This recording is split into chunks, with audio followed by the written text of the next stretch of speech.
Good evening, and welcome to Targeted Massachusetts Northeast Conference and home of the Allen Institute for Human Rights.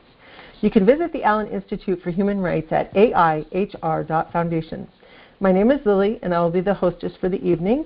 And the views and opinions that are expressed by our listeners are not necessarily the views of Targeted Massachusetts nor myself. It is the goal of this conference to be a place where people who are victims of organized stalking, intimidation, electronic torture, and mind control in all differing forms and from various sources can feel free to openly and safely discuss any of their concerns, fears, strategies, hopes, and solutions for themselves, and to offer advice, support, and encouragement for one another. It is understood that some people may not always agree with one another, so let's start the call with the willingness to agree to disagree, keeping in mind that it's more important to support one another than for us to always be right. Okay, so star 6, as usual, the floor is open. Anybody wants to say hi or talk about anything, please do.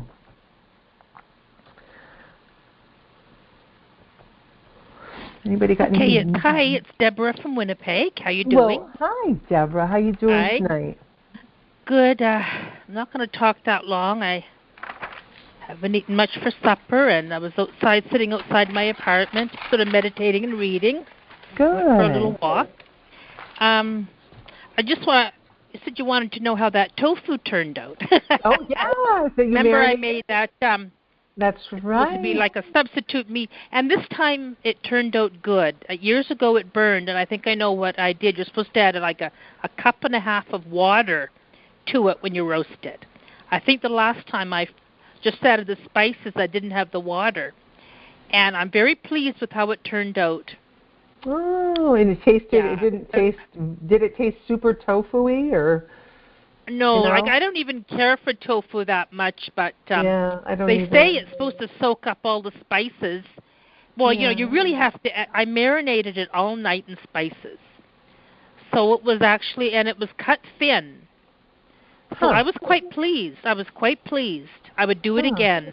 I would do it. And you know what it's good for is when you're making vegetarian sandwiches, put a couple pieces of that roasted seasoned tofu on, along with tomatoes and all the rest. Makes a nice sandwich. Nice. Well, that's good. Some people, like it. I've just never had I don't know. It could be the way I've cooked tofu before. It's not been my favorite. Yeah, I know. I'm not crazy about tofu. They say it picks up the flavor of whatever you're cooking it in, but still it's pretty flavorless, Yeah, but well, anyway, I'm glad it was good.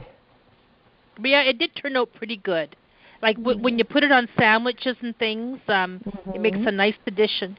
And I made some pesto today. You've heard of pesto? Oh, yeah. Heard of that, You use pine nuts?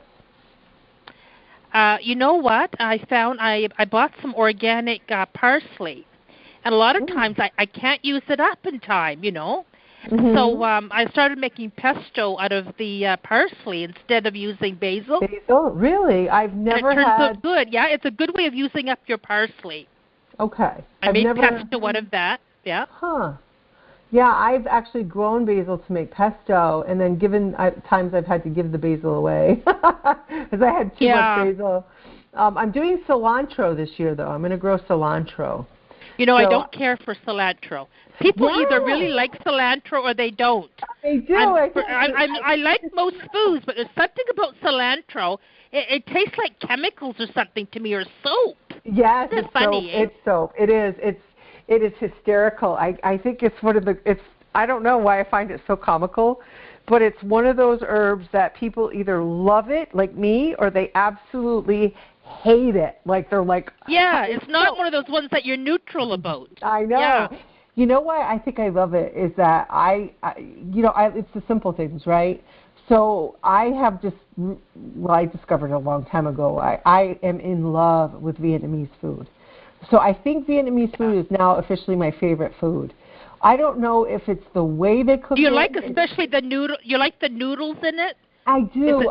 It's the cilantro. It's the noodles. It's the pho. People say pho, but it's supposed to be pho. I got schooled. You pronounce it pho. T-H-O, yeah. Yeah, and it's chicken, or pho ga, which is chicken soup.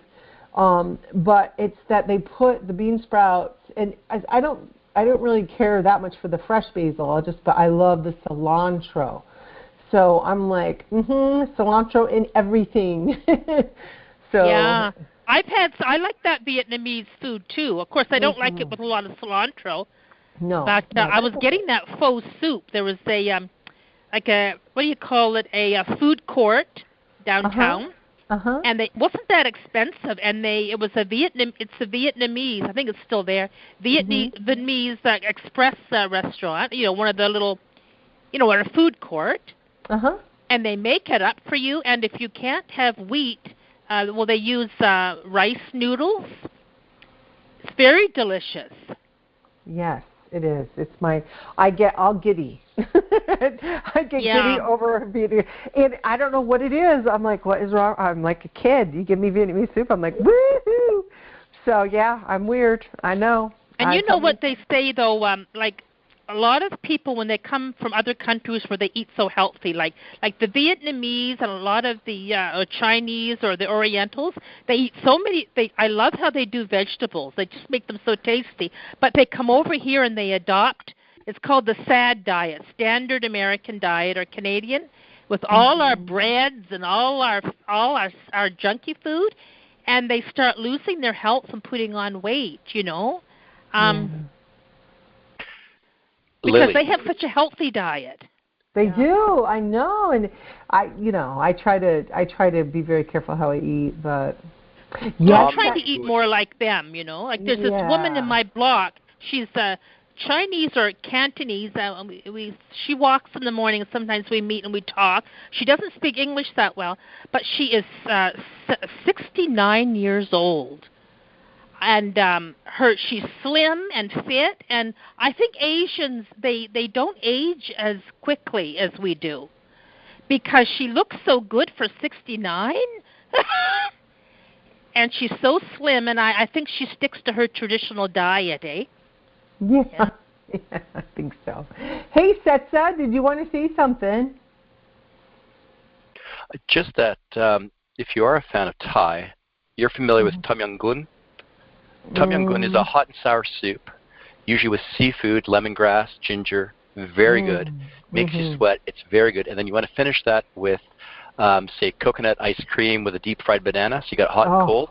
That would be like the best. Are you Asian? Are you Asian? No, I'm Caucasian. Nah, I'm hungry. Oh, okay. Hungry. Now I'm hungry. I'm like, ooh, I'm drooling. Oh, that sounds really good. But it's actually a very good cleansing meal. Eating on my sushi, aren't you? I had sushi this weekend, and I couldn't eat it all. And it was fabulous. I indulged. I haven't had it for about 3 weeks, and I just said, oh, forget it, and just indulged. Yeah, those I don't know. Simple pleasures. Yeah, but it's you know how you are about Chinese, but Chinese can be very Americanized versions. You have to find the right Chinese. But every time I do Vietnamese, I'm never disappointed. I don't know, Vietnamese and the Thai cooking too. So Thai I think is second for me. It goes Vietnamese, Thai, and then Chinese.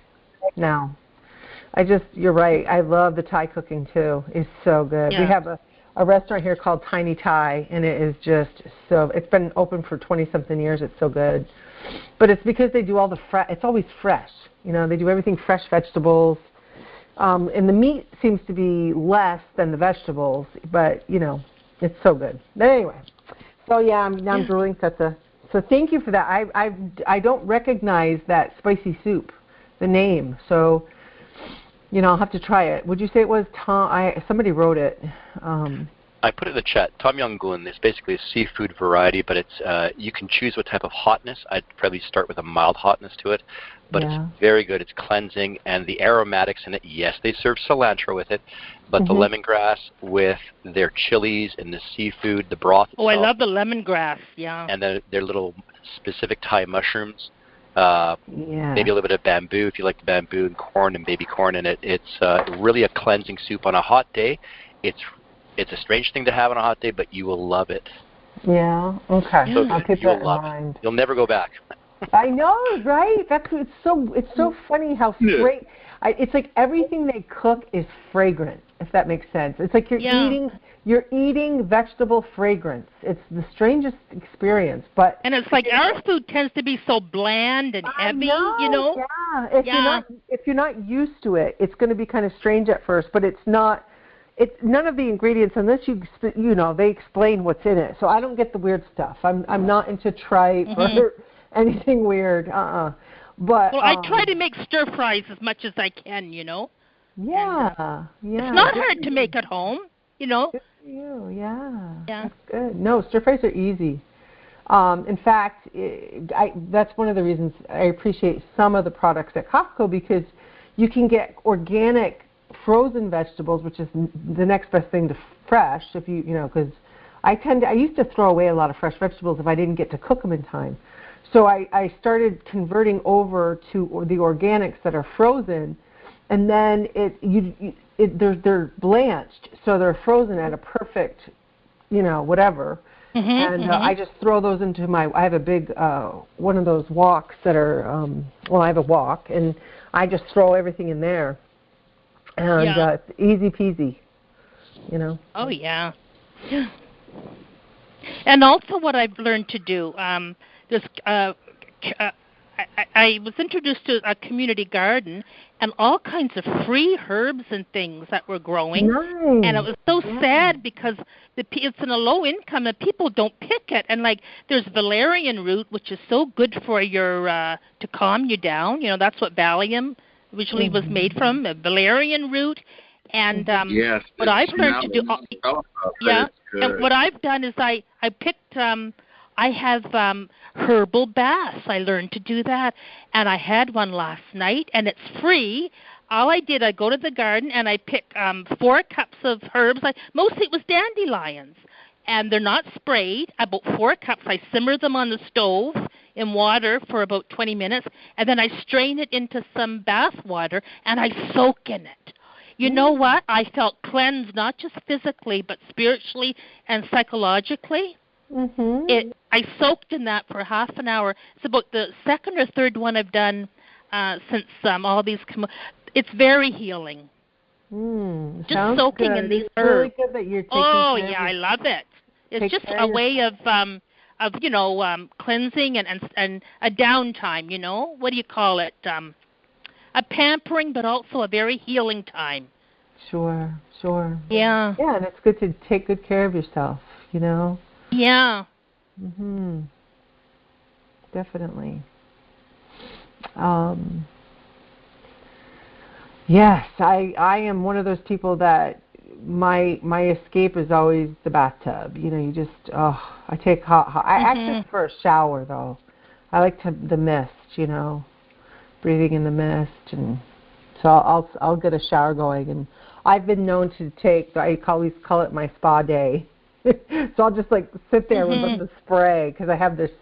I like the handhelds because you can get certain settings, and I'll just let it spray for I've known to do it for 2 hours. So I have perpetual hot water, but I'm conservative. I'll shut it off at times if it's Well, the only thing that I don't like about the baths is that all the chemicals that are in our water, it's we can't get away from it. I know. I think the herbs help, but even when you're soaking in the water, I know it's full of chemicals. I know. It's you got to do the best you can. Exactly. And the best way around that, to be honest with you, is baking soda. So baking soda is an amazing substance because it neutralizes much of the chemicals that exist in our stuff. So if it's possible, it's you got to be careful you don't overdo it, but baking soda will neutralize out some of it'll neutralize, if it's strong enough, if you dose it enough, some of the chlorines and stuff like that. So, we use chloramine. Oh, okay, I'll do that. Yeah. Yeah, just a little bit. And you should research it, but baking soda is the most amazing substance. It really is. Because it's just pure base. Oh, you can use it to brush your teeth with and everything. Absolutely, and it's great for your tummy if you're too acidic. And that's what Alka-Seltzer is, right? It's alkaline. So Yeah, it's really helpful. So, and if you have a chemical problem that's real, like you see something, meaning like a substance that you can see on the floor or whatever, whatever, anything, any kind of substance that's a chemical that you need help with a cleanup, is baking soda is amazing for anything like that. Yep, and or even getting stains off your kitchen counter. Sure. Baking soda's great. Yeah, it sure is. Well, it's nice talking to you, Deb. I'm wondering, anybody else like to say anything to add to the convo? What's going on?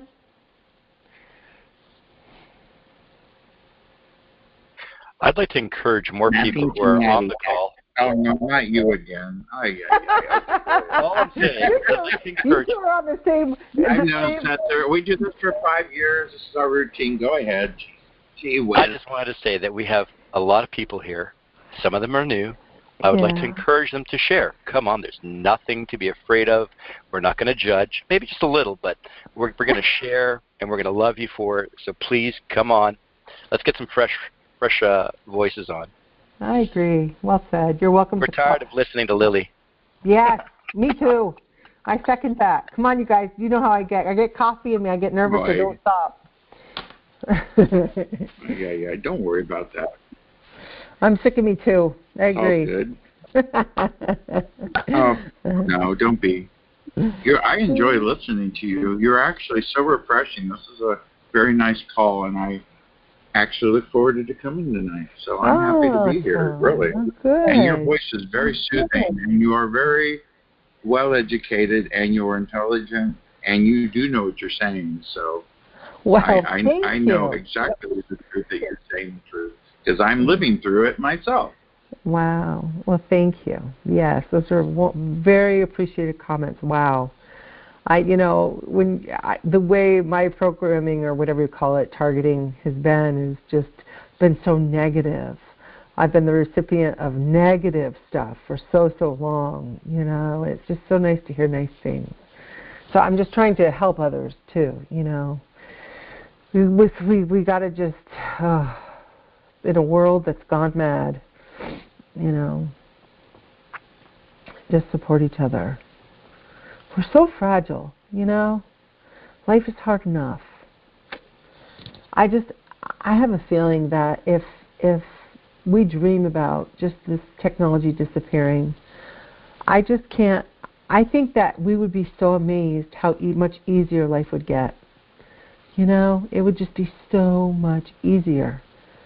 I have a feeling that they're using this technology to make life hard for a lot of people, not just us.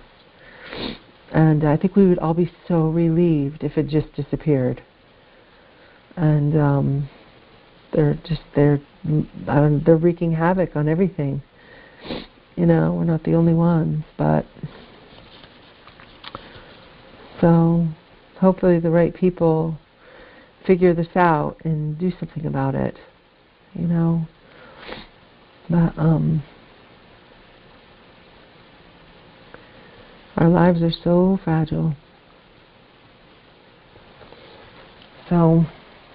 Well, it is, and then you kind of figure out its behavior modification and go with the flow, and before you know it, you've learned so much about the technology that it doesn't bother you as much. So I hope people in this call will understand that they will get to the point where they won't be as stressed out, because knowledge is very powerful.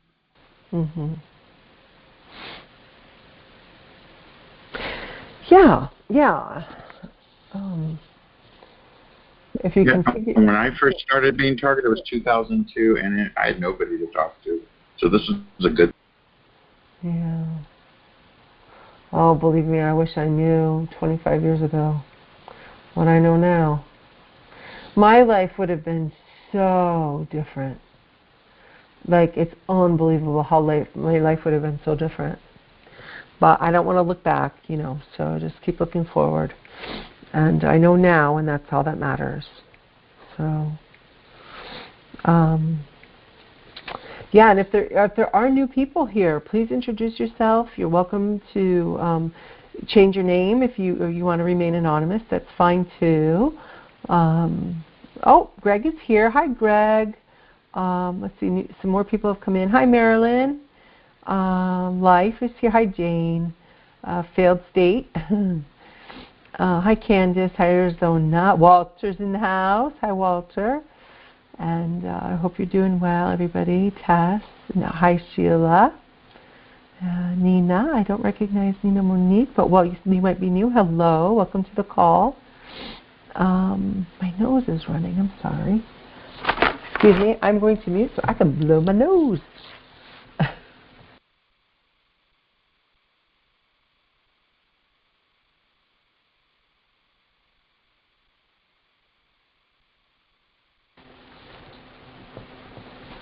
What a pretty name, Nina Monique. That is such a pretty name.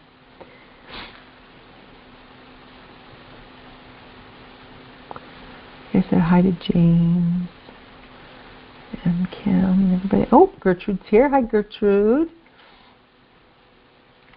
In Florida. Hi, Charles. So, anyway.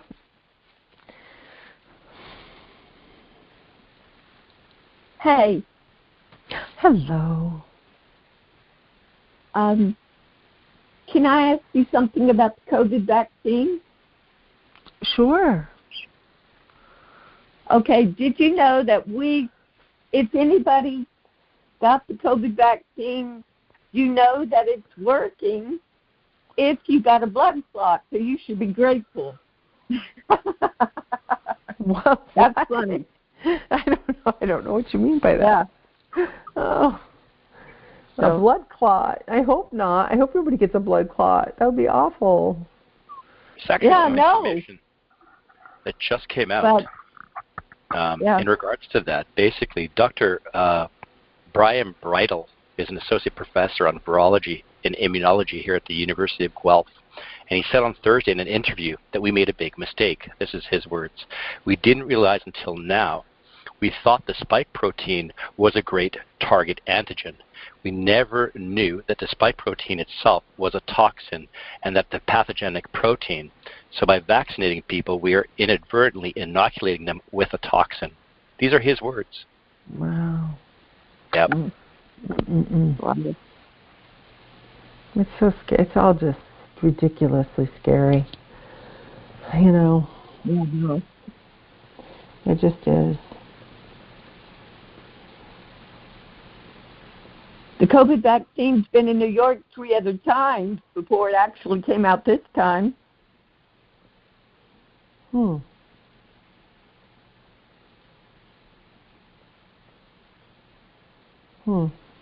Yeah, you know, I think it's one of those things where you make a personal reflective decision. You know, it's one of those things, and you know. Yeah. Did you know that China also made another disease that's worse than COVID-19? This other one, it will kill all mammals. Wow. And they were talking about it last Tuesday. Wow.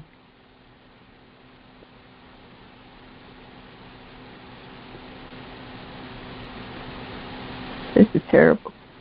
It is terrible. That's what I mean. The world, they're gone mad, you know. Gain of function should be outlawed. To take something and weaponize it further is incredibly irresponsible and wrong.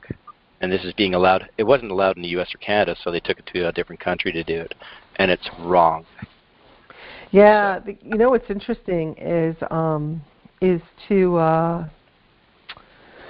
Google, I want to get it right, it's the CDC owns the patent on studying the coronavirus. And they've owned the patent, I think, since 2012 or 14, something like that. So they actually have the rights to the research on the coronavirus. So you should if you ever wanted to look into it. I couldn't believe it. I'm like, why do they own a patent on the coronavirus? It's just so weird. How do you own a patent on a disease? You should research it. I'm serious. Google. Somebody could go Google. The CDC own a patent on It's a corona is actually a family of viruses. So COVID-19 falls under that umbrella of coronavirus. And coronavirus historically used to cause really bad colds, technically, and some flu, but mostly colds. It was never, ever like this. So it's really interesting how it's become this deadly. This is supposed to be one of the deadliest flus of all time, obviously. So, it's just, what's interesting though is the year before, it was actually 2019, that season, there were people here, including myself, that had the worst cold I've ever had in my life. It was a year before COVID. And there would be people just, in general that you would meet in the public who everybody was having to go back to their doctor 2 and 3 times for rounds of antibiotics, 2 and 3 rounds just to get through it. And it was really strange because I was sick for like 2 weeks with the typical cold and flu, and you thought you were getting better, and then it would rebound, and you'd be sick for another 3 weeks. It took forever. It was the longest cold I've ever had and the worst, for sure. So I wonder if that was like a related to the COVID-19, like they released that one, because you know how there's when they inoculate you for just a traditional flu, they never know what strain it's going to be, so they usually do a flu shot, contains up to 4 different strains the CDC thinks is going to be, circulating, which makes me wonder how the heck they know that. That's why some flu shots don't work, because you didn't get the right shot for that strain that ended up going through your neighborhood, So it's just such a weird thing. The whole thing is weird. But I also read another statistic about flus in general. So a typical flu season, in this country anyway, usually there's about 50,000 deaths associated with typical flus. The interesting thing is, though, is that it's not the flu that kills them. 45,000 of that 50 are usually attributed to a type of pneumonia. So people who get the flu that die of it usually die of the pneumonia, and not the symptoms of the other symptoms. So it's, which probably just takes a toll on people's organs or whatever, depending on their health. So it's just an interesting take that it's really the pneumonia. And then when you put in perspective, whatever the accurate number is of COVID deaths, it's just so scary. But, that's why I've been isolated for over a year. I've only gone out a handful of times, I have everything delivered still. So, and I have every alternative medication known to man. You name it, I got it. Just as a backup. But I had a relative who got it and she recovered. It was a tough fight, but she got over it, and she didn't have to be hospitalized. So.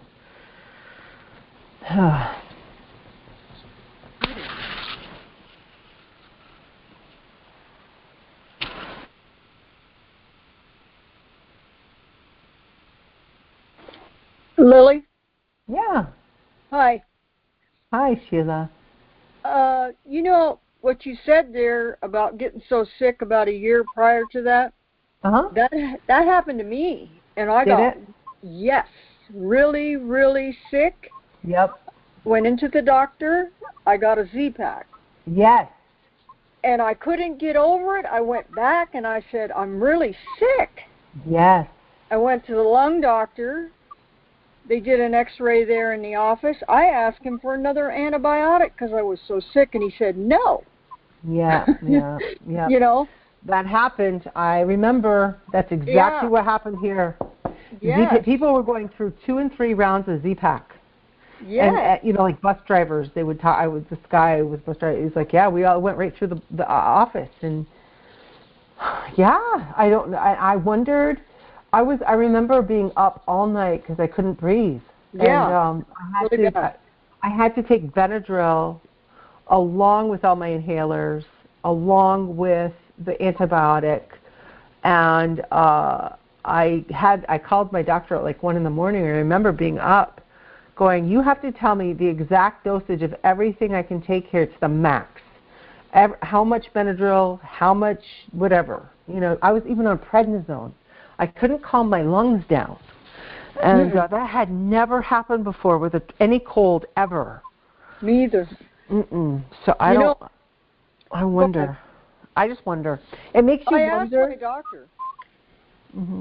I asked him after the COVID came out last year, probably in November, and I said, do you think I had this when I got so sick? Remember when I was so sick? And he said, you could have.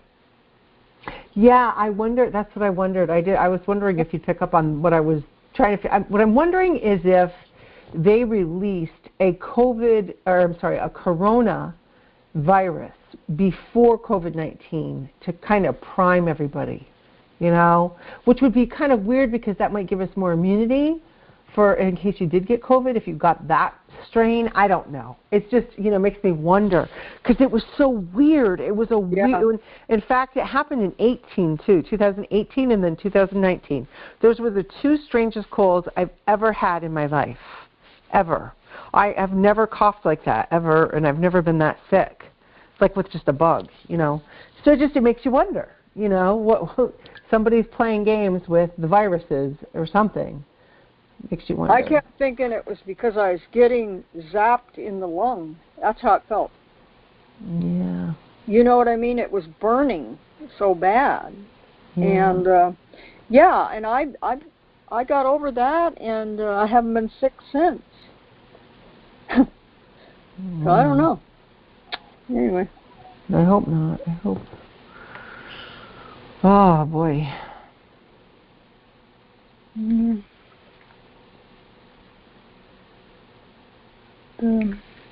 Food has a lot to do with keeping us well, though. When you were talking about the herbs and her talking about the dandelions and stuff, I agree so much with what we eat. Keeps us very healthy, you know. Really, really keeps us healthy. It matters what you eat, for sure. Yeah, it does. And you know what's even more interesting, and I don't know if I've read this right. I actually researched looking for it, but there's a product called N-acetylcysteine, NAC. It's the letter N-acetylcysteine, and it heals the lungs. That's what it does. It's a very potent amino acid, and they actually are working on banning it. And it actually helps heal the lungs from COVID. And I was looking for it on Amazon to see if they really banned it, and you can't find it on Amazon right now.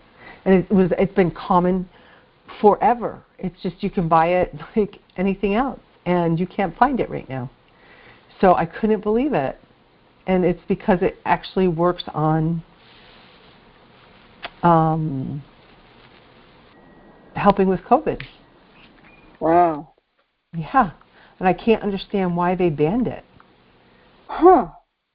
They banned a lot of things, like with the animals, because humankind was overusing antibiotics and different things. So I have a hard time getting some of the drugs I used to get for my animals. They banned them. You can't get them. Yeah. Oh, here it is. So I have my phone up here. Whoops. It says, while Amazon moves ahead with removing NAC-containing dietary supplements from its website, the FDA's Office of Dietary Supplement Programs acknowledges that it's still reviewing the information around the ingredient. NAC is a derivative of the amino acid L-cysteine and a precursor of the cellular antioxidant glutathione. So it goes on to explain it in this article, but Despite its early use as a respiratory medication, the ingredient has been widely used for years in finished dietary supplements, frequently as a standalone product.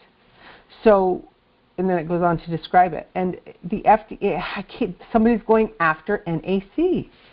And I'm like, but if you listen to the America's Frontline Doctor Group, they all keep NAC on it. And one doctor's like, yeah, I use NAC.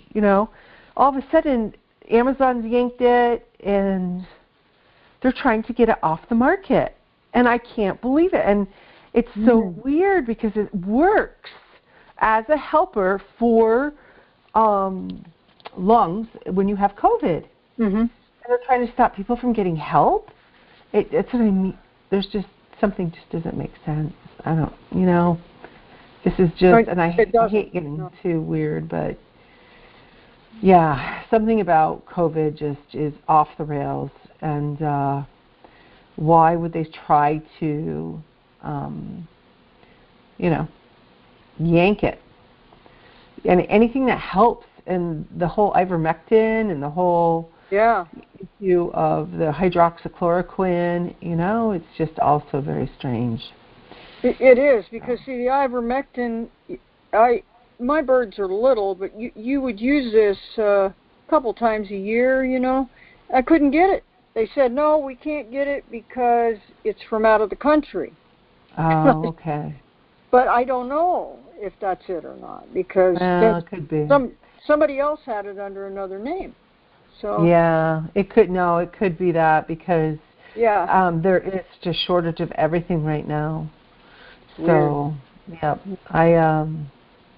especially I guess lumber prices are outrageous right now, doubled what they typically are. So lumber is really hard to purchase. A lot of things are, and I guess a lot of small businesses are having a hard time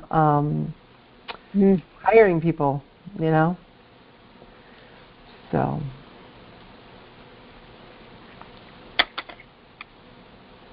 anyway.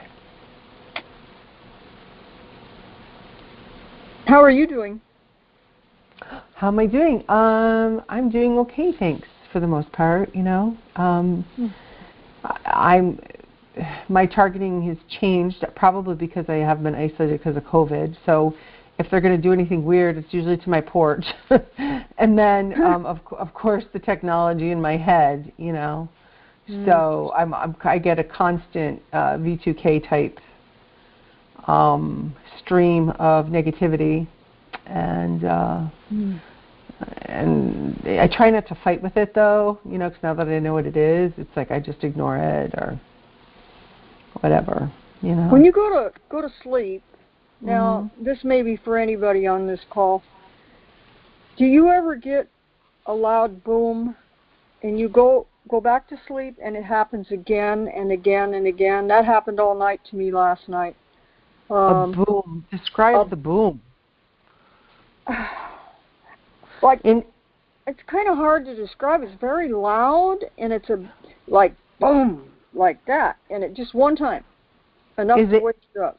Okay, so is it external, like they're hitting something on your windowsill, or is it in your ear? Like V2K? I'm not sure if it's in my head or if it's in my house. So I got up and flipped the lights on several times last night, and I have things in the way. When I go to bed, I pull things out so I can hear, and I don't know. I don't know if it's in my head. Yeah, no, I don't know. Can I say something? Yeah, I had a great big boom outside my window months ago, just one time.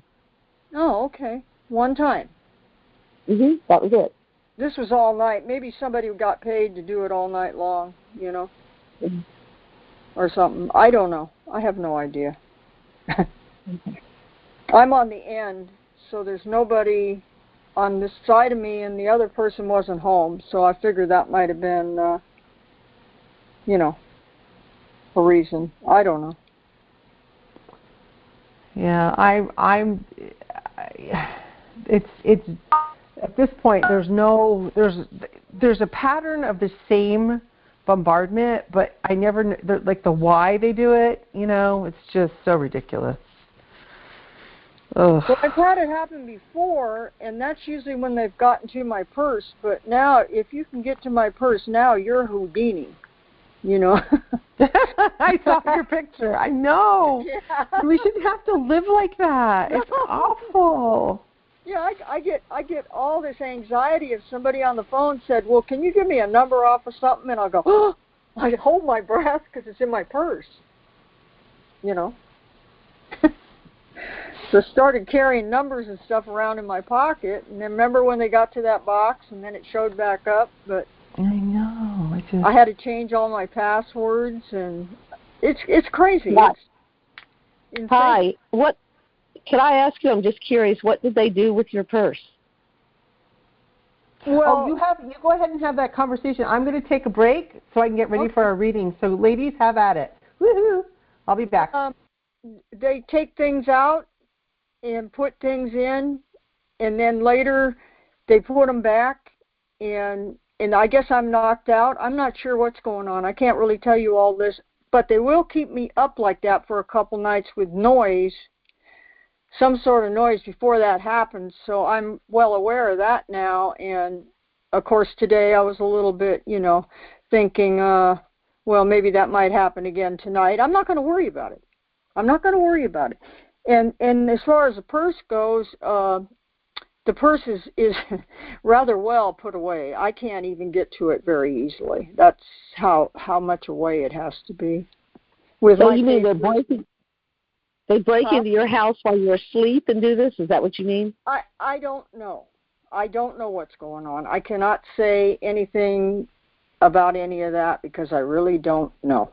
I'm not sure. Okay. Do you have that happen to you? I don't think I've had that. I have had a few things disappear in the past. I mean, I'm talking about a year ago. Mm-hmm.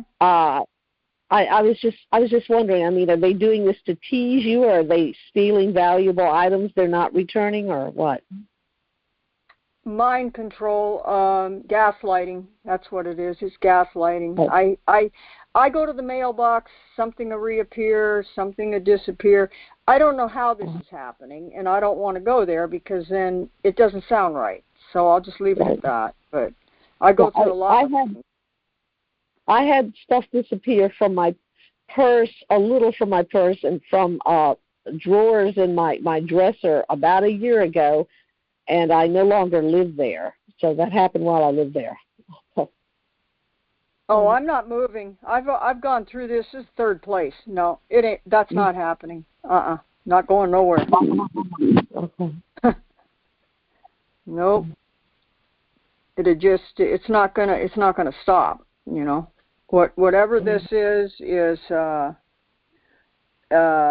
if you're living in an apartment or something like that, you don't have anybody with you, it just continues. So no. Nope. Yeah. A lot of times they'll do that, and it's just to mess with your mind. And like you say, at this point, just ignore it. It's just to mess with your mind, create anxiety. Just ignore it. That's all. I pray a lot. That's it. I pray for them. That's the answer. A lot. Yes. Yep. And just have the attitude that it will be exposed and it's going to end. Yes. And, have that attitude when you pray, that God heard your prayer and it's going to end. It is going to end. I know it is. Oh, yes. Definitely. Yeah. Very strong faith on that. Yeah. Yep. Had a lot of irreplaceable photographs disappear. What's that? I had a lot of irreplaceable photographs disappear. Oh, wow. Did they never brought them back? No, boxes of them. I'm talking about photographs of my family members that I was holding on to, and they just were completely gone. Oh. Sorry about that. That was very spiteful and mean, yes. Mm-hmm. I'm sorry about that. I've had a lot of things disappear and even come back 2 years later. Oh, well, maybe there's hope. Okay. All this is a year ago for me. Some of it is, I heard people say that happens to me too. You too? Yes, well, not 2 years later, but a lot of things that get stolen and then sometimes replaced, but sometimes not. Like 10% of the time I get them back, maybe 30%. How about you?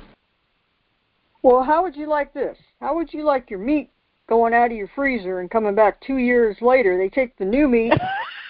Yeah, oh yeah. Oh, yeah. Wow. You don't look like jewelry or like other stuff. No, I laughed because I had some sandwich meat that was taken out of the refrigerator, and about a week later it showed up. I'm like, I'm not eating that. Yeah. But 2 years later. Yeah, definitely don't eat it. I've had a few things come back, but not. You're talking about something real valuable. Yeah, meaningful, like with like sentimental value a lot of the time, or just value as well. Yeah. I don't know, because I try not to pay attention to any of these things anymore. I can't tell you what leaves anymore or what comes back, because I just don't care. I gave that up. So did I. Yeah. Mm-hmm. I suppose the more it bothers you, the more the perps know it bothers you, the more they're going to do it, right? Yeah, right. It's all a part of the... Oh, I'm sorry. Go ahead, ma'am. Go ahead. That's okay. No, I was going to say, it's all a part of the game, and we're hooked up to AI, so it's all measuring your stress and how you react to things, and if it's really bothering you, then more things will happen in that type of scenario. So when you ignore it, let it go, and then it's because it's all has to do with mind games and being hooked up to AI. It's a really sick, narcissistic program. Okay, it is very sick. You really have to get to the point. It is, but you have to get to the point where you know what it is, and you know what it's about, and let it go. That's all. Mm-hmm. Let it go. So what? So what? They took the meat, whatever. Hey, I'll get some more another time. Or so what? They're following me. They put 5 cars went this way. That. I don't care. I'm going to enjoy my day. I'm going to go to the store, and I'm going to enjoy the sun. I'm going to get out and take a walk. I don't care who's following me. And I'm going to come home. I'm going to enjoy my day. I talk to everybody. I talk to some of them too, and mainly my thing is with food. But I'll say, hey, aren't these beautiful bell peppers? Look at that. And stuff. There you go. Yeah, stuff like that, because I mean it from my heart. But, here I'll share the food with you, but not what you're doing to me. No. Exactly.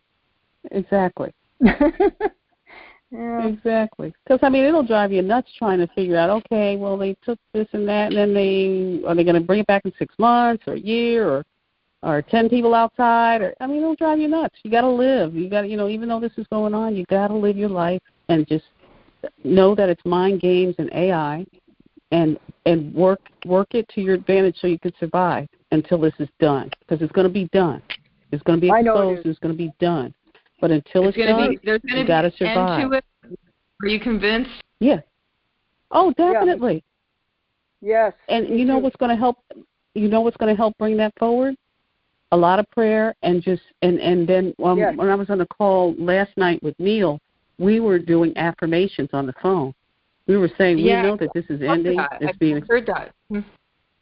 Yes. I believe so we got to do that a lot too. Yep. Could I ask anyone? I'm sorry to interrupt. Go ahead. No, go ahead.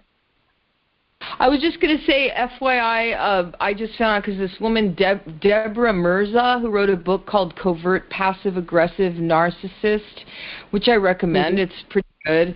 And I was married to one of those, and my stepmom's one of those. A lot of people I'm sure you guys know a lot of those. I think a lot of perps. Mm-hmm. Anyway, it's National Narcissist Day, or is it International? It's like Narcissism Awareness Day tomorrow, FYI. And Yeah, and there's an all-day free conference. I got an email from Deborah Mirza, and Mirza, and she wrote that book. And so there's a bunch of speakers, and I think it's all day. There's this free information. At least that's what the email said. That's all I'm going to say. That's great. That's great, because you know what? A lot of people don't know and don't recognize narcissism. So I think it's great that they have that and make more people aware, because there are a lot of people that have narcissistic personality disorder, and it's not something that people are aware of. So I think that's great that they do that. Yes, it is. Yeah.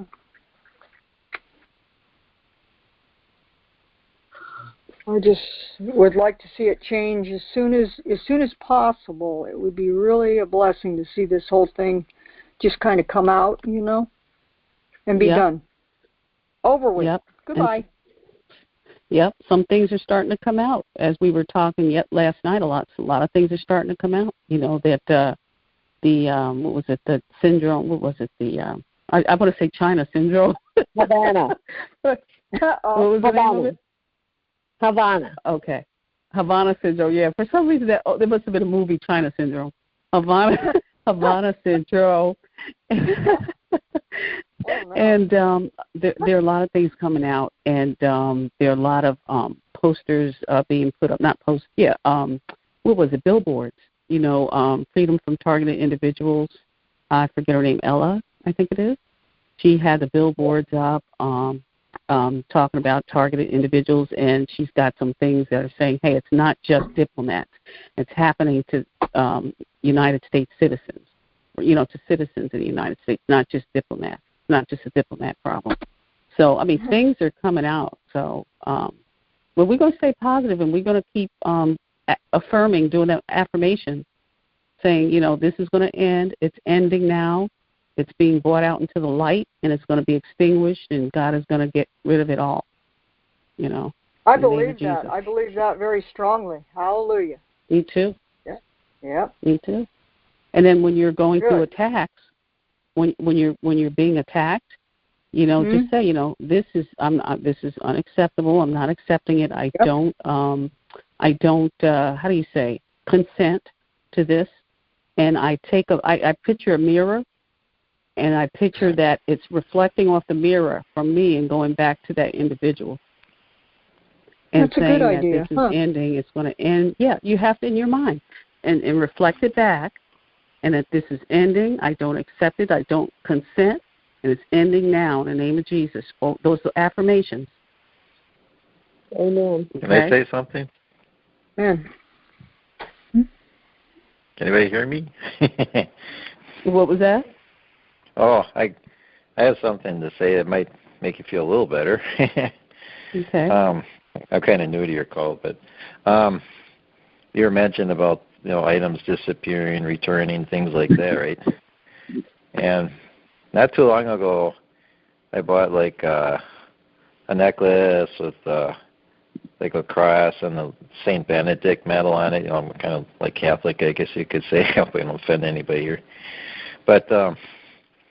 One day I came home, and I usually wear it all the time, and then one day I forgot to put it on, and I came home and it was gone. But I called my friend. They said, oh, guess what? Right?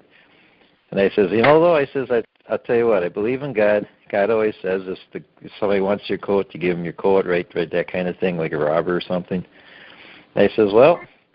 I had that necklace blessed, by the priest. And I says, if he took it, so be it, let him have it, because he probably needs it more than I do. And guess what? Mm-hmm. About 2 days later, the thing was returned. It came back. He didn't want it. Mm-hmm. Yeah, this is gaslighting to trying to make you think that you're going crazy. That's all. Not that they need it or want to sell it. This is all about mind games and you. Okay? And also it makes other people think you're going crazy. It makes you more isolated, because the more you talk about it with your friends and that stuff happens, the more people will say, oh, you said this last time. And that's what it does for me, Yes. I don't talk about it with my friends. or anybody. I got to be careful talking about it. Yeah, because they don't understand it, and they're not going to. They're not experiencing it. And this is just me. I find it better on the conference calls to talk to you guys because we're all going through it. They don't understand it. And, yeah, they're going to think that, hey, is something wrong. They don't understand it. You could sit there and talk for 2 days about this and targeted individuals. They're not going to understand it. They don't believe it. They don't know about microwave weapons. They don't know. He understands it. He just doesn't want to talk about it too much because he says, I don't want to be a target. Yeah, and then that's another thing. They're scared that it may happen to them, too. Yeah. Yeah, so he'll just say, like, you'll listen for a while, then he starts getting agitated. Let's just get off it, we'll go on to something else or something I'll talk about. Who wants to hear, and they can't, they're not in it. A lot of people don't want to hear about too much negativity. They're going through enough stuff, you know what I mean? So. I like you, too. You just do what you're going to do. Like you said, you can walk on the beach. I fix up my yard outside, then I'll call them up and say, I just got some mulch and put it around the house and fixed it up, and then we have a nice conversation, and we're still great, I mean, I can't let this stop my life. I got to try to keep running it as best as I can, that's all I can do. Absolutely. So. The thing is you have to have some kind of, and I tell people this all the time, you have to have some kind of normalcy, all right? Even if it's going for a walk, going to the grocery store and enjoying your journey to the store and back, ignoring all the other stuff in between, saying that before you even go out the house, that, you know what? It's me and enjoying my trip to the store and back. I'm not letting anything else bother me. And don't. I mean, this is your life. You have to claim it back. Don't give it to them. Don't let them determine how your day is going to go or how you're going to feel. No, ignore them. Sometimes it's a struggle, but it's a game, and it's your AI, and it's all about reaction. Yeah, it is. I noticed that. You're right about that, because the less you do, right there, they'll change what they're doing to you or something.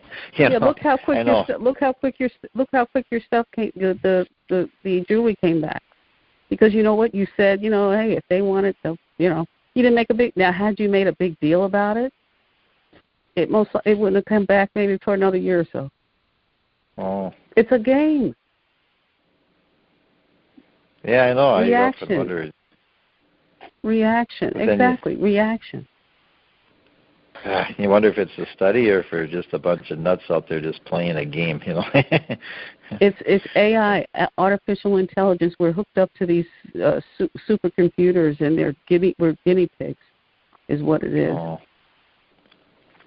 That's nice. It's sick. It's sick. It's not something that it's sick. That's all I'll say.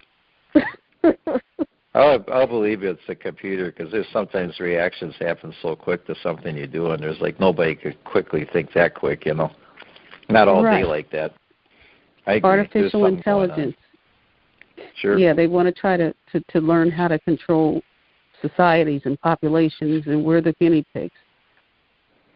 Yeah. Control us for what? That's what goes through my mind. I don't know. Yeah. Oh, well.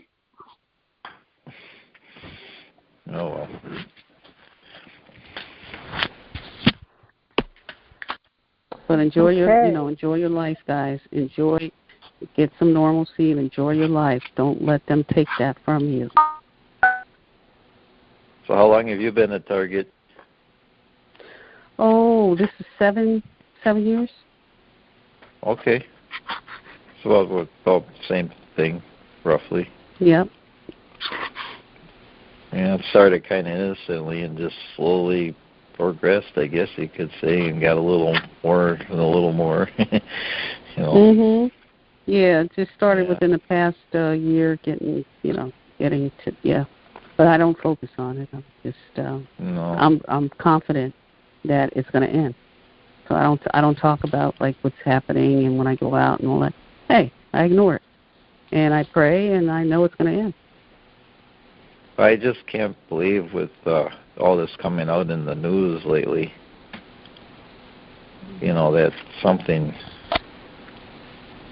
isn't going to result from this, because, when you get CIA people hurt from these things. Something's got to give, you know. Yeah. Well, we got to keep on that prayer and just the affirmations that to make a change, because we do have. What they were mentioning last night on the call, Neil's call, is that Neil was saying we do have the power to make this change. When you look at Christ and how we're Christ-like, we have the abilities like Christ.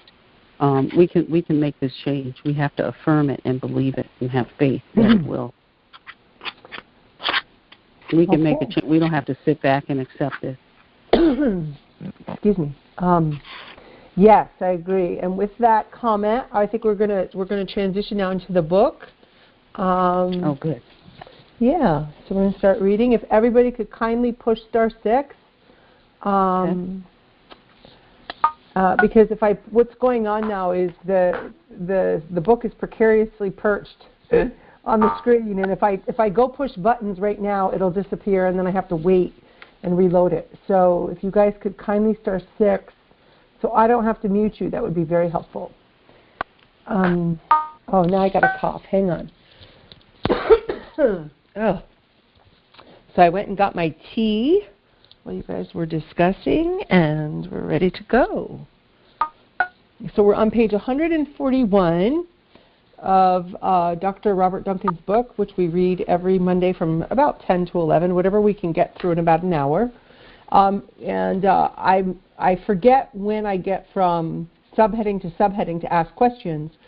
So please feel free to interrupt if you don't understand something, or if you want to, especially if you have a comment.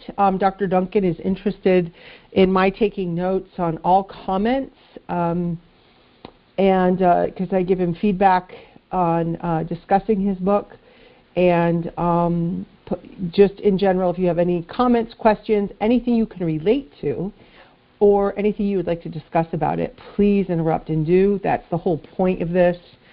Sometimes I don't understand it, the more technical stuff, but I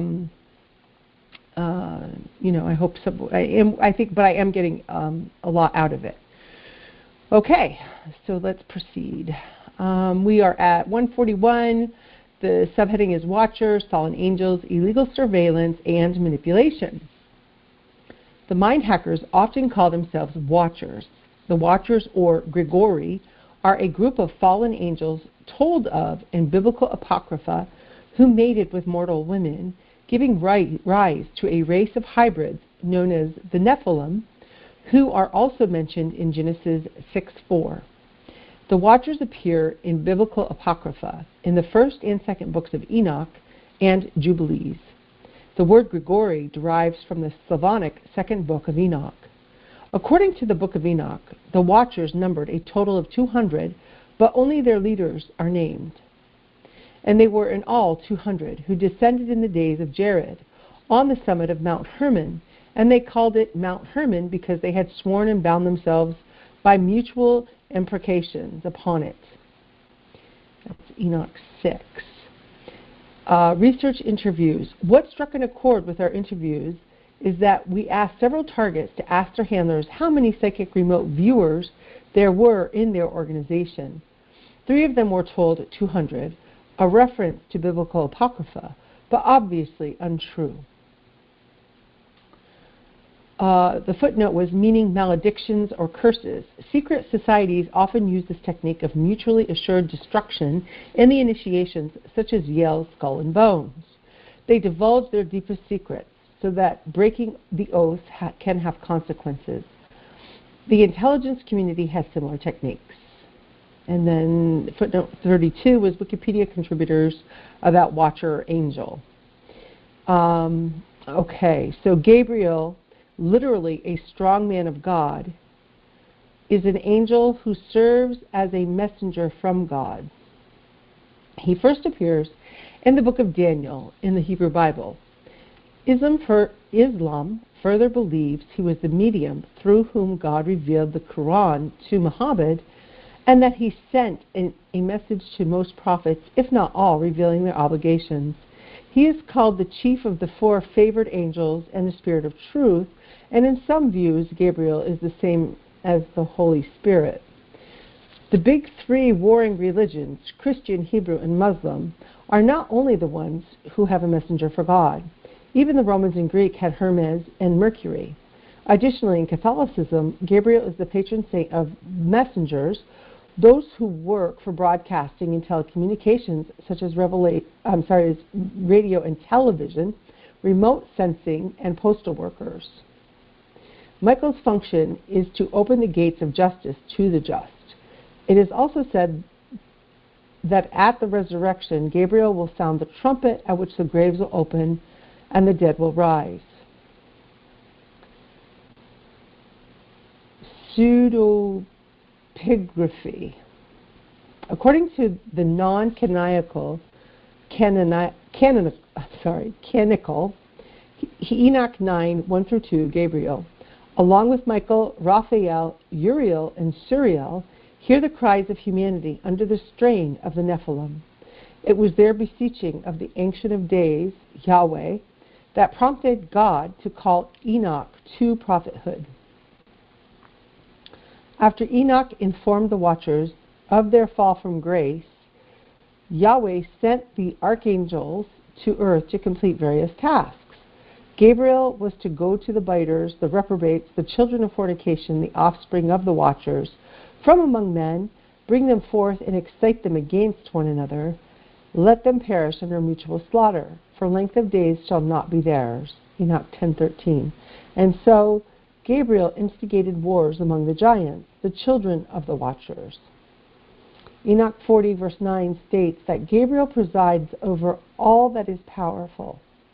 Gabriel is regarded with the exact same respect by Muslims as all of the prophets, and upon saying his name or referring to him, a Muslim repeats, "Peace be upon him." Gabriel's primary tasks are to bring messages from God to his messengers. As in Christianity, Gabriel is said to be the angel that informed Mary of how she would conceive Jesus. The name Gabriel first appears in the book of Daniel. The setting of the story is the Babylonian captivity. The Jewish leader Daniel ponders the meanings of several visions he has experienced in exile when Gabriel appears to him with a message about the end of days. Paragraph. And it came to pass when even I, Daniel, had seen the vision and sought to understand it. And behold, there stood before me as the appearance of a man. And I heard the voice of a man between the banks of the Ulai, who called and said, "Gabriel, make this man understand the vision." So he came near where I stood. And when he came, I was terrified. I fell upon my face, but he said to me, "Understand, Son of Man, for the vision belongs to the time of the end." Gabriel's horn refers to the tradition identifying the archangel Gabriel with the angel who blows the horn to announce Judgment Day, associating the infinite with the divine.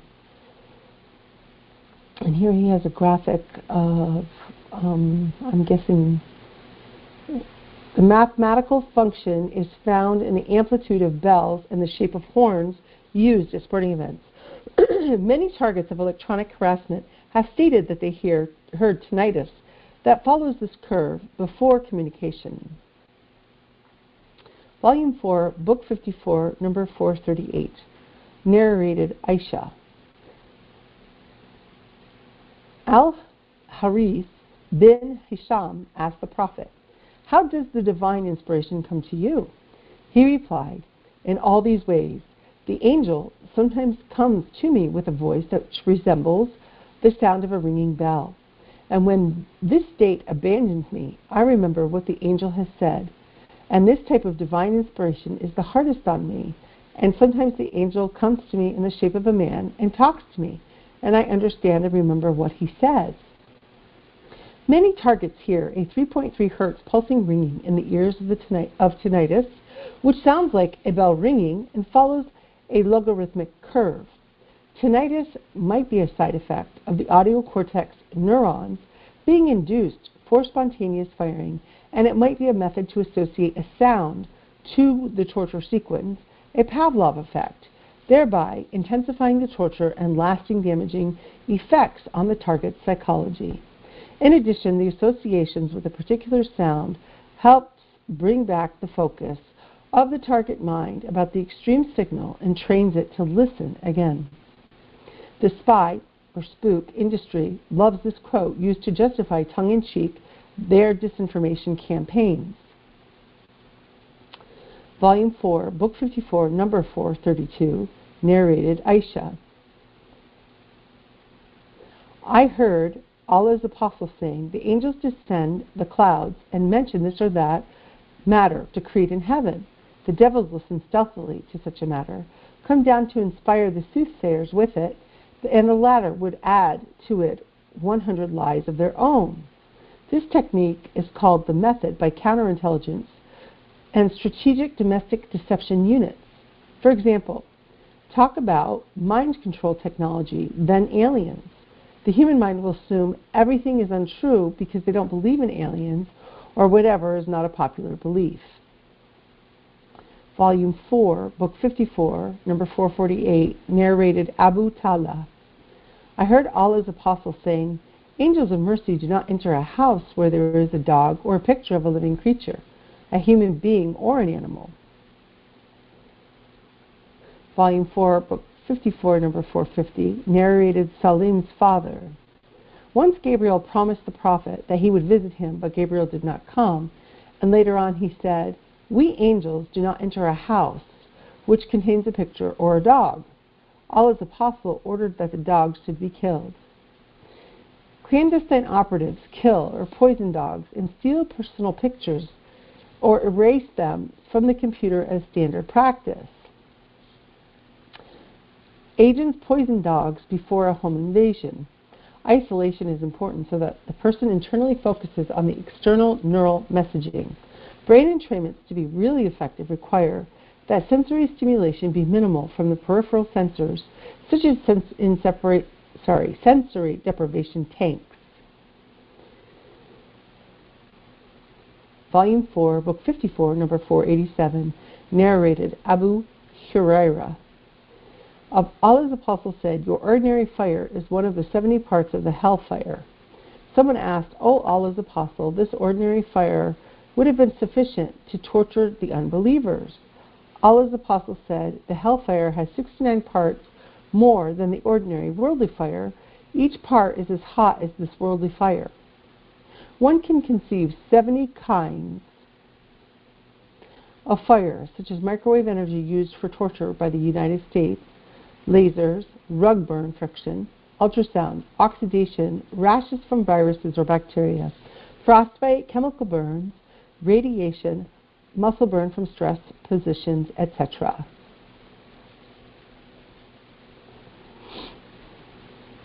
Volume 4, Book 54, number 491, narrated Abu Hurairah.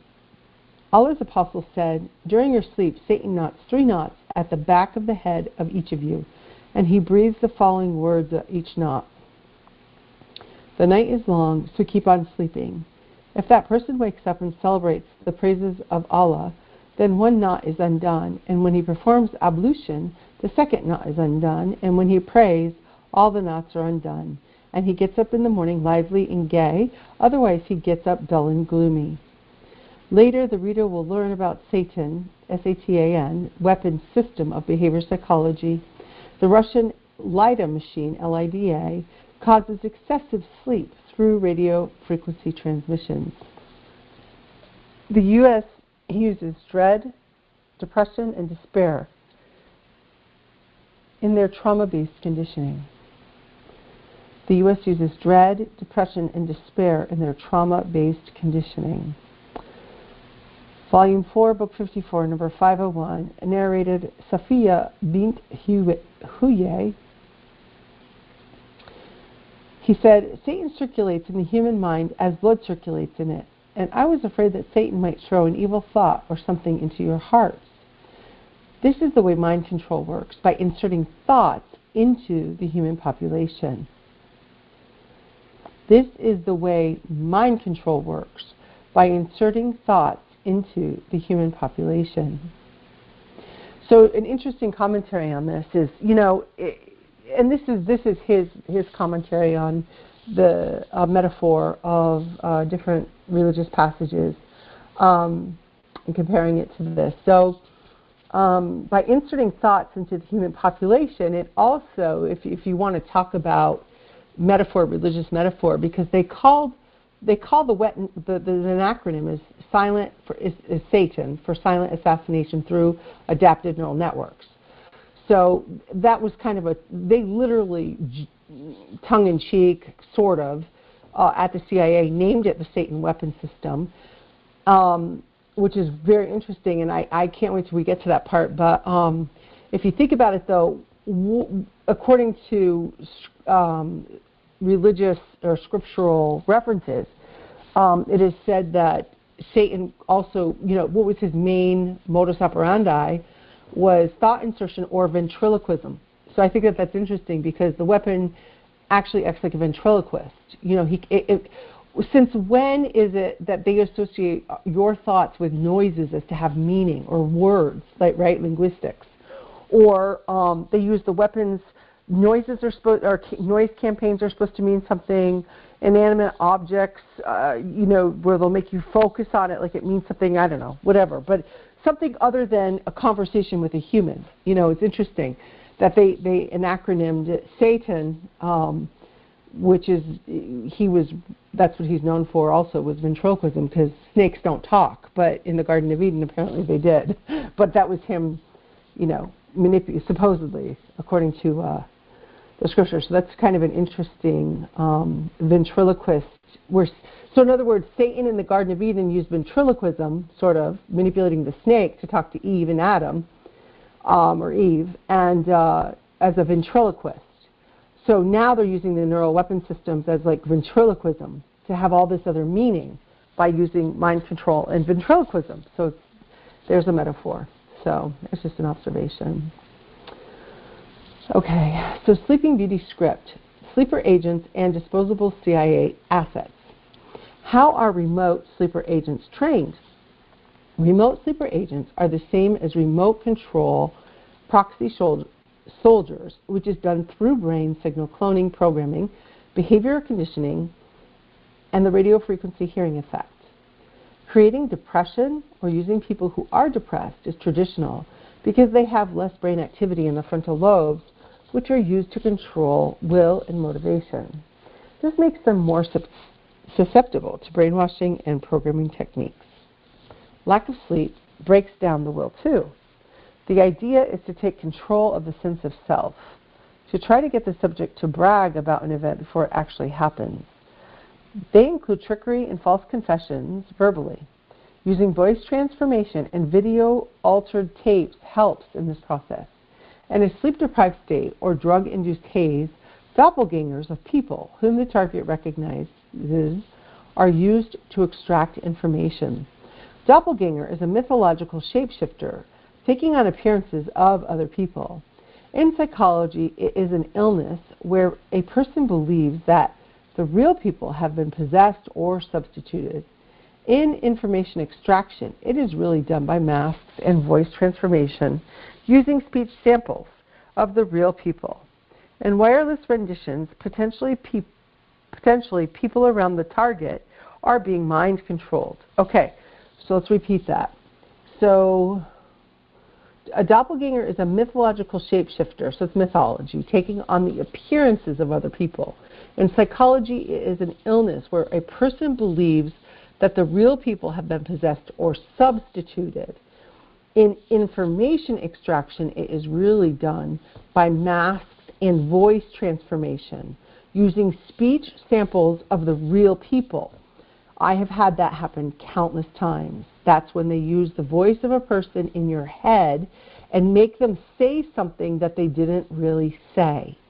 They will manipulate the words of that person so you hear it as a different word.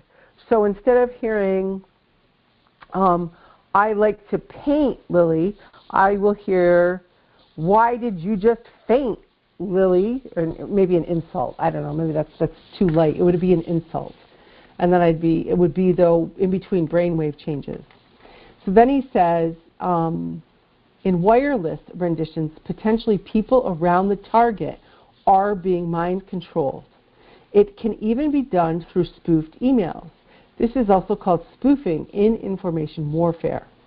See spoofing in authority, trust level hacking. Research side note.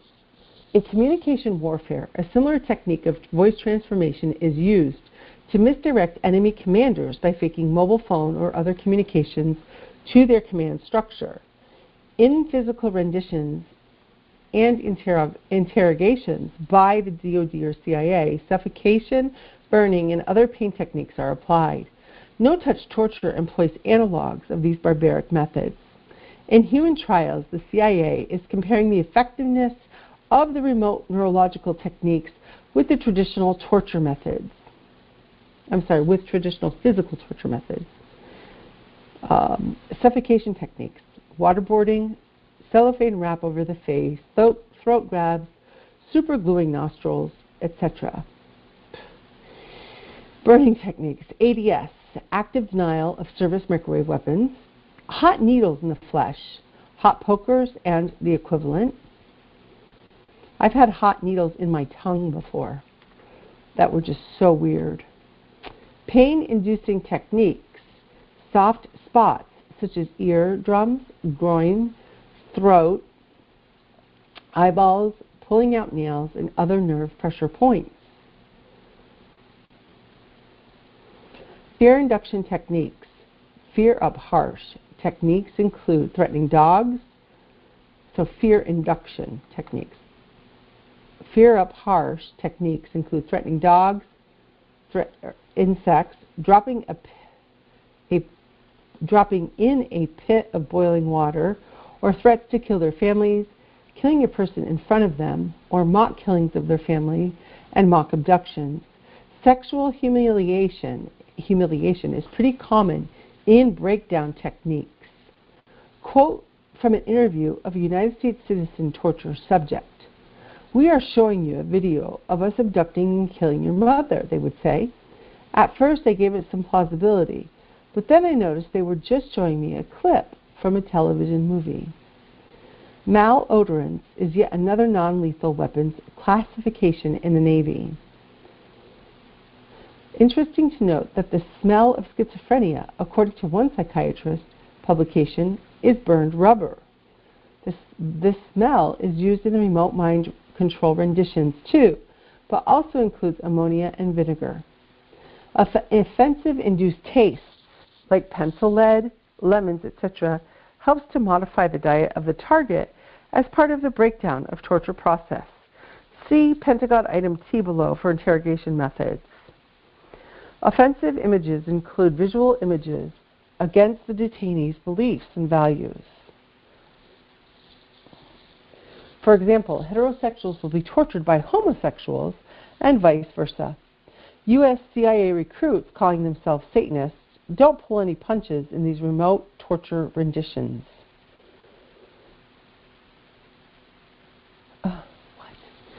United States CIA recruits calling themselves Satanists do not pull any punches in these remote torture renditions.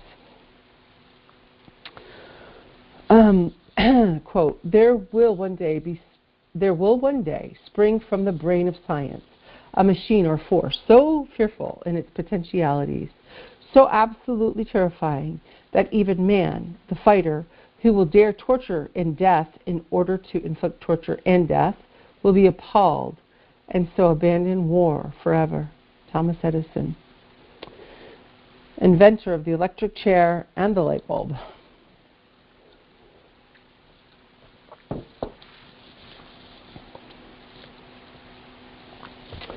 Okay, hundreds of techniques were declassified in 2002 by the Pentagon to Congress. The Navy wanted these to remain top secret. The authors are going to list a few of them and give real examples from government torture projects whom we have interviewed.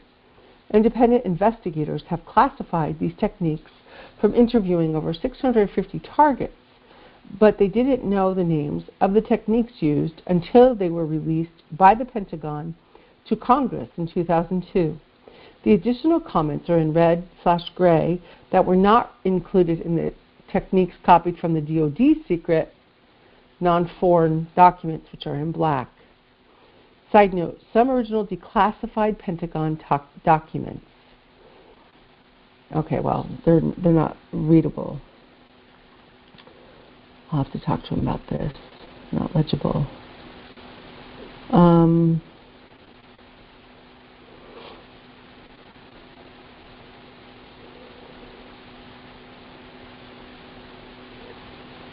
have no idea what he means by that. Okay. Psychological interrogation strategies.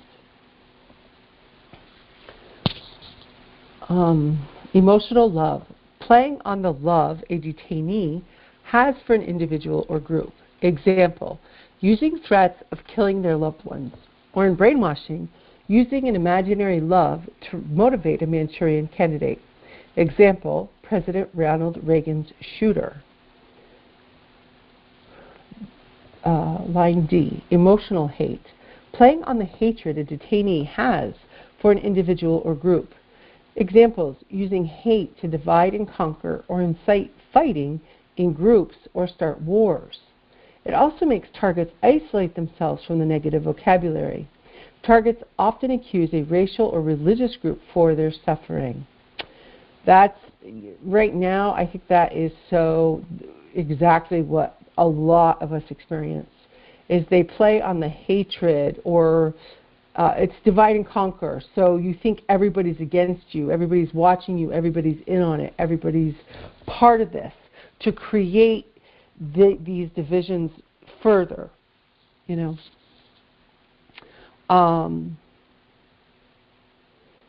Okay. E, fear up harsh, significantly increasing the fear level in a detainee. Example, panic. We are going to kill you. We will destroy your life and make you homeless. Threats of more torture. Making the target paranoid and believe everyone is out to get them and in on their torture. Stalking, sabotage, etc. So let's reread that once. This is a technique. So if it's a technique they're using on us, that means it's exactly what he's saying here. It's not real. It's that sophisticated of a weapon system that the computer, the weapon system is connected obviously to a computer. And the computer is what's manipulating all the people around you by inserting thoughts into them. So they're manipulating everyone around you and your mind at the same time. And that's what's happening when everybody thinks that everybody's a perpetrator who will use trigger words to keep you looped into some type of a scenario or a commentary on your life. I wasted too many years believing that everybody was in on it, you know. I don't know about you, but I wish I'd have known that years ago, that it was all this powerful computer system, neurological weapon system manipulating everybody around you. Excuse me. So it's called fear up harsh, significantly increasing the fear level in a detainee, or we could also substitute that as a targeted individual. Example, panic. We are going to kill you. We will destroy your life and make you homeless. Threats of more torture. Making the target paranoid and believe everyone is out to get them and in on their torture, or everybody's in on their stalking and sabotage, etc. Okay, G was reducing fear, reducing the fear level in a detainee. Example, we will let you go, creating the false hope that the target has been pardoned. Torture sequence stops for a few hours or days. Pride, H is pride and ego up. Boosting the ego of a detainee. These examples were gathered from real interviews of torture and brainwashing targets. However, this is rare amongst the targets that we interviewed. The idea is to consistently try to boost the ego of the target. You are the smartest guy we know. You are the one that will beat us. Or, you are a national treasure. You are the best such and such we have ever seen, etc. This also includes inducing the Jesus complex or prophet complex for other religions. I. Pride and ego down. Examples: you are ugly. You are too dumb to stop us. You are fat. This is the most common type of verbal breakdown technique applied. J. Futility. Invoking the feeling of futility of a detainee. Examples: we are all powerful and control the media and politicians. No one can stop us now. Other examples are how shielding techniques don't work very well against the biocommunication weapons. Resistance is futile. K. We know all. Convincing a detainee that the interrogator knows the answer to questions he asks the detainee. Examples: this is similar to omnipotence technique. By showing the detainee that they have done some basic research into their background, they establish an all-knowing I. They use this to demonstrate that they know more than they really do. The objective is to get the detainee to tell more about the events surrounding the information that they provided them, and then walking them back through their history by short-term memory erasure, using sleep deprivation, and other methods like drugs. The CIA thinks these techniques are top secret, but they have been published in every language. This book is focused on remote neural renditions, so we compare the physical captive techniques with how they map to the other kinds of tools. I keep losing my place here. This book is focused on remote neural renditions, so we compare the physical captive techniques with how they map to the other kinds of tools. Later in this book, the reader will learn about scripts and tricks. Omnipotent scripts are the most complex and expensive to do to a remote rendition target.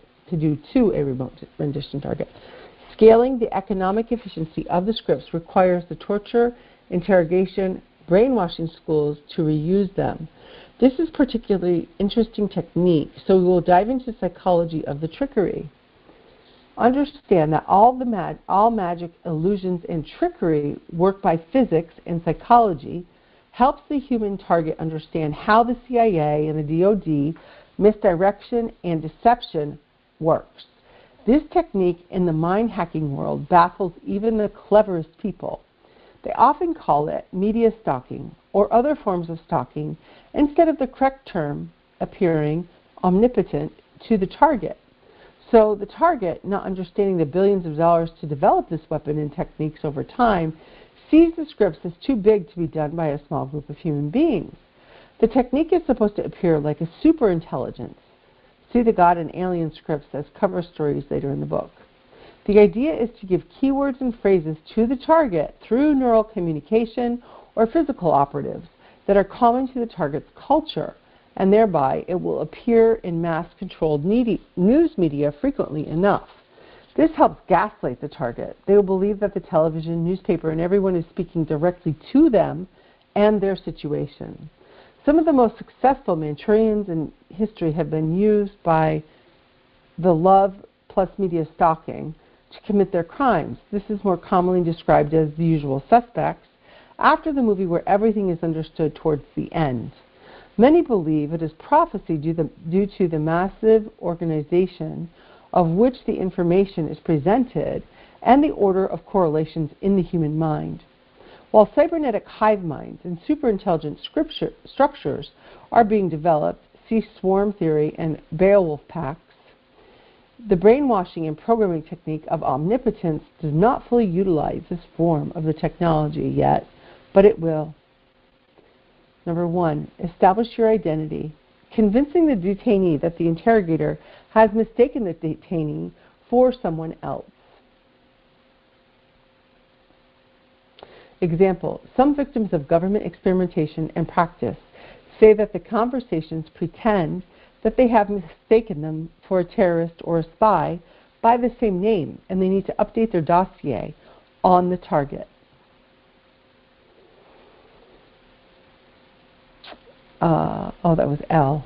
M. Repetition approach. Continuously repeating the same question to the detainee. Example. This is also used in brainwashing and programming, often called psychic driving, when expressed as a statement. Many targets say that they are asked the same questions over and over again. This technique is often combined with rapid-fire questioning, with multiple interrogators asking the same questions. And files and dossier. Convincing the detainee that the interrogator has damning and inaccurate file which must be fixed. Example, using a target's guilt complex. A complete list of confessions of shame is acquired.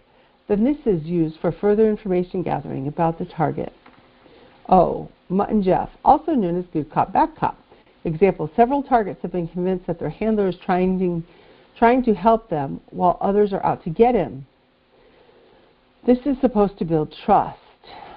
Oh, that is just so weird. Okay. Hold on. So good cop, bad cop is several targets have been convinced that their handler is trying to help them while others are out to get them. This is supposed to build trust. Okay. Rapid fire questioning. Example, confusing the target's mind who might be trying to hold back information and catch them in lying or inconsistencies. Very old school techniques are still applied in high-tech remote renditions too. Q, silence.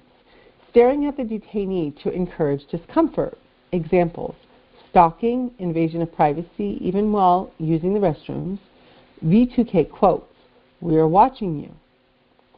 She's looking right at us. In remote renditions, this is applied by showing images of eyes in their shared visual workspace, in addition to the statements. R. Change of scenery up. S. Change of scenery down. Examples. Most targets are convinced through torture stimulus that if they keep traveling or moving, that they can get away from the torture equipment. This keeps them isolated and also changes the scenery up or down. T. Dietary manipulation. Examples. Tricking targets into believing that their food was poisoned by ground operatives and altering their hunger desires accomplishes this technique.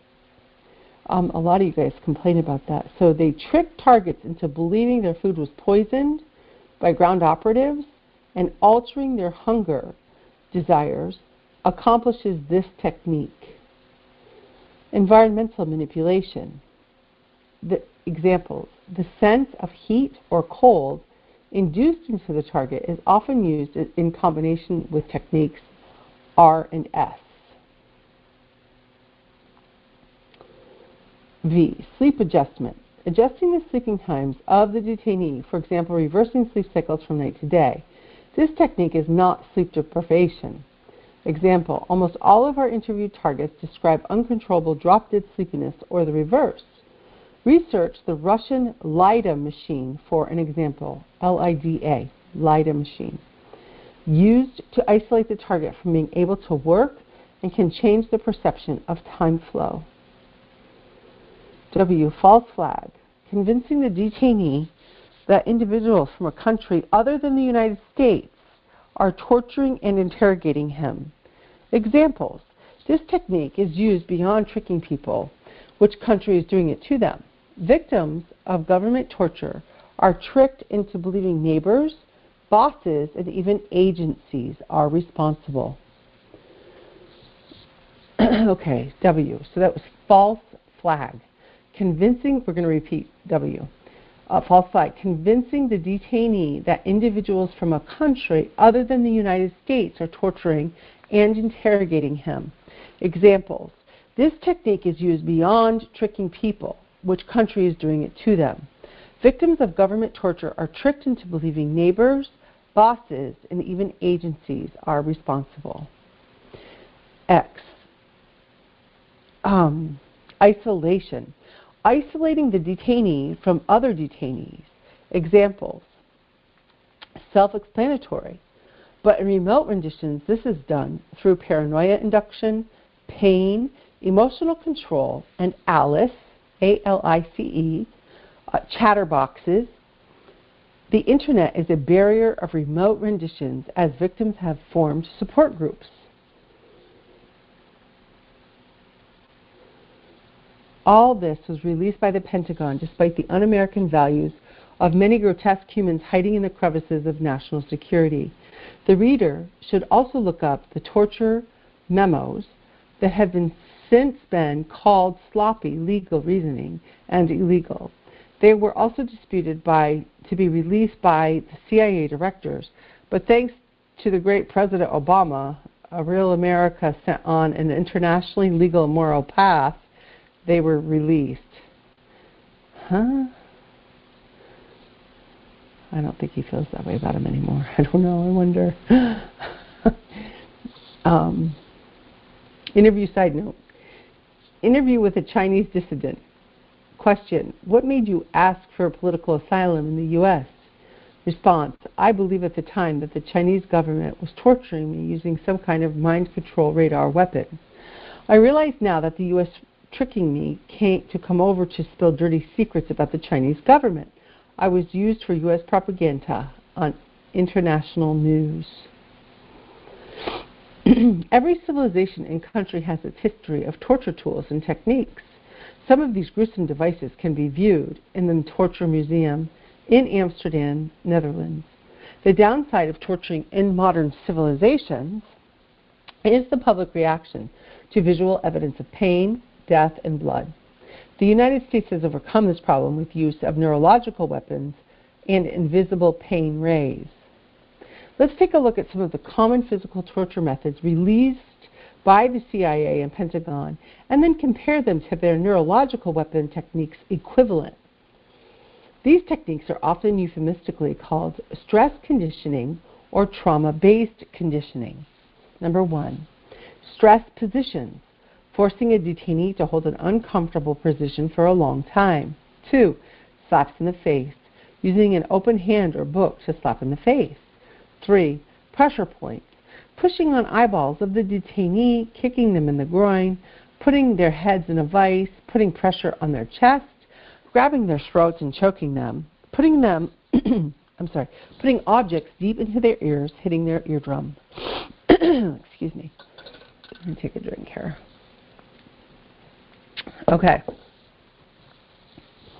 Electroshock, attaching electrodes to sensitive body parts with mild and harsh electrical shocks, even stopping the heart of the victim for near-death experiences and then restarting the heart. 5, waterboarding and suffocation techniques. Simulate drowning the detainee. Best done blindfolded with a cloth over the mouth. This can be substituted with plastic over the face to simulate suffocation. Wow. Okay. Sorry, I just had like a throwback with that one. Wow. Okay. Number 6, sensory overstimulation and deprivation. Put the detainee into a room with bright lights, preferably flashing, with loud, offensive music. Or, conversely, put the detainee in a dark, quiet room at moderate temperature and in isolation, preferably a sensory deprivation tank. Number 7, sleep deprivation and forced sleep. Using drugs in the detainee's food, loud sounds, other forms of 24-hour stressing, or simply poking the detainee to wake up every few minutes can be effective. Using roughly 5 days without sleep, then force the detainee to sleep 2 days straight, called sleep rooms in brainwashing schools. Number 8, burning. Wave a hot poker or blowtorch to instigate fear in the detainee. Blow smoke at them, then put out the cigarette on them. 9, other methods to increase fear. Use of vicious dogs or insects like spiders. Number 10, drugs and poisons. Useful to sicken and weaken the detainee to feel near death or alter their perceptions and conscious state. Example, LSD or BZ. Number 11, inducing vertigo and fear of heights. Using spinning hypnotic lights to induce motion sickness and dizziness. For detainees with a fear of heights, dangle them over an edge of a tall building. Number 12, pulling out teeth or pulling off fingernails invokes severe pain in the detainee. Take the detainee to the point where they beg for death many times. 13, threats of death for a detainee or their family, most effectively used after showing slides in movies of other people's deaths. Other types of threats work in less severe interrogation, such as threats to destroy their family legacy, and name in the community, financial ruin, and even homelessness. Number 14, sexual humiliation and rape. Use a clean baton or other instrument to penetrate the detainee, male or female. Simultaneously comment with degrading opinions of their body. This will increase the trauma. Number 15, desecration of religious items. If the detainee is religious or patriotic, desecrate these symbols in front of the detainee to increase feelings of futility or invoke anger. No-touch torture. I'm not touching you is a common I'm not touching you is a common childhood taunt. There are 2 tricks for each neurological torture, recorded pains and bidirectly induced pains. We will study the pre-recorded pains in this section on the Satan weapons system later. The bidirectional pains are shared by both the attacker and the target.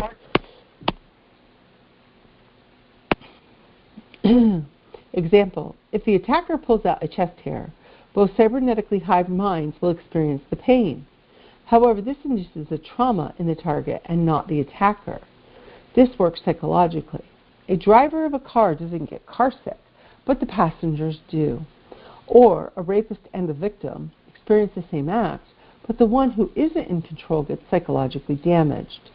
Microwave and sound weapons are considered no-touch by some people.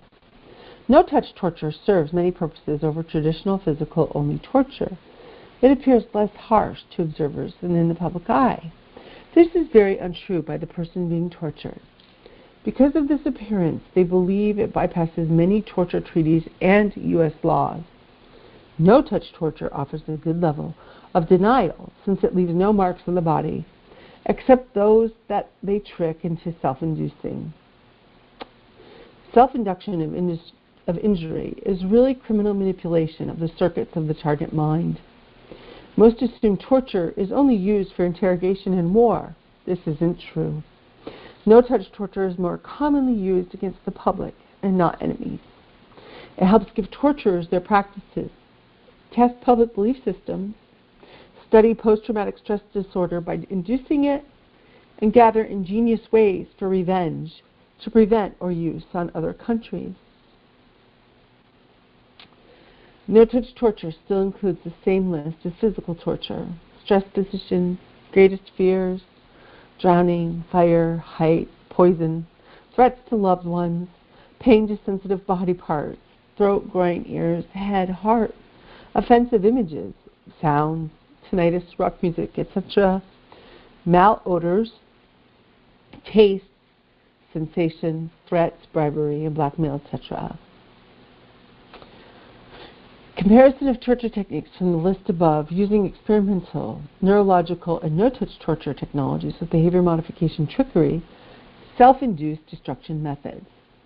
Quotes are from primary sources interviewed by authors. Number 1. Stress positions, forcing a detainee to hold an uncomfortable position for a long time. Example, the neurological method. I was forced to stretch out my arms and avoid severe pain throughout my entire nervous system, like it was on fire and being electrocuted. When the pain from muscle fatigue was too great, I would endure the electroshock pain and rest my arms. Then the cycle would repeat for about 24 hours or longer. Number 2, slaps on the face. Using an open hand or a book to slap the face. Example of the neurological method. I would feel possessed like a puppet. I would slowly slap my face while the words dumbass would come out of my mouth. It didn't hurt, but I had no idea how any technology could do this. See puppetry techniques and how they work. Number 3, pressure points. Pushing on the eyeballs of the detainee, kicking them in the groin, putting their heads in a vice, putting pressure on their chest, grabbing their throats and choking them, putting objects deep into their ears, hitting the eardrum. Example of the neurological method. I wanted the psychologically abusive voices to stop so badly that I pushed Q-tips into my ears, thinking that there was a microchip in them, and punctured both eardrums. Another interview. Some of the tortures that I had to endure felt like someone kicking me in the balls, choking me, and my teeth and eyes would hurt for no reason that the doctors could find. Headaches were common and would come and go quickly. Number 4, electroshock. Attaching electrodes to sensitive body parts with mild and harsh electrical shocks, even stopping the heart of the victim for near-death experiences, and then restarting the heart. Example neurological method. For weeks at a time, my body felt like it was being electrocuted. I would even get shocks that would make my body jolt. Yet there were no probes attached to me. My heart would also skip beats, like it was going to stop. Also see the Russian and United States Air Force's remote heart attack weapons. Number 5, waterboarding and suffocation techniques. Simulate drowning the detainee. Best done blindfolded with cloth over the mouth. And this can be substituted with plastic over the face to simulate suffocation. Example neurological method. Obviously, only suffocation can be simulated with remote renditions. This is different than choking. The method is done in 2 ways, as described by hundreds of subjects. In ESP neurological cloning, the attacker only needs to hold their breath, and the feeling of suffocation will replicate onto the target mind. The second method is often used for sleep deprivation. As the target begins to enter REM sleep, a type of sleep apnea is induced. This trains the target to be too scared to sleep as they believe they will suffocate.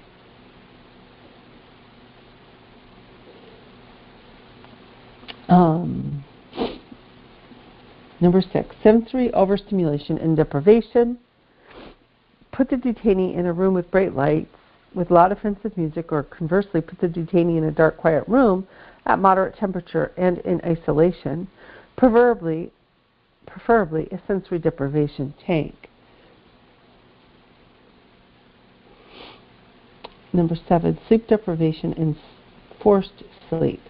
Using drugs in the detainee's food, loud sounds, other forms of 24-hour stressing, or simply poking the detainee to wake up every few minutes can be effective.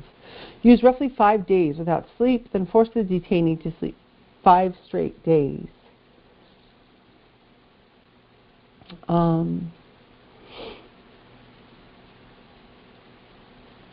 sorry, I got that wrong. I got beeped at the same time I was reading that by my email. Use roughly 5 days without sleep, then force the detainee to sleep 2 days straight, called sleep rooms in brainwashing schools.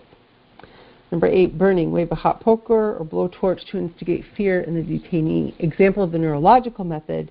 Using stings are often described as hot needles in their flesh. Additionally, during no-touch torture, a microwave system called active denial of service is used to make the target feel that they are on fire. When properly operated, the target can be kept alive indefinitely while feeling that they are burning. Using phrases like "we are cooking your brain" during the torture helps increase the fear and suffering. Other methods to increase fear use vicious dogs or insects like spiders, stalking, and other paranoia-inducing techniques.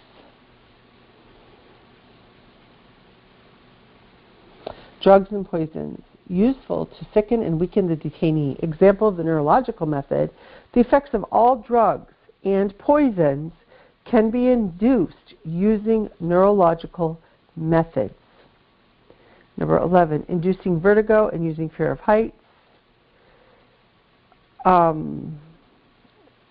Use spinning hypnotic lights to induce motion sickness and dizziness. For detainees with fear of heights, dangle them over the edge of a tall building. The example of the neurological method is many government subjects have reported vertigo and nausea. Number 12, pulling out teeth or pulling off fingernails invokes severe pain in the detainee. Take the detainee to the point where they beg for death for many times. The example of the method is trickery to make the target believe that there is an embedded tracking chip in their teeth or under their skin. The target sometimes can be tricked into pulling out their teeth or nails. 13, threats of death for a detainee or the family, most effectively used after showing slides and movies of other people's deaths. Other types of threats work in less severe interrogations, such as threats to destroy their family legacy and name in the community, financial ruin, and even homelessness. An example of the neurological method is heart palpitations and arrhythmias. Dipping the psychic soldier's left arm into cold water, thereby creating the symptoms of a heart attack, while pressing on their chest, is perceived as chest pains on the target. Number 14, sexual humiliation and rape. Use a clean baton or other instrument to penetrate the detainee, male or female. Simultaneously comment with degrading opinions of their body. This will increase the trauma. An example of this method, there will be an interview later in the book to describe it. Number 15, desecration of religious items. If the detainee is religious or patriotic, desecrate the symbols in front of the detainee to increase feelings or futility or invoked anger. This can be done by voice too. Interviewee, in the side note, they used me as a spy slave in counterintelligence to get blackmail on politicians or other people in power in my state. I was also tasked with informing them with names of anyone who spoke badly about the United States or might be a good Manchurian candidate. It was entrapment for these, so since I would instigate their conversation, my handler said that they would kill my family and torture me again if I did not comply. They also had me analyze the protocols of local authorities so that they could set people up better to be disposed of and silenced. Later, they tried to deprogram me using various techniques. A quote from an MK Ultra spy slave, that this interview is not all that unusual. Exercise. Okay, we're going to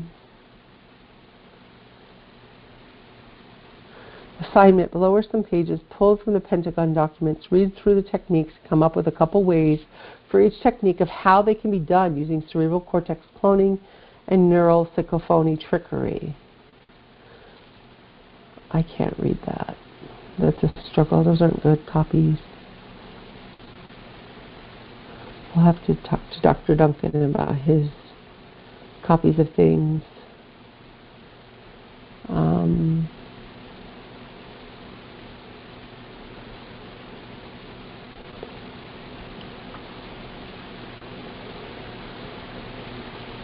It's very blurry. There's a lot of these.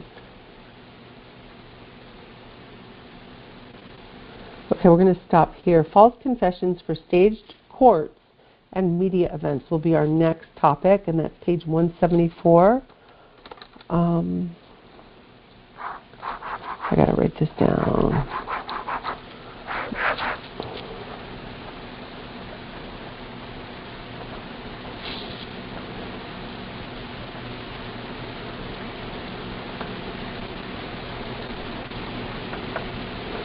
So on page 174.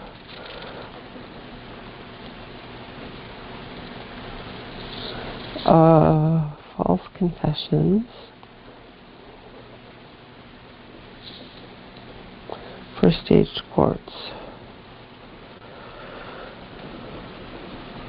Okay, here we go. I was very emotional. That's definitely the most emotional section we've covered. I've been crying, sort of like weepy, because it's just what is, they're just so sick. They're just so sick. What a horrible, horrible government.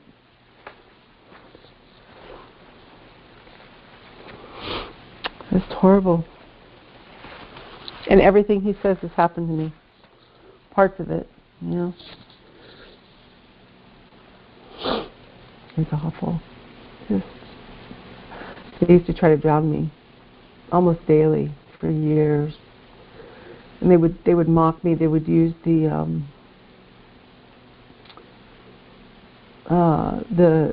remember Wendy would be in the Peter Pan in the movie. It was the cartoon, the Disney cartoon of Peter Pan, where Wendy would go to the lagoon and there would be the mermaids. And the mermaids would say, we're only trying to drown her, like it was no big deal. And they would use that on me. Like, they would insult me. We're only trying to drown her, you know. And I would get water everywhere. I would be drowned. Like, water would just come, like a river, sort of, would just chase me, and I have to run from the water, but it would always overtake me, and then I have to swim, and get up to it like in a bank, up onto a bank, and then I would, you know, I was drowned all the time for years. I don't know if you guys ever had that. It's just awful. These guys are just, also they can figure out how to do that to control people's behavior, or just to torture us because they don't like us, you know, whatever. So, I don't know. It's a sick system. And nobody has any business doing that to anybody, ever. Especially if somebody's innocent. Just because they're not liked by somebody, or, you know, whatever reason they picked me, you know. It's a mad world.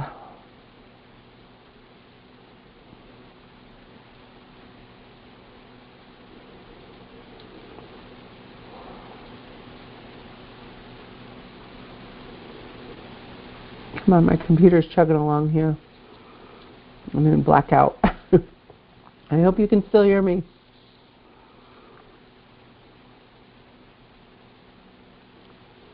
I don't know what's going on. I rebooted and everything.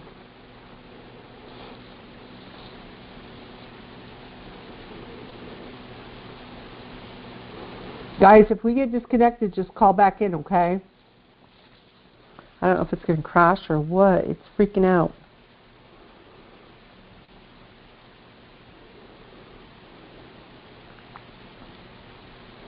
Here we go. Okay, we can still hear you. Oh, good. I'm going to try to stop. I'm trying to stop the sharing screen so it calms down.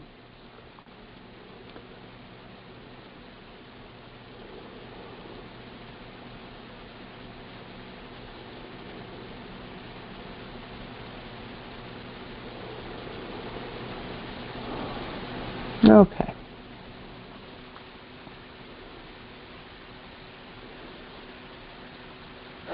It's still not.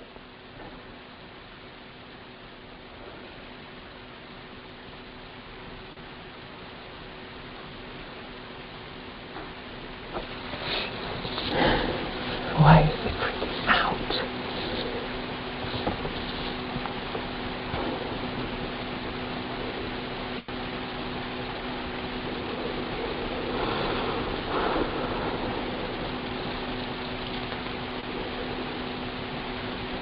There we go. Okay.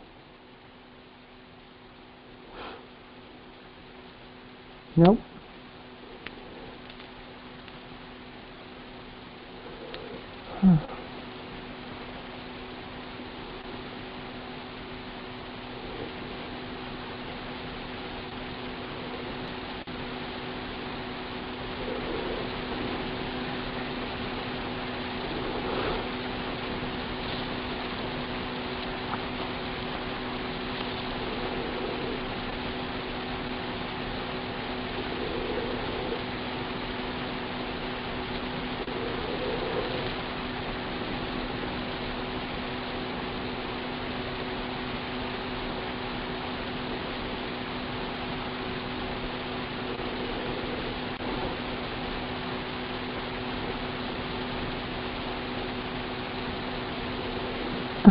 Gosh, this is driving me nuts.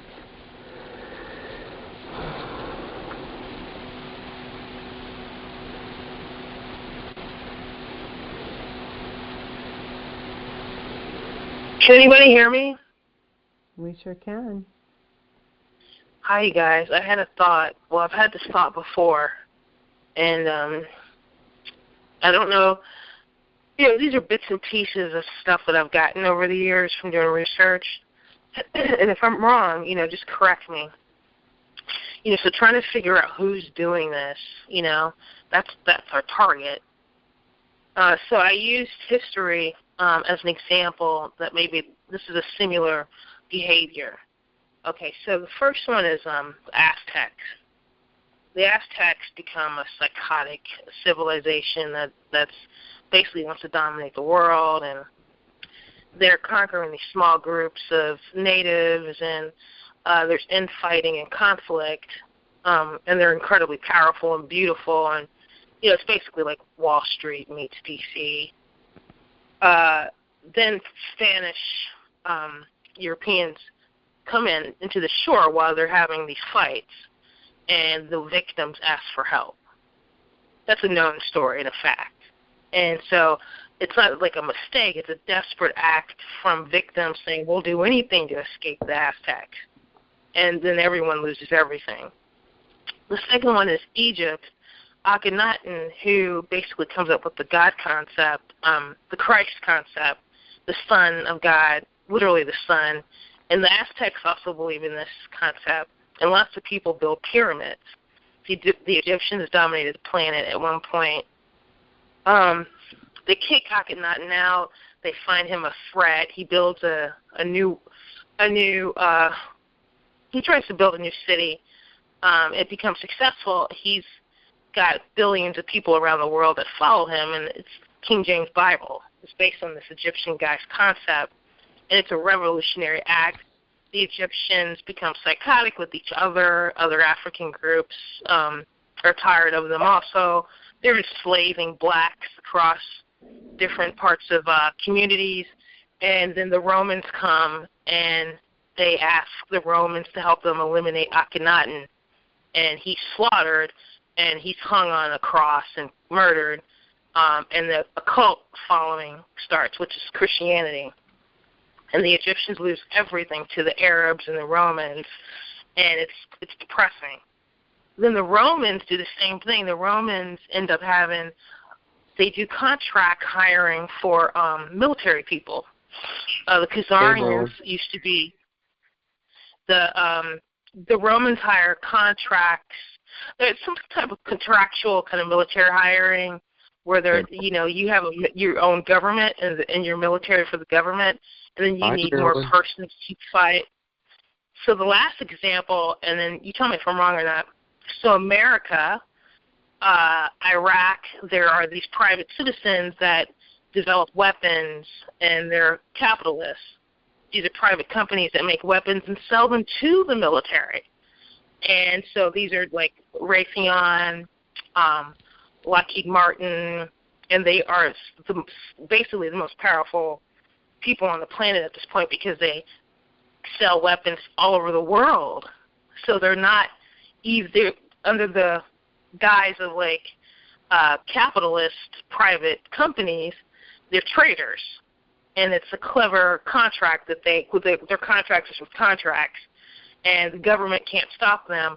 And maybe the United States government is being taken over by these companies, and they're the people that are targeting us, and they feel threatened by anyone and everything, and they're selling AI, artificial intelligence, that does remote neural monitoring and all the direct energy weapons, and that's probably our enemy. And so our target would be the CEOs of these companies, and that would build our allegiance to the United States, and other countries are probably being targeted by these American white males. Like Black Lives Matter is a joke because it's not about police. The police are not out after us. It's these contractors. That's what I think. That the cops, when you really talk to a cop and you're humble and you ask him what he thinks about these military, he's like, that's over our head, and if it's true, there's nothing we can do about it. You're fucked, And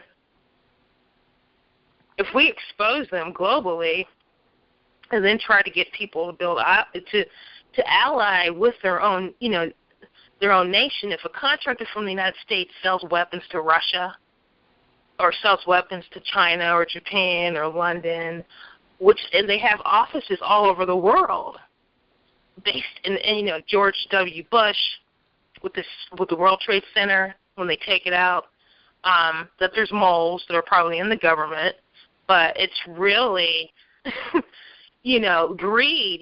The leader of Black Lives Matter buys 4 mansions.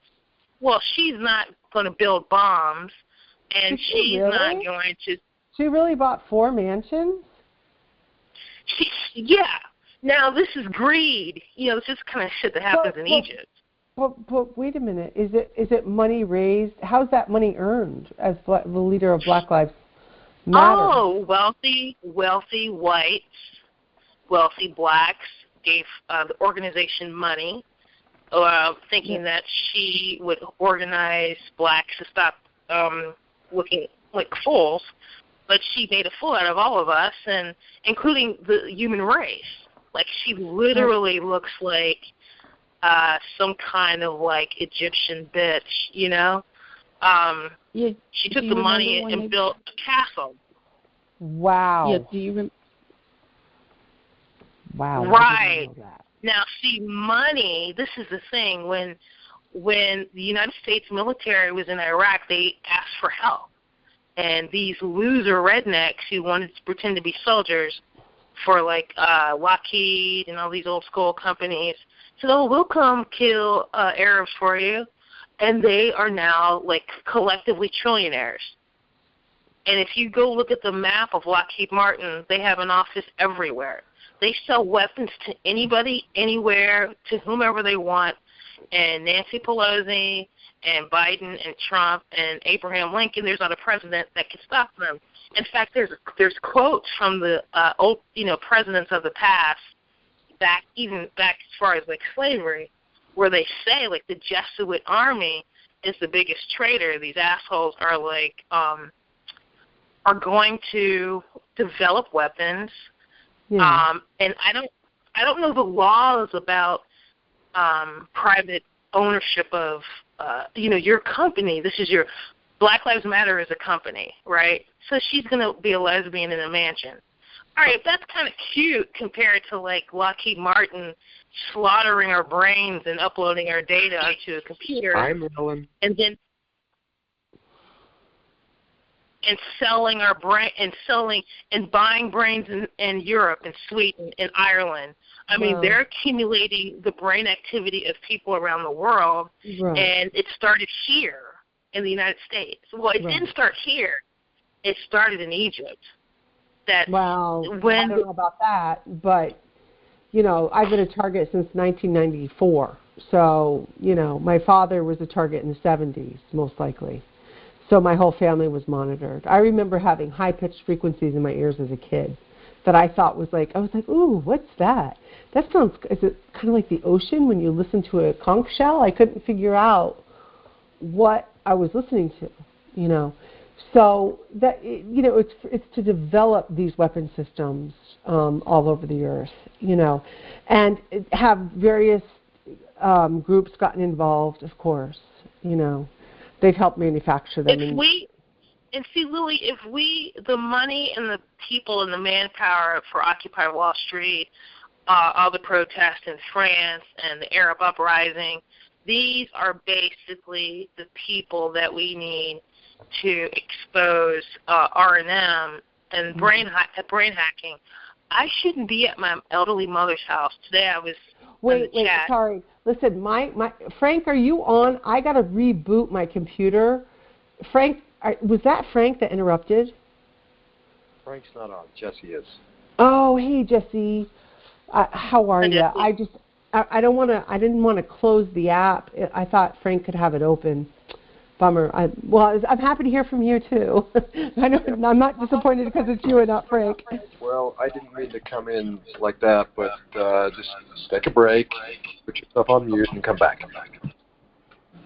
Oh, I can't. If I close the app. No, you don't need to close the app. Just put yourself on mute, take a break, and come back. Okay, so I can't because my computer is freaking out. I can't put myself on mute. That's what I mean. I've got to reboot the program, and I thought, you know what? I'm going to try to text Frank and see if he's available, and I'll have him come in, hold the call open, and then just reboot my section. You know what I mean? Yeah, I understand. So get him a text. Yeah, I'm going to. Because I can't even mute. And I hate to have everybody try to come back into the call. Well, what's cool is you got an echo on the line, too. So if you're not there, your echo will be. Yeah. Hi, everyone. This is Janie from the New York, New Jersey group. Is Frank there? Janie. Hi. Hi, Janie. No, actually, my name is Lily, and I run the call on Monday nights for Frank for Targeted Massachusetts. Oh, that's nice. Yeah. Well, hello, everyone. All these people here. Yeah. Love Hi, it. Greg. Does anyone have any thoughts about what I said? I think that it's worth discussing that if we're trying to figure out who's charging us, Hey, and if Marilyn, it is the contractor. Hey, Marilyn. Yeah, what's up? Where are you located? This is Greg. Hi, Greg. I'm in Ohio. Oh, that's right. Okay. Can I give you a call? Or can you call me? Because I want to talk with you about what you said with the contracting, killing. I want to hear more. I mean, I believe that. I think that's exactly an interesting point you raised. Yeah. Okay. What's your phone number? Sure. You ready? Yeah. 347-376-0757. And your name? Greg Moore. All right. My number's 937. Okay, hang on. 947. No, 937. 516. 2612. Okay, 947-516-2612. No, 3, like 1, 2, 3, and then 7.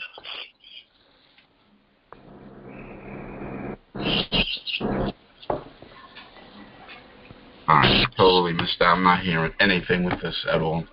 What's the first 9, 3, like tres, uno, dos, tres, and then 7. Okay. All right, 937-516-2612. Yeah. Okay. Yep. Gotcha. Thank you. Now, I had heard this story. This really cool brother was breaking it down. He said, "Oh, the people that took over the world, they make the same mistake. They contractors, when the government involves themselves with private contractors, you will lose the control over your country. And if that's the case, then it's not our government per se, though there are people in the government that are on it. I agree. That would mean that there's private citizens that are working for these companies. Exactly. When you look at the website, thank you for saying that. That's how they weasel out of this. That's how they weasel out of this. That's exactly the scenario they got going, and it totally exempts them from any liability. That's a very good point. Yeah. They can weasel away, and that's the setup they got, and they own it, which is amazing.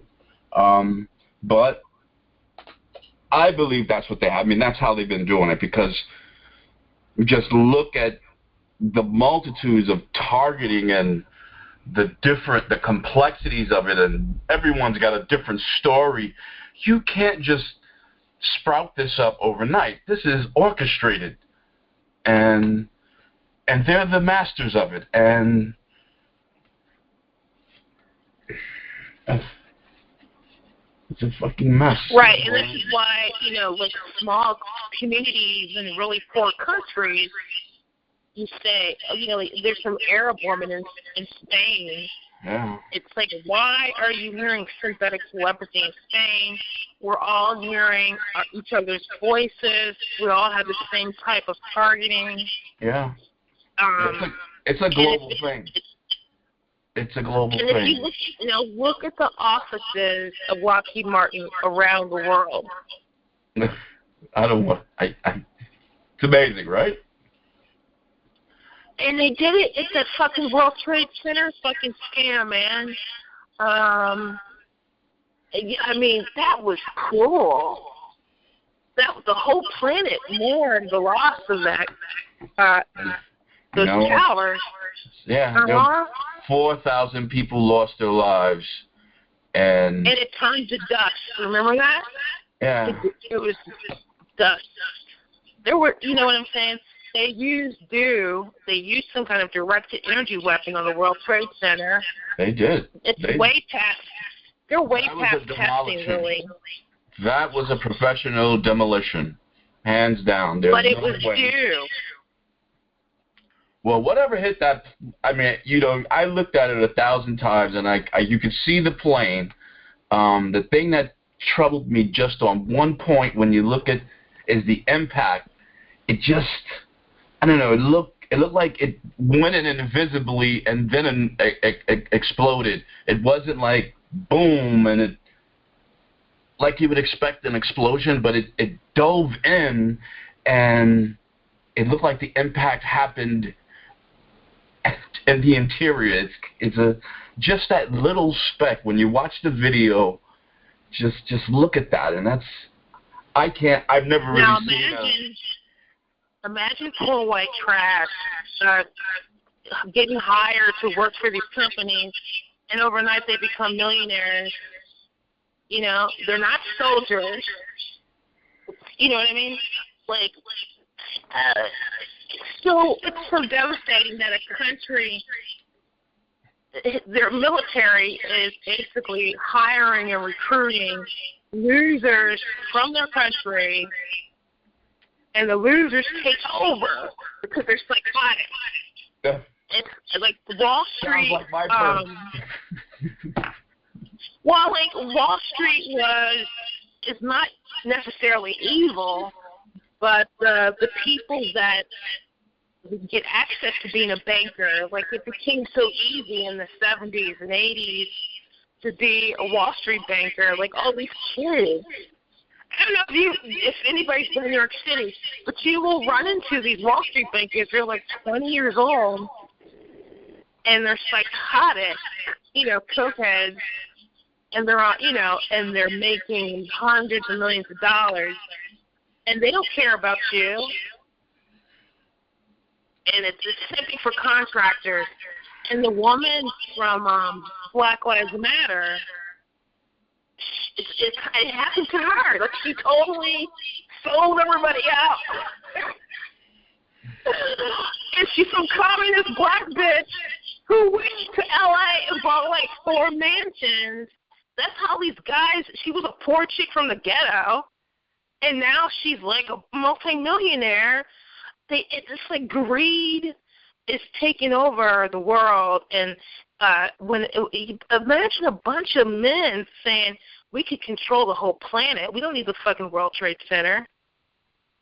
The World Trade Center, and they're talking to each other. They're saying we will take over the world, and we're from the United States, and we're not the government. Fuck the government, And all these men who are attacking the government, they might be wrong. I mean, no, actually they're not wrong, because it is the government, because the government knows they're doing it. It's a bunch of bitches and cowards, and I think like all civilizations fall because of contractors. We'll help you. We'll fight your battles. That's why, all these people, the Aztecs lose everything, the Egyptians lost everything, the Romans lose everything. I mean, country after country, it's just the same story that these weirdos, I don't know the language to explain the male brain that comes up with this crazy shit. And you can't get on the call with this bullshit about, well, why I'm so sensitive and I'm such a good person. They don't even care about that. That's not why you're targeted. They're doing it. They're going to do it to everybody. They're going to take over your body. They're going to take over your brain. If you plan, even thinking about fighting Marilyn Houston, the bitch that runs Lockheed Martin, they have it on a computer because I just said it. She's a bitch. Someone should take this bitch to court. a perp just protected my vocal cords. Because some perps are aware of this. That, like, you know, like, you're a woman. It has nothing to do with you being a feminist or black or gay. Everybody's out for it. Everybody's fucking in on it. I mean, look at the number of white women that run these big corporations that sell weapons around the world to destroy the lives of families everywhere, from every coast, everywhere. And I think that we should tell our military to protect us from these losers. Like, like all the soldiers that went to Iraq, they came home and they said, oops, that was a mistake. I don't even know why we did that. Of course, one, you were dumb. They raised you to be dumb. The school system's in on it. They're breeding stupid children so they'll end up slaves. It's such a big conspiracy to take over the world. And it's not because you're a Christian. It's not because you're a woman or you're poor or you're a whistleblower. It's because you're walking and talking. That's why they targeted you, because you can see, you can hear, even if you're blind. They don't give a shit. If you got a heart rate, they're going to put BCI in your ass and your toast. And if you're arrogant and cocky like me, they're going to burn your face, burn your head, break your legs, cripple you, and I get molested so many times, and now I don't even care. I'm like, oh my God, you just raped me again, and I'm going to make some coffee. The other thing about abuse, if the more they abuse you, the more you're not going to give a shit. You just have to control your brain activity, that your brain's going to panic when you hear voices tell you horrible things. Then your brain's going to panic at the thought of being violated in your home, and that you had an American dream in your mind. They hate your American dream. They don't care that you wanted to have a family and a white picket fence. You have to let go of all those old dreams you had. You have to have a new dream, and that's a global freedom from these losers. They're going to, I mean, Lily might know what the plan is, but I live in Ohio with Wright-Patterson Air Force Base. There's a lot of wackos from Ohio. The plane was developed here. There's a lot of creepy people that live in this state, and I'm not scared of any of them. I told the mayor, I told the governor, I call the FBI, I make police reports, I tell the neighbors, I tell my family, I tell everybody. I tell the air. I wrote letters to senators with my name. I collect evidence. Never show fear. Take whatever drug you need to take to avoid fear, because there's millions of us now. And fuck Black Lives Matter. That was a con, and the contractors probably came up with that shit. Okay. I know. Thank you, Marilyn. I get your angst. I do, and I don't know the big plan. Okay, sort of. I have my own theories as to ultimately what they're up to, only because I've been reading about it. But really, all that matters is the anxieties of the day, and that's what we have to focus on, is getting through one day at a time. The big picture, whatever sugars off. I think at this point, we're ready for anything at this point. I don't think anything's going to shock us anymore, surprise us. Not even a supposed alien invasion, okay, made by these guys with their lasers and their whatever plasma weapons. They can make anything appear. So, nothing they do shocks me at this point anymore. And I think as TIs, we're ahead of the curve, because we expect, and nothing would shock us. I'm pretty convinced, right? I don't know how you guys feel, but I'm pretty sure. I agree. Nothing shocks me anymore. So don't fall for whatever sensationalism they've got planned with this stuff, okay? All of it is to manipulate and control your beliefs. If they're doing this to us, we've been saying, and I've been reading, how they're doing this weapon systems development to teach the computer system from live action people about life, which is us, our thinking, the way we react emotionally. They're supposedly making copies of us and storing it into the databases.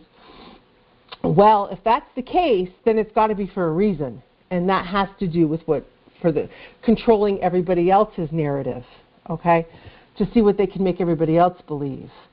And I just watched a video, and I haven't vetted it, so I'm going to say this carefully, but I have enough confidence that there's got to be some truth to it, that it was just released about a CIA agent whose last name was Spencer. Some of you guys might have been seeing it kicking around Facebook, where he confessed he was on his deathbed, and he wrote a letter about everything he knew being an agent for the CIA.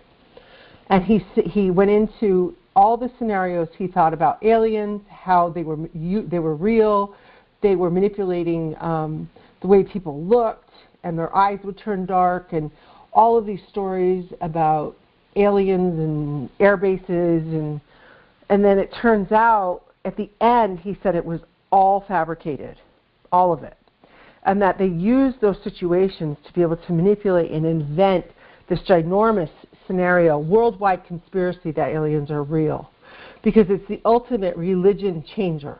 If aliens are real, then what does that do about God? What does that mean about traditional religions? So it deceives a certain percentage of the population, not everybody, but a percentage, okay? So if just think about it, if they could produce, and he said they want to produce a pretend alien invasion, complete with, scenes of struggle of these spaceships, so that it brings people figuratively to their knees, and then they can create any kind of totalitarian rule they want. They can introduce any kind of martial law, etc. So you got to just we're smart enough to know the power and the sophistication of these weapon systems.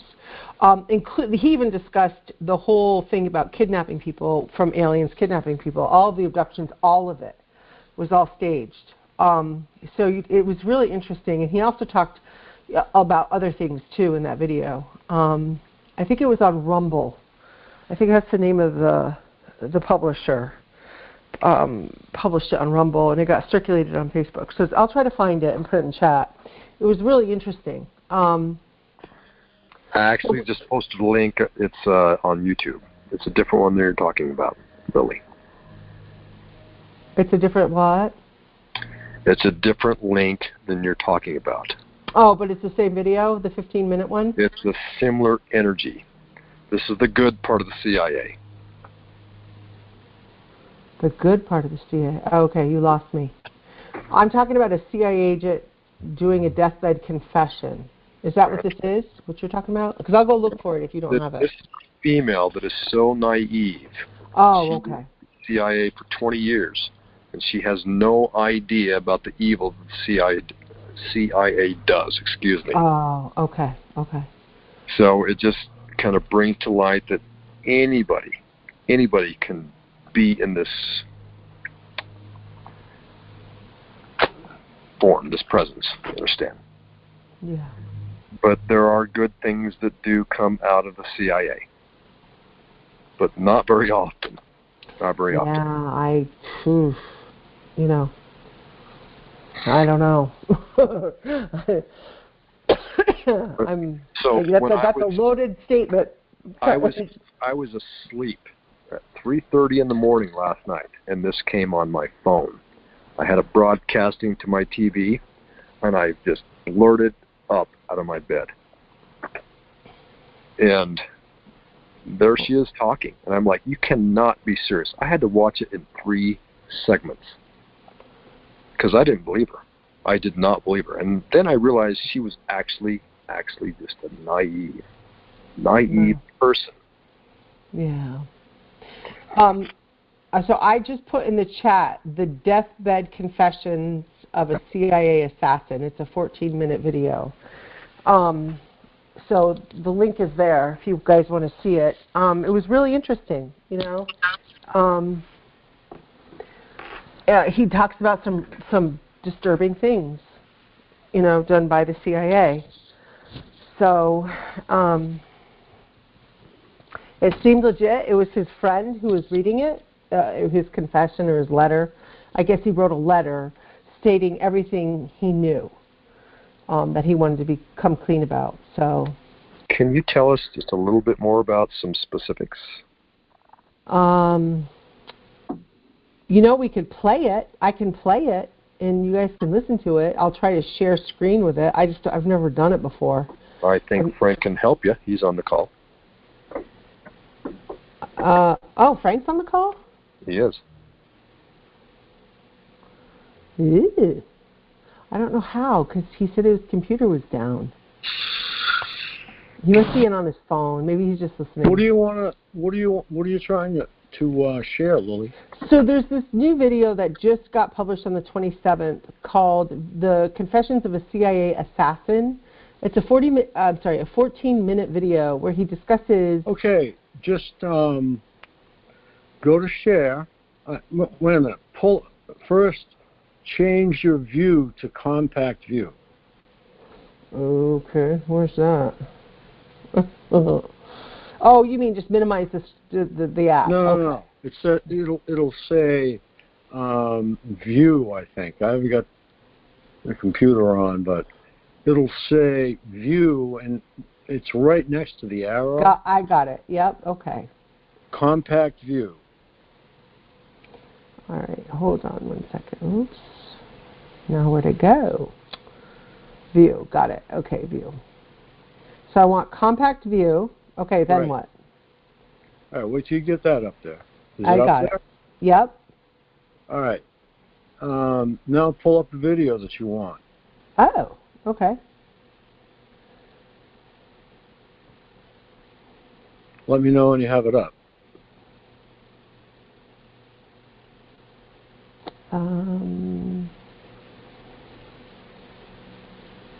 The audio may or may not work. I can't. My computer's freaking out. I just can't do it. It's just too weird. I don't know what's going on tonight. I have everything closed down. Just pull up your browser and open that. Go to YouTube and just open that particular video. Yeah, I'm trying here. Dang.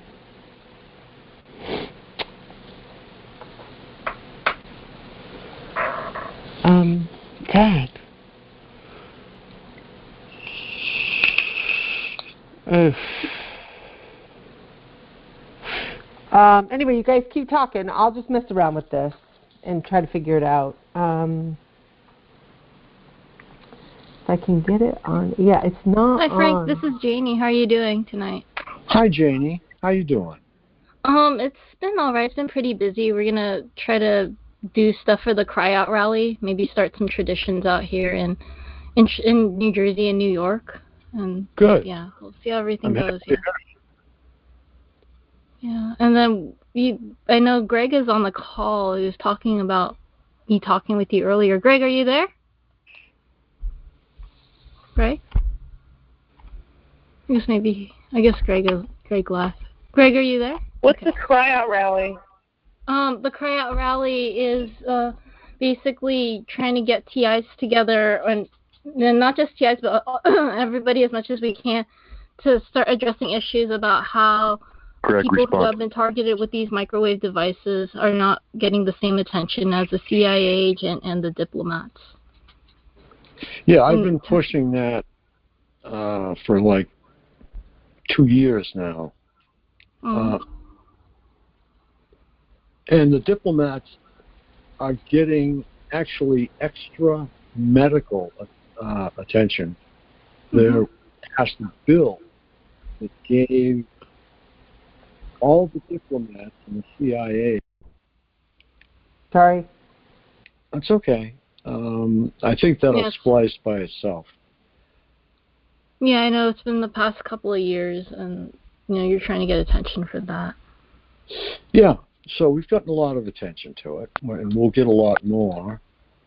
The Institute is growing all the time in interest, and we plan to do a lot in the way of buying a TI home. Now, it's easy to get a TI home donated to you.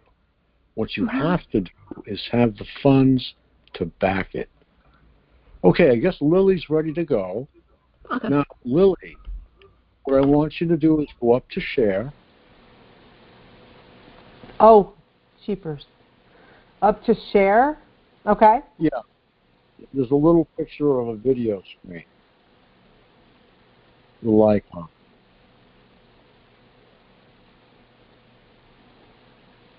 Okay. Yep. Okay, and it should say the name of your video.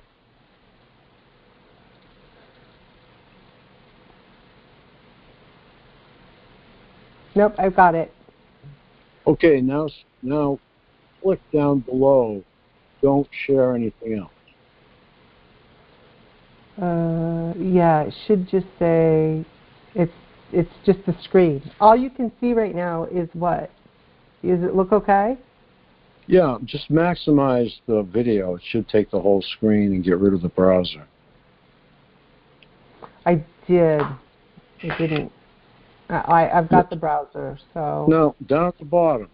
Yeah. Click on, right next to the guy's head on the right-hand side. Can you see the thing that says full screen?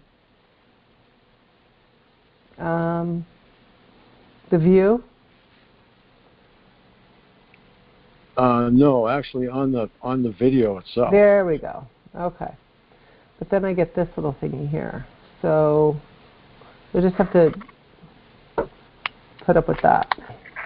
It's everything within the green line, right? Everything within the green line, correct. But I don't think you are sharing full screen because I see the browser. You shouldn't normally see the browser. I know. I can't figure out how to collapse the browser, but that's okay. They can still see the video, right? You guys can see it full, like it's kind of big. It's almost the whole screen. I don't dare touch anything else. I've got this far. This is like amazing. And you. Okay, we'll just play it and see if they get. Yeah. Everybody ready? Let's listen to this. I guess it's about 15 minutes.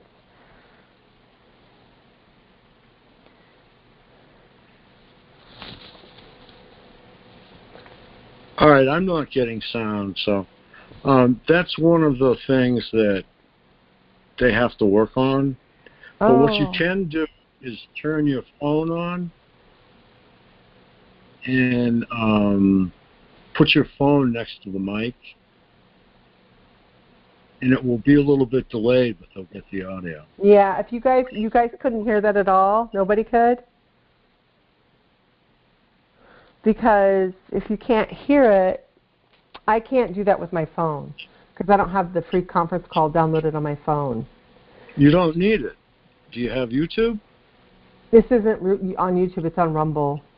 Oh, it's on Rumble. All right. Yeah, that's okay. If nobody heard it, I put the link in the chat. It was a good try. At least I tried. Yeah, I have the equipment to get sound.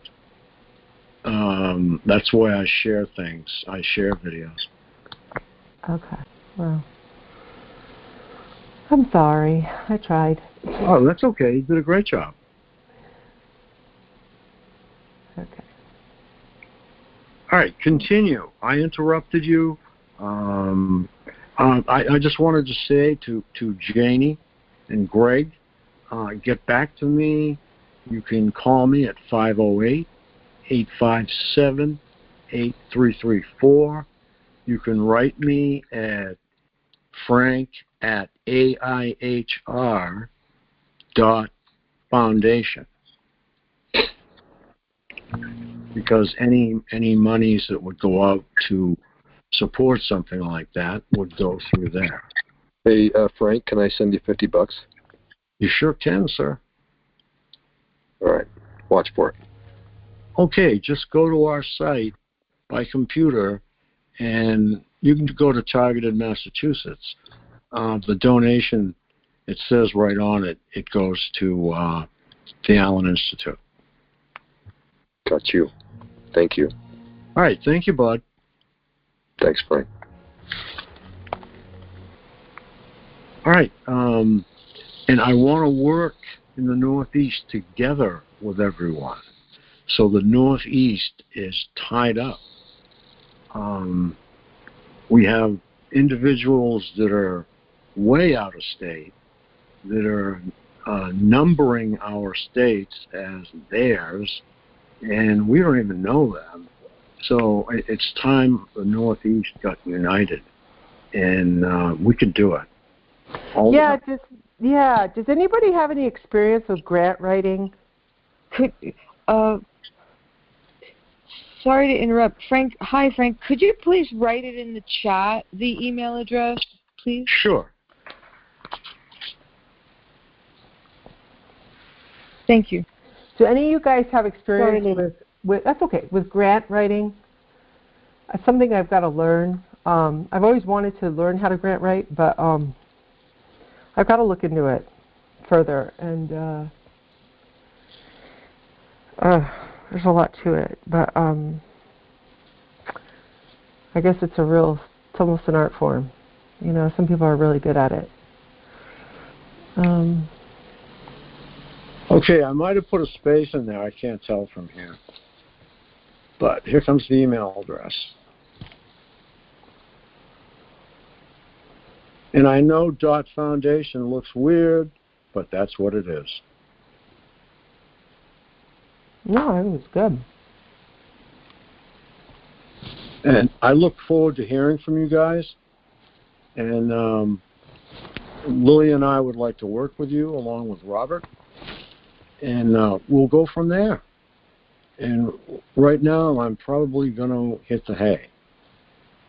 Yeah, Frank, thanks for calling to help out. Oh, no problem. My computer was crashing, and I fixed it though, so I rebooted. Oh, no problem. I couldn't even exit. It was really weird.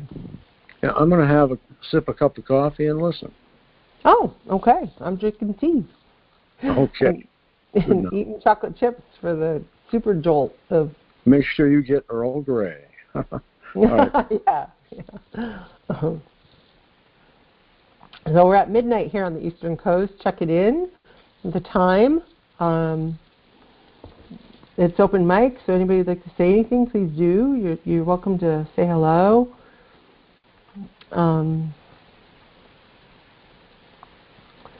I am snacking on chocolate chips. Oh, Lily, I just wanted to interject that Dr. Duncan's books are the books are available on our site. It just says Dr. Robert Duncan. Up in navigation. Okay.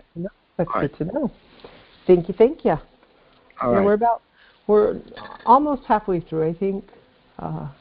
We stopped on page 174 tonight, so we've got a good 120-something pages left, I think. I can't recall. But I think you've got a much more educated audience now at this point. I hope so. I think it's what it's doing. What it did for me most was it validated everything that when I read it, the first time, it validated. I didn't understand a lot of the tech stuff. I was trying to. Metaphor is hard for me with my brain the way it is, as it might be for some of you guys. But it really validated my experience. I'm like, oh my gosh, I'm reading this, and this is exactly everything that's happened. So yeah, it's very validating. And to have a shared experience like that without it being considered ooh from the outside world, we have shared experiences because, well, guess what? We're sharing those experiences, which are legitimate, which isn't some psychological phenomenon that they hide behind, So he's right on. And you're doing a great job. And thank you, Janie, and thank you, Greg. Yeah, it's nice to meet you, Janie, and Greg. Well, I know Greg. It's good to hear from you, Greg. And how you doing, Greg? Yeah. Greg, are you still on the call? Is he still here? I think I see him, but I don't know if he's sleeping or he's doing something else. So you have a call, JD. When is your call? Every Tuesday night at 8:30 p.m. It's usually a little better on my schedule because, Yeah, because usually, I'm planning to work weekends, and we'll see how everything goes with that. Where do you advertise on for your call? Like, if people wanted to call in, where would they find that information? I used to advertise it all over Facebook and the TI forums. I also tried to use like Reddit and and I didn't have any luck getting people from New York or New Jersey, so I started advertising locally and got a little better results. It's just for people to learn about what targeting is, and if they're experiencing it, it's a good opportunity for them to reach out. Sure. I know in the city there's a big hub of people coming in and out. So you have people looking for all different types of work, and you get all different types of people. It's a good opportunity, I think, to advertise, to different people that would get them to come on conference calls or to even come out to the meetups. Sure. Would you use conference call? Yeah, conference call is a good way for people to get to know each other before meeting up. So if, people feel like they need some time to get to know the TIs a little bit online, then they can meet up in person over time. Sure. And for your actual call, do you use the free conference call app like this is? Do you use the free conference call? Yes, I use the free conference call app, yes. Yes, okay.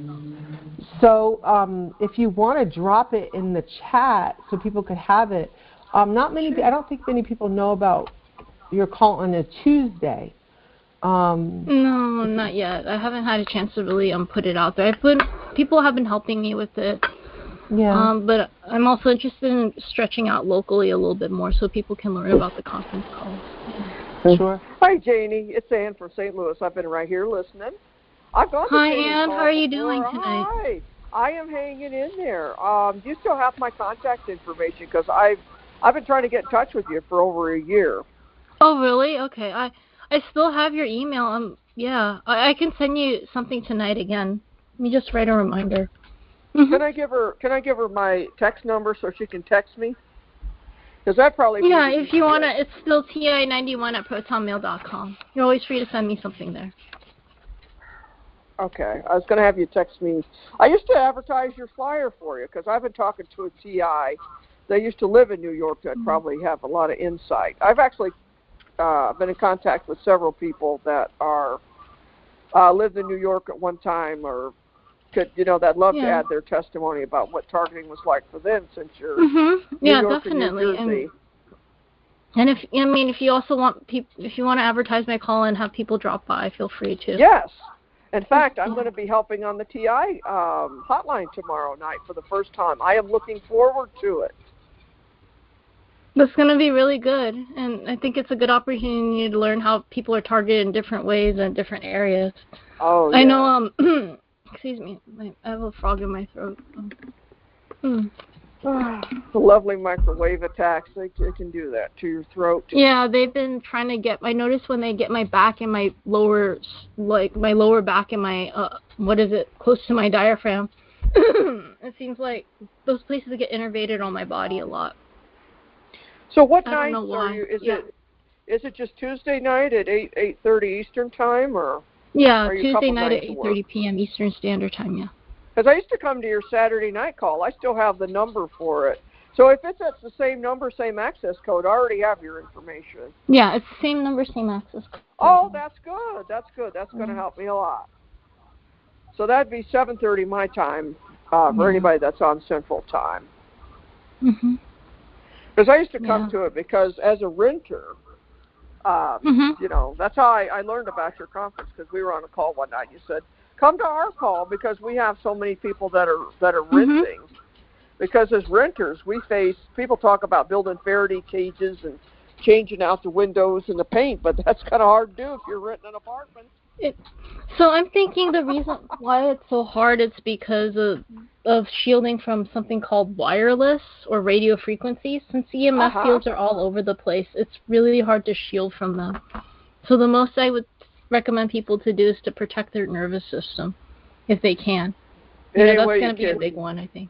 So, and definitely yeah. Oh, I'm sorry, go on.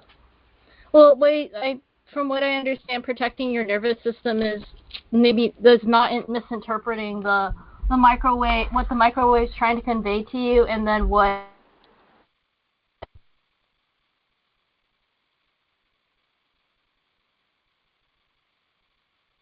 I highly agree with that, and I mean, education is always the best medicine too. I mean, an ounce of prevention is a pound of cure, and then some, especially in a case like this. So if we can educate ourselves and other people about what's going on out here, we're really going to stand a very good chance of being able to overcome this and be able to reach out to the ones where it has it. Because if this is a great big experiment to see how much all of us can take from microwaves, from B2K, from all of it, then we'll be able to fight back. Hey, Ann. Okay, so I have like multiple, sorry, that's kind of weird. Multiple beams. Sometimes I feel like there's multiple beams that are going into my skull sometimes. Yeah. And I can see it, when TIs complain about the flashing light when they close their eyes. Is that the beam? I kind of think it is part of mine is I have a hologram like you do, Marilyn. I've had holograms before, like in 2005. I had all kinds of holograms like what you've talked about from the first night that I met you. I can't believe it'll be 3 years in December. I think I've had a hologram my whole life, but they told me because of my eye disease it was called a condition called photopsia. Because I explained that to the doctor even before I lost my vision. I said, I see things, because you have to describe to them what you can see, what you can and can't see, so they can correctly or maybe incorrectly diagnose what's going on.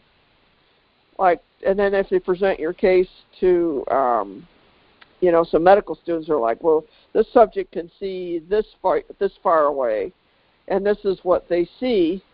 And I explained to them that I see looks like someone took a can of sparkles, like you'd use in art class, and shook them in my field of vision. It's kind of pretty sometimes, actually. Or it used to be. Now it's just horrible. And I was, yes.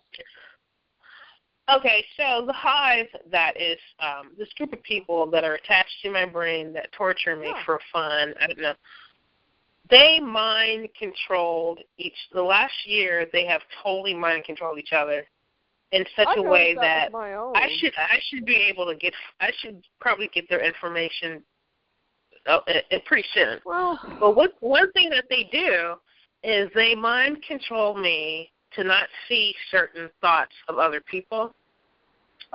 So there's this perp. He's a total pedo porn. He makes pedo porn. They make they make the hive will make pedos, and so. He actually, what he does, because I used to say, well, let me see where you live in the hologram. Like I'd close my eyes, and right when you think you're going to go to sleep, you can see more vividly. I said, let me see where you live. What's your address? Pretend like you're writing down your name and address.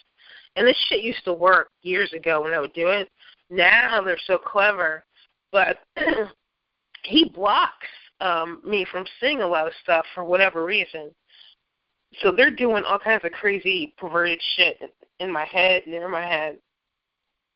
My point is that they mind control each other, not to see things, not to do anything.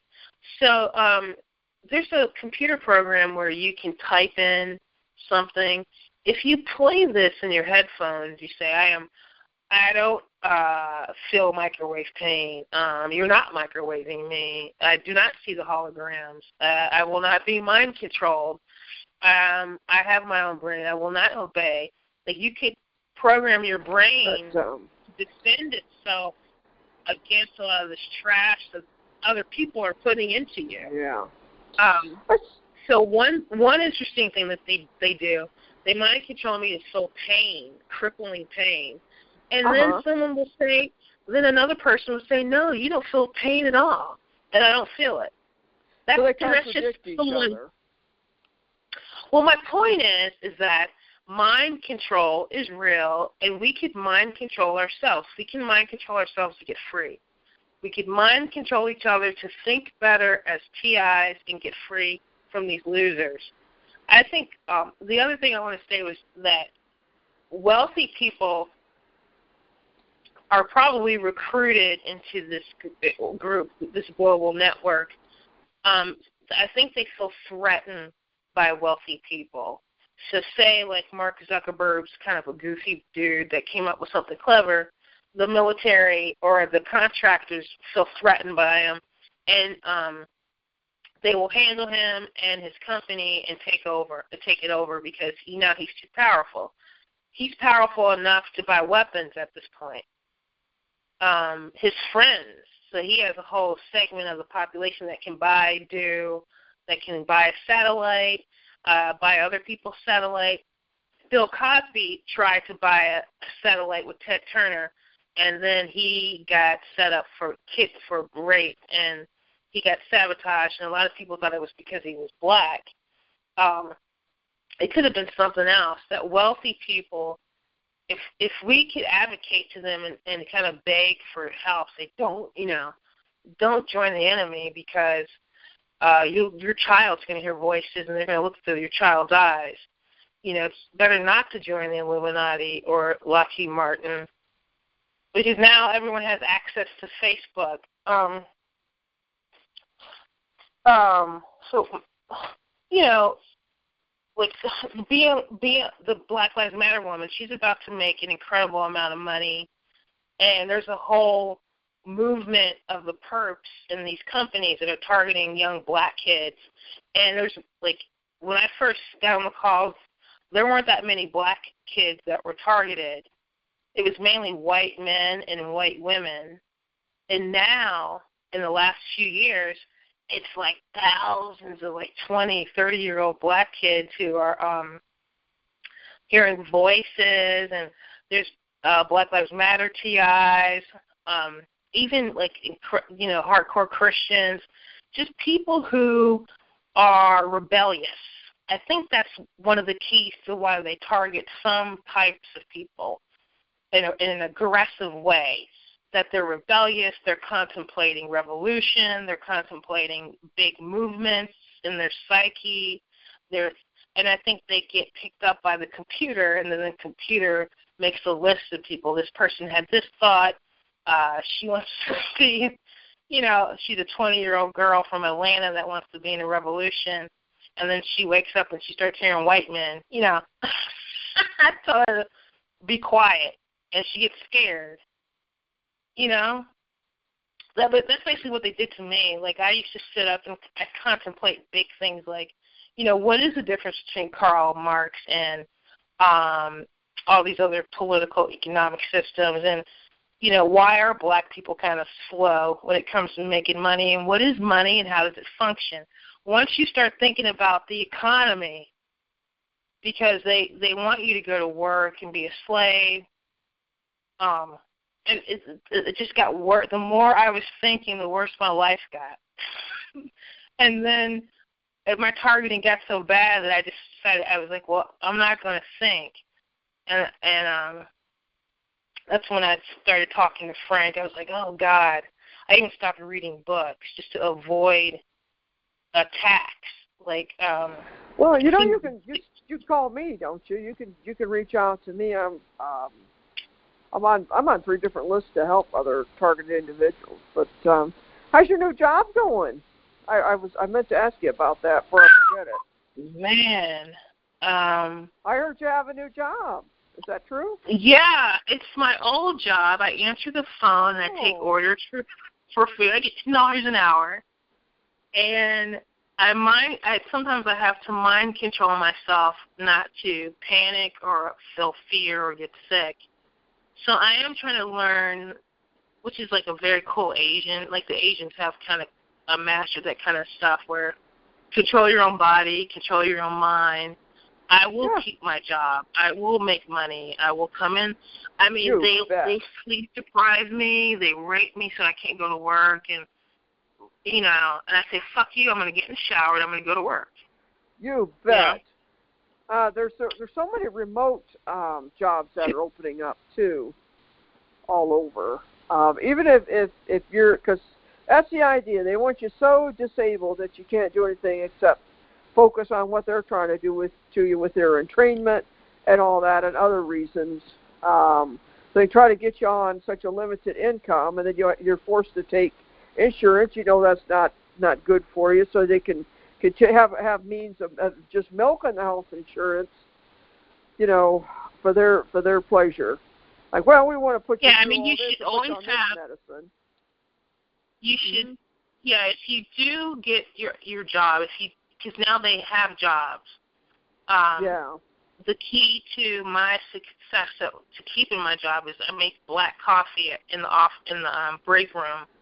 Yes, good idea. So black coffee forces your brain to think better and clearer, and you can defend yourself better against perps. And whatever you can do to improve your quality of sleep at night. I mean, are you a first shift worker? Are you second shift or like a swing shift? Yes, I work in the evening. Well, I do like 4 to 11. Okay, so that's like second shift basically. Yeah. Uh-huh. I'm totally out of it during. I mean, I'm a shell of my former self. It's very strange. Well, I think the targeting is really starting to tell on all of us. I mean, people can't expect to be targeted for years and years and then our health just still be as good as it was when I was born into the targeting program. So 48 years ago, you know. That money, all of that. The money that Black Lives Matter made,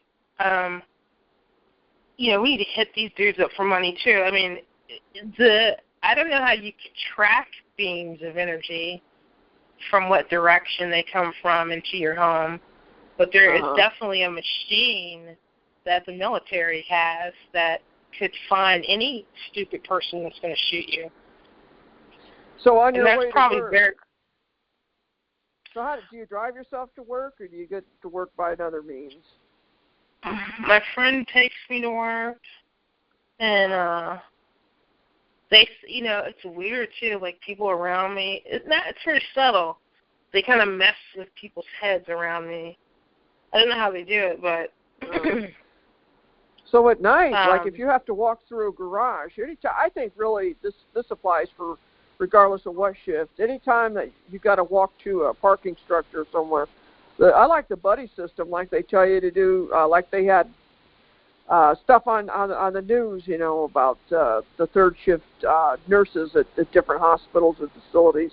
So they were buddying up. They'd get in this one woman's car and drive up to the other level and drop the other women off if they were parked. You see how this is working? Or like if the one woman was like if they were all getting off at the same time, the one woman was parked on this level of the parking structure, and then the other ones were just all over. It's a great big structure. So what they did was they did a carpool within the parking structure, if that makes any sense. They would drive the other women upstairs to where their vehicles were. So it's like, as I say, safety in numbers. I like that idea. Does that make sense? Yeah. You do have to be careful in general. I mean, before you were a TI, you had to contemplate safety at night. Safety anytime. Oh man, especially now.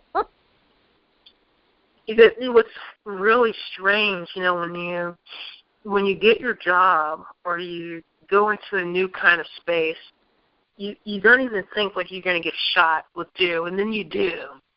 And you're sitting at a desk, and they shoot you in the legs. And you think about the angle from which they shoot you.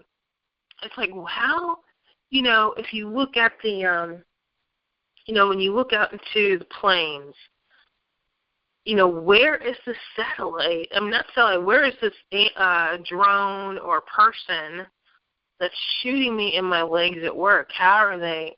Where are they? Isn't that weird? I get shot in the head. It's brutal. I mean, I drank, a couple shots of vodka. And then coffee. It's just, it's just strange. You're at work and shot in the head. And differently, like your feet, your toes. I get shot in my toes.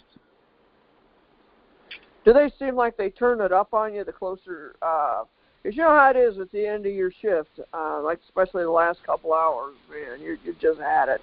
I've had people tell me when they work third trick, when they get to that 4 o'clock hour, that like 4 to 7, it's like all they can do. So I guess that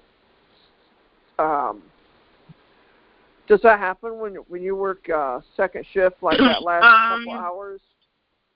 Sometimes they punish me for thought, like the thought police. So the perps in my head have no idea who the shooter is. So these are like separate groups, it seems to me. So if I think something, like if I think really positive, if I feel really happy, they shoot me. I don't know. Anything you can do to distract yourself. That's the other reason they don't want you working, because you're not allowed to put your creativity into anything except sitting in a corner listening to their crap, which I refuse to do. I keep these people busy, if you can call them people, because they picked the wrong blind woman to pull this game on. And I'm standing up for... Go on. Yeah, it's weird to, because people, when I was a little kid, my mother was hearing voices, and she was gang stalked, and she would say, these people know my personal life, and I don't know how they would know it. Well, it was voices, and she wasn't paying attention, but they were talking to her brain over someone else's voice, and she thought that the person knew her, and they do that shit to us. But I remember standing outside this apartment complex and thinking, oh, when there's synthetic telepathy, it'll be great. Why would I think that crazy shit in third grade, Synthetic telepathy is going to be so fun, and we'll be friends. They were handling me, and I didn't even know it. You talk about third grade. I think that's one of the first years in my when I was an elementary student. I don't know that I think they pour the MK Ultra on you from birth, I'd imagine, but I think at certain times as you develop as a child, I think they really crank it up. You're talking about the third grade for you, and I've heard that from other people. Like, seemed like grades 3, 4, and 5. Some stuff is happening, but. I don't know, when you were growing up, did it seem like every other school year was just hellacious from the word go, and then the year after that it'd be pretty smooth sailing? I was out of it. I didn't pay attention. I was not present mentally. I wasn't interested, and I was just not interested. Even in college, I just stared at these people like, I don't know what the fuck you're talking about. Well, I don't know. I think that's part of the what do they call that? Psychotronic driving or psychic driving. Is they'll leave you alone for a while and let good things happen to you, so they can, I don't know, and eventually that forwards, 2 steps forward and so many steps back. I think eventually what cracks people up, I'd expect. But yeah, well, the other thing I thought about when I was contemplating synthetic telepathy was, I wonder what life would be like if there weren't police. Would I get hurt? Would I get harmed? And sure enough, I started hearing voices in Brooklyn, and I'm like, who are these people? That people who know they're going to get away with it are quite vicious. So these perps that are molesting us remotely, they know they're not going to get caught, and my theory is that they kind of use a pedophile mentality against the adult, that when they torture you, rape you, kidnap your brain and body and abuse it, that they know that it's new technology. No one's ever going to believe you. And it's like, don't tell, because they won't believe that I raped you. And you're a 50-year-old man sitting in Tennessee, and some dude's whacking you off remotely, and you would never tell anybody this story. You know, and it's like little kids who are touched, and they just never say anything, and then they grow up miserable and psychotic. And these men end up being shooters. They go on a shooting rampage because they get raped repeatedly and tortured. But I think the sexual assault, I think it's a tactic that's thousands of years old. They use it to mine. I mean, like I used to look at National Geographic and think it was really clever. It's actually not. It's kind of sad and pathetic. Like, you're running around naked with no clothes on, and you're mutilating your body and your vagina. And you have these creepy laws about your group, and meanwhile, in New York City, we're bankers. Like, your life does suck, and someone took a photograph of you naked. And it's like they pedophile, even the left, how they glorify ignorance and stupidity in the tribal groups on our planet. They were mind controlling me as a kid. I didn't even know it. Just the stupid stuff that I would think. I was like, oh, this is great, And then I just ended up obsessed about the earth. I said, well, something's wrong. People really suck. I don't know why I'm looking at why my mom keeps bringing me these stupid magazines and National Geographic and these naked black chicks, but they look strange, and I would rather be a biologist. Like, I don't want, it's just, like they raise the American child to be an idiot, and everybody's accidentally in on it, and then when you hear voices, you can't explain it because you don't know physics, math, and science, and complex thinking, and they make you stupid, and then when the teacher talks to you about pledges, when they told me to pledge the allegiance, I said no. And I was a black high school. I said, fuck you. You were a bunch of cotton pickers, and you're a sellout, and I'm not going to do it. Because George Washington looks like a weirdo, and I don't know what's going on, but I think you're all full of shit. And you get targeted. It starts really, once they watch you grow up, and if you're a nasty little kid like I was, they're going to beat you. They're going to beat you up. If you start talking about, well, you've given me a history book, and what about all these Native Americans? You know what I mean? I don't know. I had a question for you, though. I remember the first night I was on one of the calls like this, you talked about playing music in a foreign language or some kind of broadcast in a foreign language. I haven't heard too much about that technique anymore. Is that just not working anymore? Have they caught on? Or yeah. Well, they fed the perps. Well, the perps are TIs. And so someone who's vicious, who wants to get in on the gang stalking people in power, said we will sell these poor blacks who are crack addicts, the crack and the speed and the meth, and a large group coming after you. It's, there's nothing really you can do but just pray for it to get saved by God or something. I used to play Chinese Mandarin operas, lions, tigers, guns. I played the audiobook of the Bible, music, static, brown noise, pink noise, Dave CD. They have a ghetto. They're ghetto, so they're kind of like, fuck that. I'm going to keep coming after you.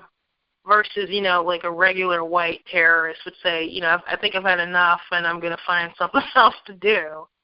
It's like they're recruiting a really creepy class of people in Dayton, and they're getting really popular.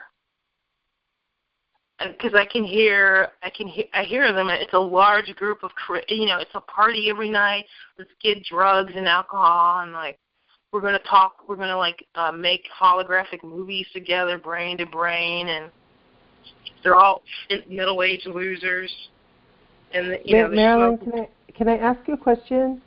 When that happens to you, like you're saying, let's get together. Is it all done via holography, or are you hearing this with people, actual people, out like that you would shake hands with people?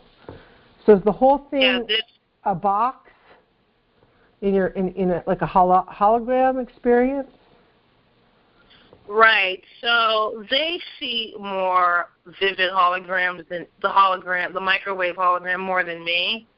I guess the operator won't let me see what they see unless I'm dozing. And every once in a while, I'll see something stupid and freaky, like their thoughts. But then they organize their thoughts and make these elaborate movies and dreams and pornography and all kinds of crazy shit, music. And it's a large group of people. But it's all done via holography. I mean, it's all done pictures in your mind, right? It's piped in. Pictures, voices. All activity that you're discussing about the hive mind is all in, or I'm sorry, like you mentioned a party. You're not hearing that come from people's mouths to go someplace physically. It's all within the scope of the hive, right? So one person is in an apartment somewhere with a group of perps. They live in a house. There's another person that lives by himself in another town, but they're all talking to each other brain to brain. I see. So you're having brain to brain conversation with people live. They're live. You said they're live? They're live. Like, they're live, or do you think, live. Like we're talking to each other now. Right. Or do you think it's telepathy and that you're in a hive and that everything you're seeing is all digital copies of targets?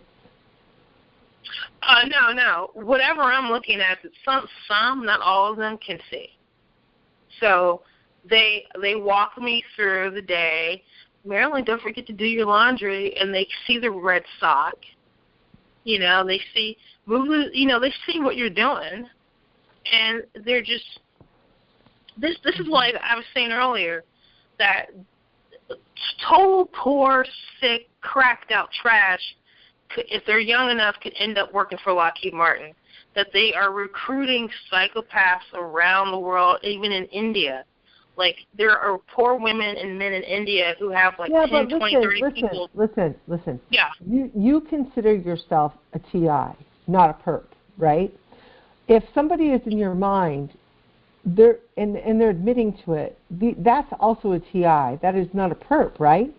So when you say they're recruiting people, you got to be careful, because that's the mind control telling you that everybody's in on it. Listen, if people... No, I don't believe everyone sees... People don't have a clue that they're in on anything, and that's the game. They want you to believe that all these people are Lily, each TI, when you're a TI and you read Dr. John Hall, they're listening to your thoughts.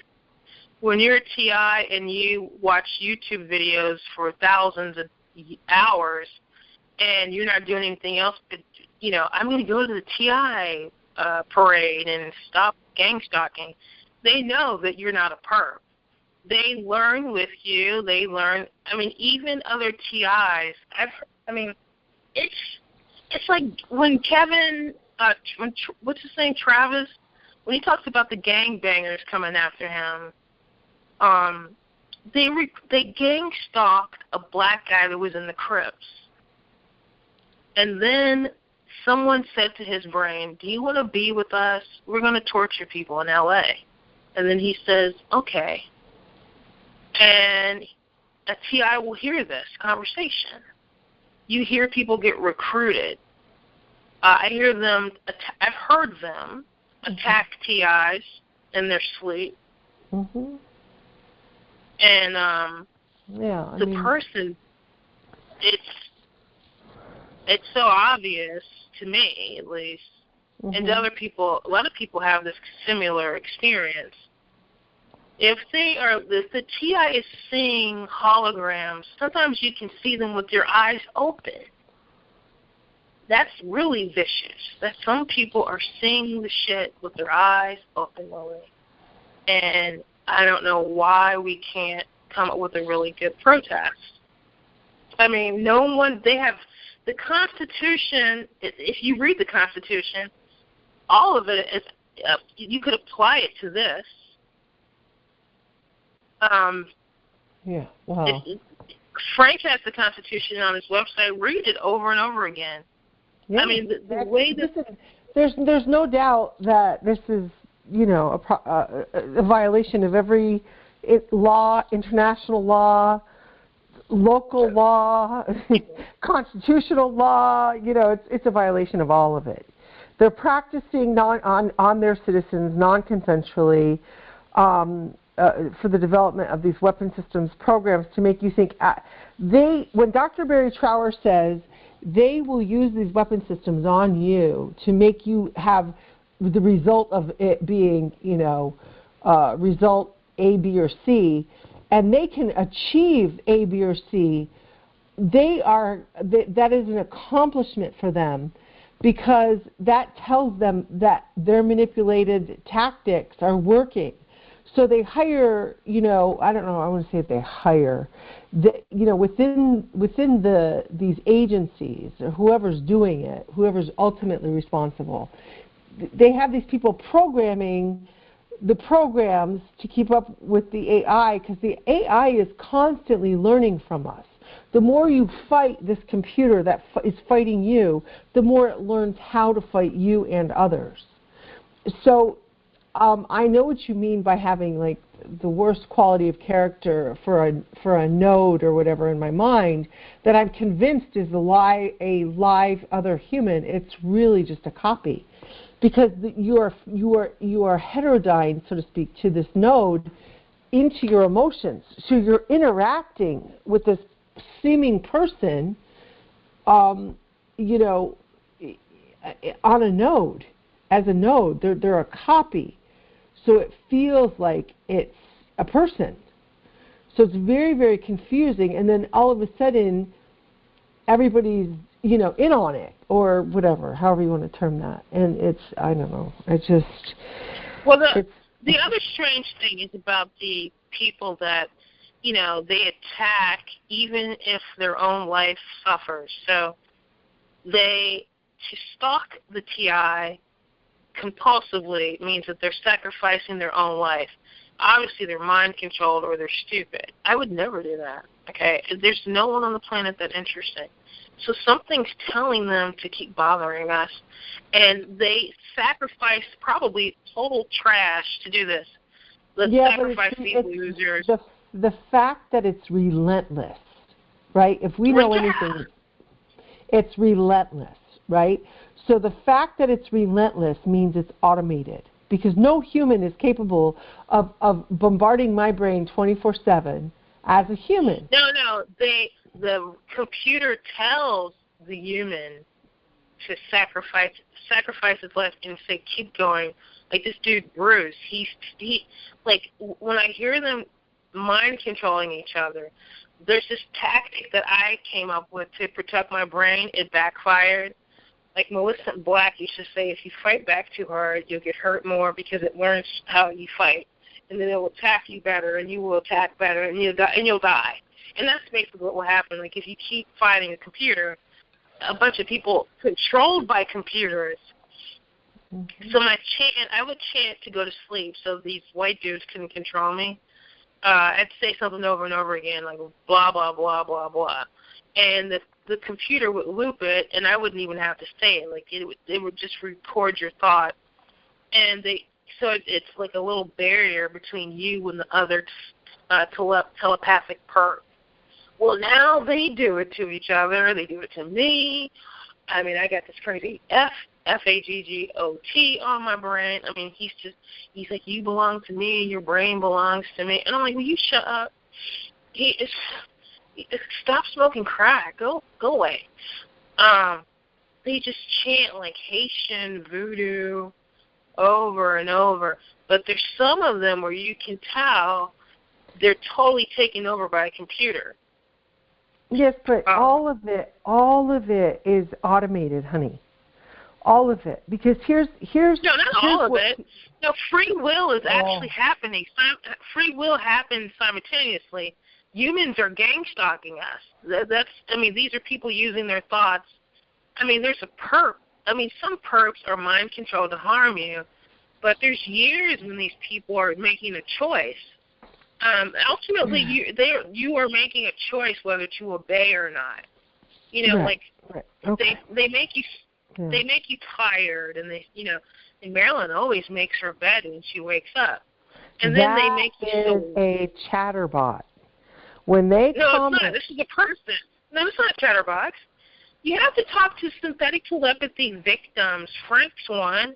We're actually listening right now. We listen to your call all the time. We hear real people. It's not a chatterbox. I know what a chatterbox is. Listen. No, a chatterbox. I've heard the chatterbox. I had a chatterbox talk to me for almost a year straight. It said, Marilyn, kill yourself. And it said it over and over again. And then one day they turned it off. Yes, but when, let's say you're making your bed or you're making a sandwich, when they're repeating or telling you what to do or repeating what you're doing, they are tracking, they are matching your movements, your brain patterns. These are people that see that they can call Robert Duncan. Now you guys are friends. Call Robert Duncan and ask him. I have. I asked him on Frank's call. He said, it's a hive. There are soldiers who are doing this. There's people who are in the military-industrial complex that talk to each other brain to brain. This is not new. It's all over the planet. I mean, people are waking up together, and they don't even know who the asshole is. Come on. I know what you're talking about, chatterbox. No, you don't. Listen. I'm trying to help you understand something here. I have talked to Robert about this. No, you're not. What you're going to end up doing is that there's a TI that hears some dude who's real, some redneck, and he's hearing this white dude talk to him. Sometimes it's hard. Like sometimes I've heard recordings of my cousin's voice. Mm-hmm. And I heard her voice in D.C. It's like, there's no way that she's talking to me. I've heard recordings that, like people think Obama's talking to them, and then they go out and try to run them over. What I understand, okay, is that not everybody is in a hive. Some people are in different stages. But in order to get a person program, quote unquote, I don't like to use the word program, but let's say you're supposed to be a Manchurian candidate, meaning they want to use you as a spy, or let's say they want to put you in a they somehow make it so let's say you're a bright young thing at a college and you want to go volunteer for the hottest politician on the block in your town, okay? So they'll put you in there to go spy on that political. They'll use your brain to so-called spy on that political office of whatever, to see how your brain spies on them for that. So they'll gather intel from what they're hearing and seeing in your brain as it interacts with real life. Okay? That's an example. Now, for a TI, what they do, that's one example of how they use, that's a program. That person might not be targeted, they're just using that person to go spy on things for them. Okay? I could only talk about my experience. So let me finish. So then for us... But Lily, wait. You have no clue whether you're right or not. I can only talk about my experience. I don't know how they do it. Okay. So let's not... we might have a vulnerable person listening thinking that you know everything. wait a minute. You are telling me how you think they are doing it. And I'm trying to explain to you that the process... to me, not other TIs, I don't believe that I can only express how they treat me. Right. And I understand that. And I'm trying... All right. So okay. All right. I'm just trying to clarify that it's very rare that a real human being actually checks in, because remember, they've set it and forget it, so to speak. They have unleashed this weapon system, and it's depending on your program. They've got you attached by tracking you with a satellite, attached with this technology via your bio DNA resonance. Okay, so you have like a signature. They can find you out of everybody on the planet, just like they can dial up a cell phone and it goes right to your cell phone and not anybody else's. You have a phone number, well, you have a brain phone number, but it's all done via electronics. Okay, so they can dial up your brain, and they will plug you in to whatever program it is, and they will slowly incorporate you through breakdown scripts to get your brain either split, right-left hemisphere split, okay, and to incorporate you into that program, whatever it is they want you to accomplish with you. For me, I was told it was a social experiment. I was going into a think tank, so to speak, and they wanted me submissive, so they just tortured me, and they didn't want me religious because they wanted me to use me for other things. But I was very non-compliant. They could lie. They could be lying to you. It could be some housewife talking to you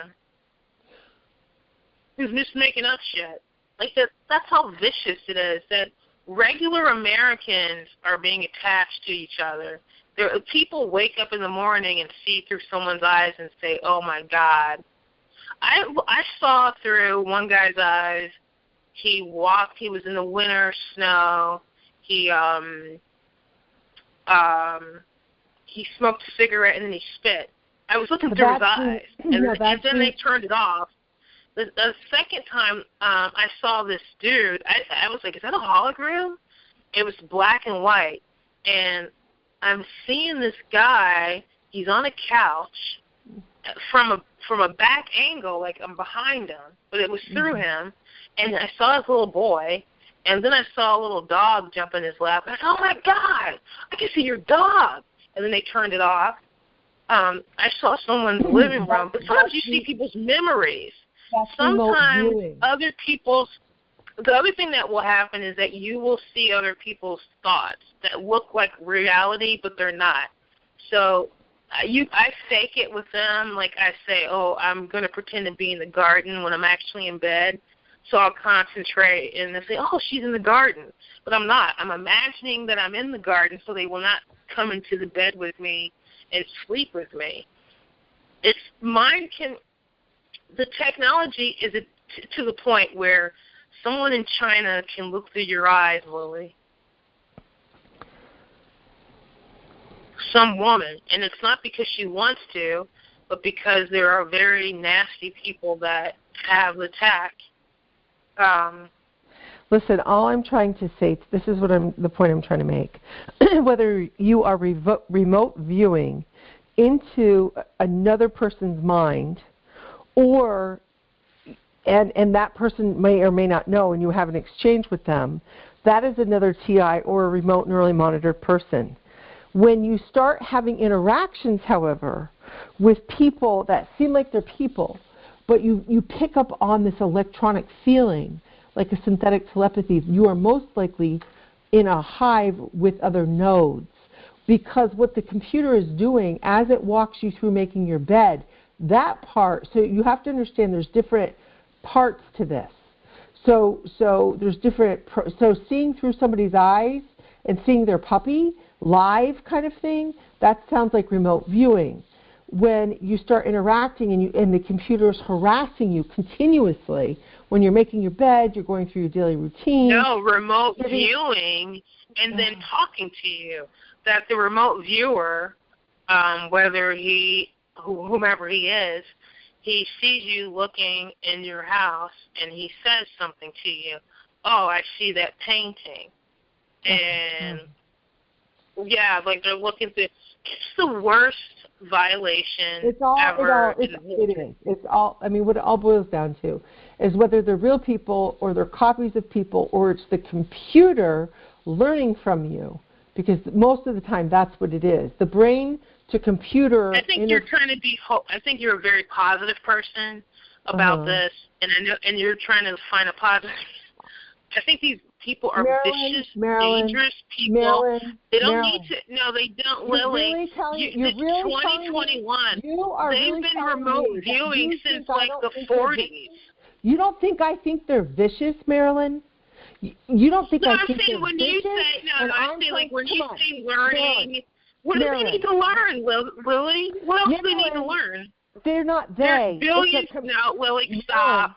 There's billions of people that are being remotely viewed. What do they need to learn? They've been watching us for.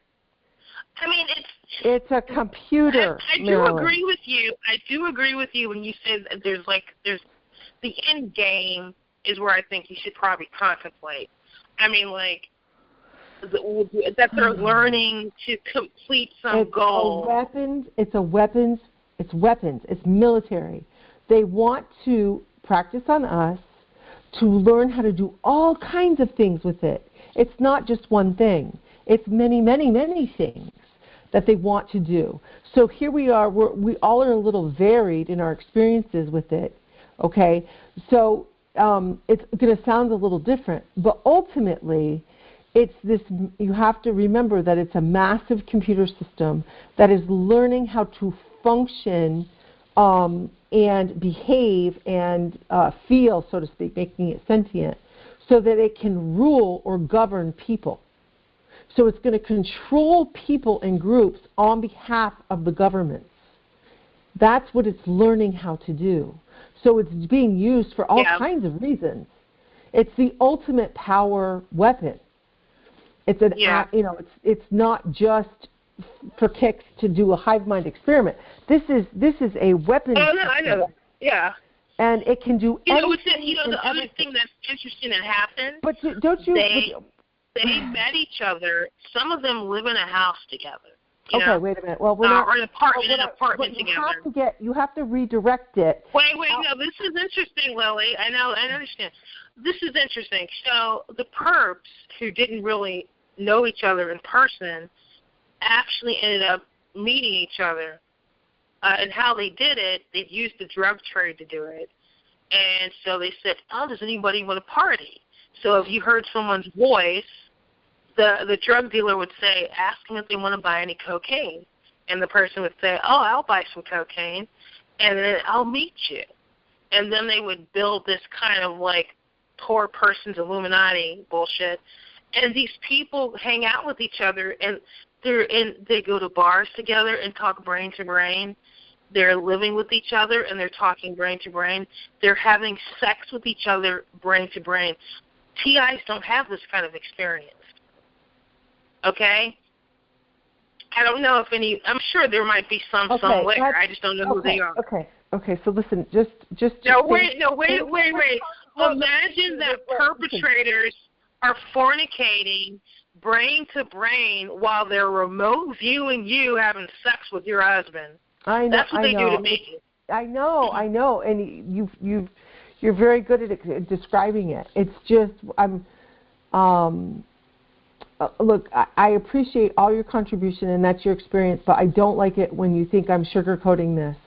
Okay, I have lost my children, I have lost my home and all its belongings, and I have lost 28 years of my life only to discover that I was definitely a child target. Okay, for sure. So I have that confirmed. I now know that I came from an Air Force Base town where they ran MKUltra out of the Air Force Base, and my father was a United States Marine, and it explains our whole life. So don't tell me I don't think they're vicious. Don't tell me I don't think they're the biggest frickin' hypocrites that have ever walked the planet, okay, because they are. I've been lifted off my bed with directed energy weapons when I've been hit in the stomach so hard that I wanted to puke, okay? So don't tell me I don't think how vicious they are, because I get on here and I'm really nice. I'm really nice because they're not going to win Do you understand? They're not going to win me completely. They've stolen it all. And I know there will be justice someday. Don't misunderstand my niceness for my strength. Okay? Don't. I know. Don't confuse. I know that. I used to sometimes. I'll be honest with you, Lily. When I first realized what was happening, even as they were torturing me, I thought, there's a positive thing that could come out of this. Brain to brain, we could learn a lot from each other. That's what I was saying about in third grade. That's what we have to tell ourselves, right? I was naive, and I got tortured. I was being positive and hopeful. Like, I used to come up with scenarios like, who could use this technology? Well, if you were doing surgery, you could talk. Okay. Well, whoops, where'd she go? Yeah.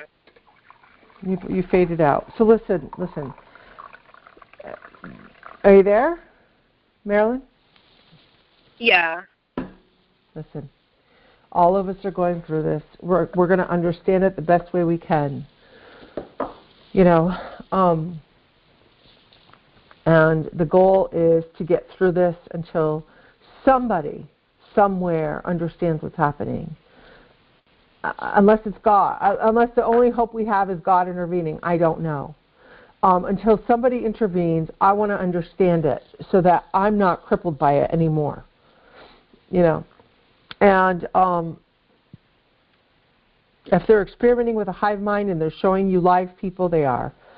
Most of the time, from what I understand from the people who are in the know, is that they're still in the process of copying when they give you back. It's like a back chatter of what you're doing. They're copying what you're doing, matching your brain pattern. Because remember, they're completing just imagine it. Let's just say there's first dimension and then there's 3D. And when I say 3D, I mean it it's not accurate, but it's the way they're modeling your brain. So they're trying to form a copy of you by matching what you're touching, thinking, doing, feeling, seeing, hearing. So they have a complete working copy of you. And in order to do that, they have to fool you partly, and then describe what it is they're doing live. So it's a really weird way of making a copy of you in a very complex way.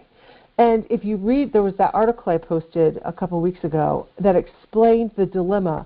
The current thinking of the physicists and the science groups, Singularity Hub, where they were talking about it has been a big, baffling mystery to these guys. Now, this is current science.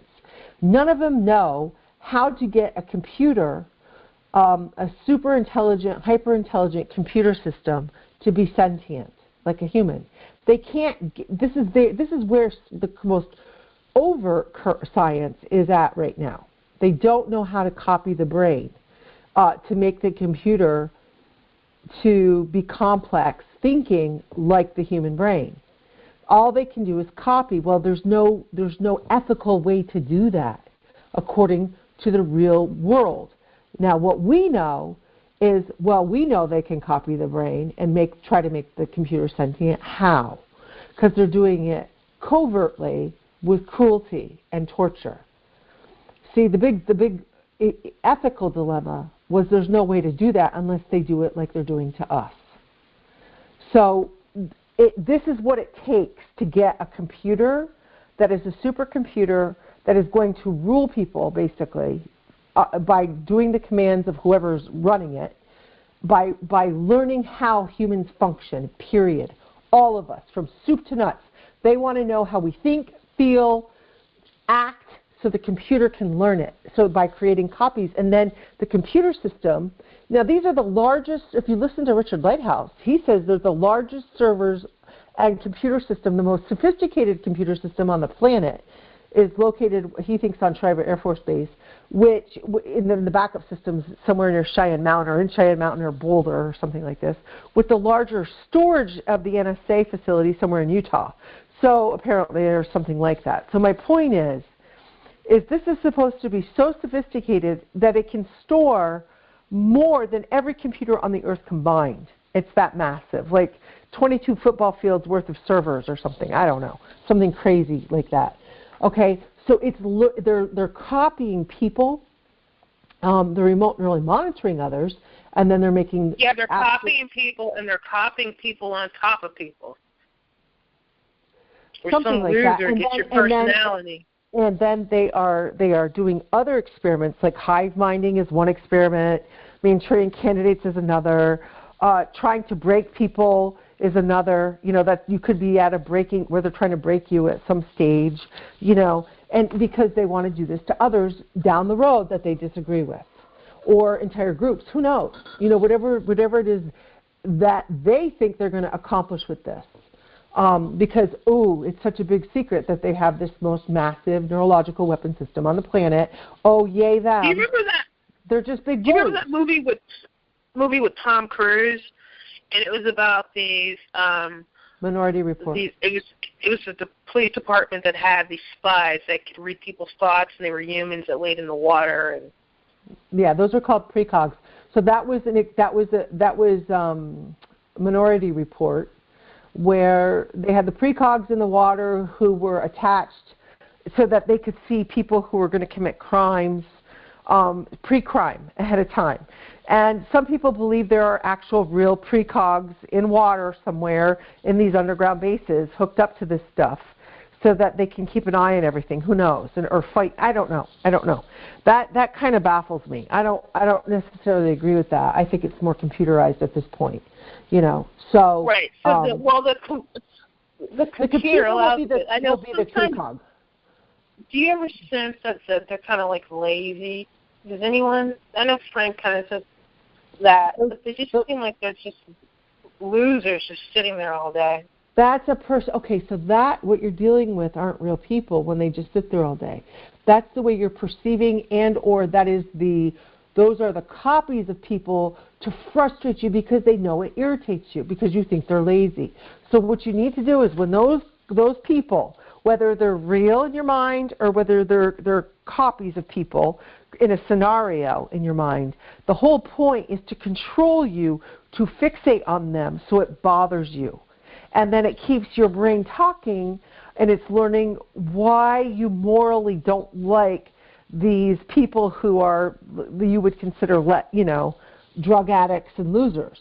Okay? It's trying to... they're cheap. I think it's like cheap labor. Okay. So the computers, you talk of the same kinds of groups of people. And so I think it's trying to learn morality from you because you're saying these are losers and these people really irritate you. It keeps your mind going. So you've got to flip that. What I really want, like my idea about if we had one day, like an activist day, and TIs went to their police department, we read a script, we say the same script, we sign it, the cops sign it, we get a copy, they get a copy, we give it to the website, we get the cop's name, we record the police statement that a crime is being committed against our bodies. Well, we can call it the Havana syndrome. And you make a list of people that are obligated to, they say that contractually they're going to go make this police report. Mm-hmm. And this is part of the documentation of if you want to do that, okay. But if you want to do that, make sure you don't go alone to the police department. I know somebody who did that, and they were arrested and put in an institution for 72 hours for trying to do exactly what you just said. So no TI should ever go anywhere for a report. Right. For we don't know what that person did or said. Yes, this is what I do. I go to sleep early. She simply went in and wake handled up, I take a shower, I dress like I'm going to go to a job, I put on my full diva makeup, and then I take information from William Binney Karen Stewart. I get printouts of news articles, like from the New York Times. I say, here's this and this and this. And then I give them a couple pieces of evidence.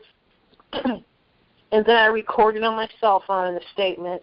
And I keep it really quick and simple. I don't threaten anybody. And if they say they believe me or they don't, it's not the point. My name is in the police department, that the cops are supposed to be told that this is happening. I think TI should not mind control each other to be afraid of the police. Like that's Black not Lives Matter is doing. I believe Black Lives Matter is a conspiracy to have us all afraid of the cops. No, I spent a lot of time.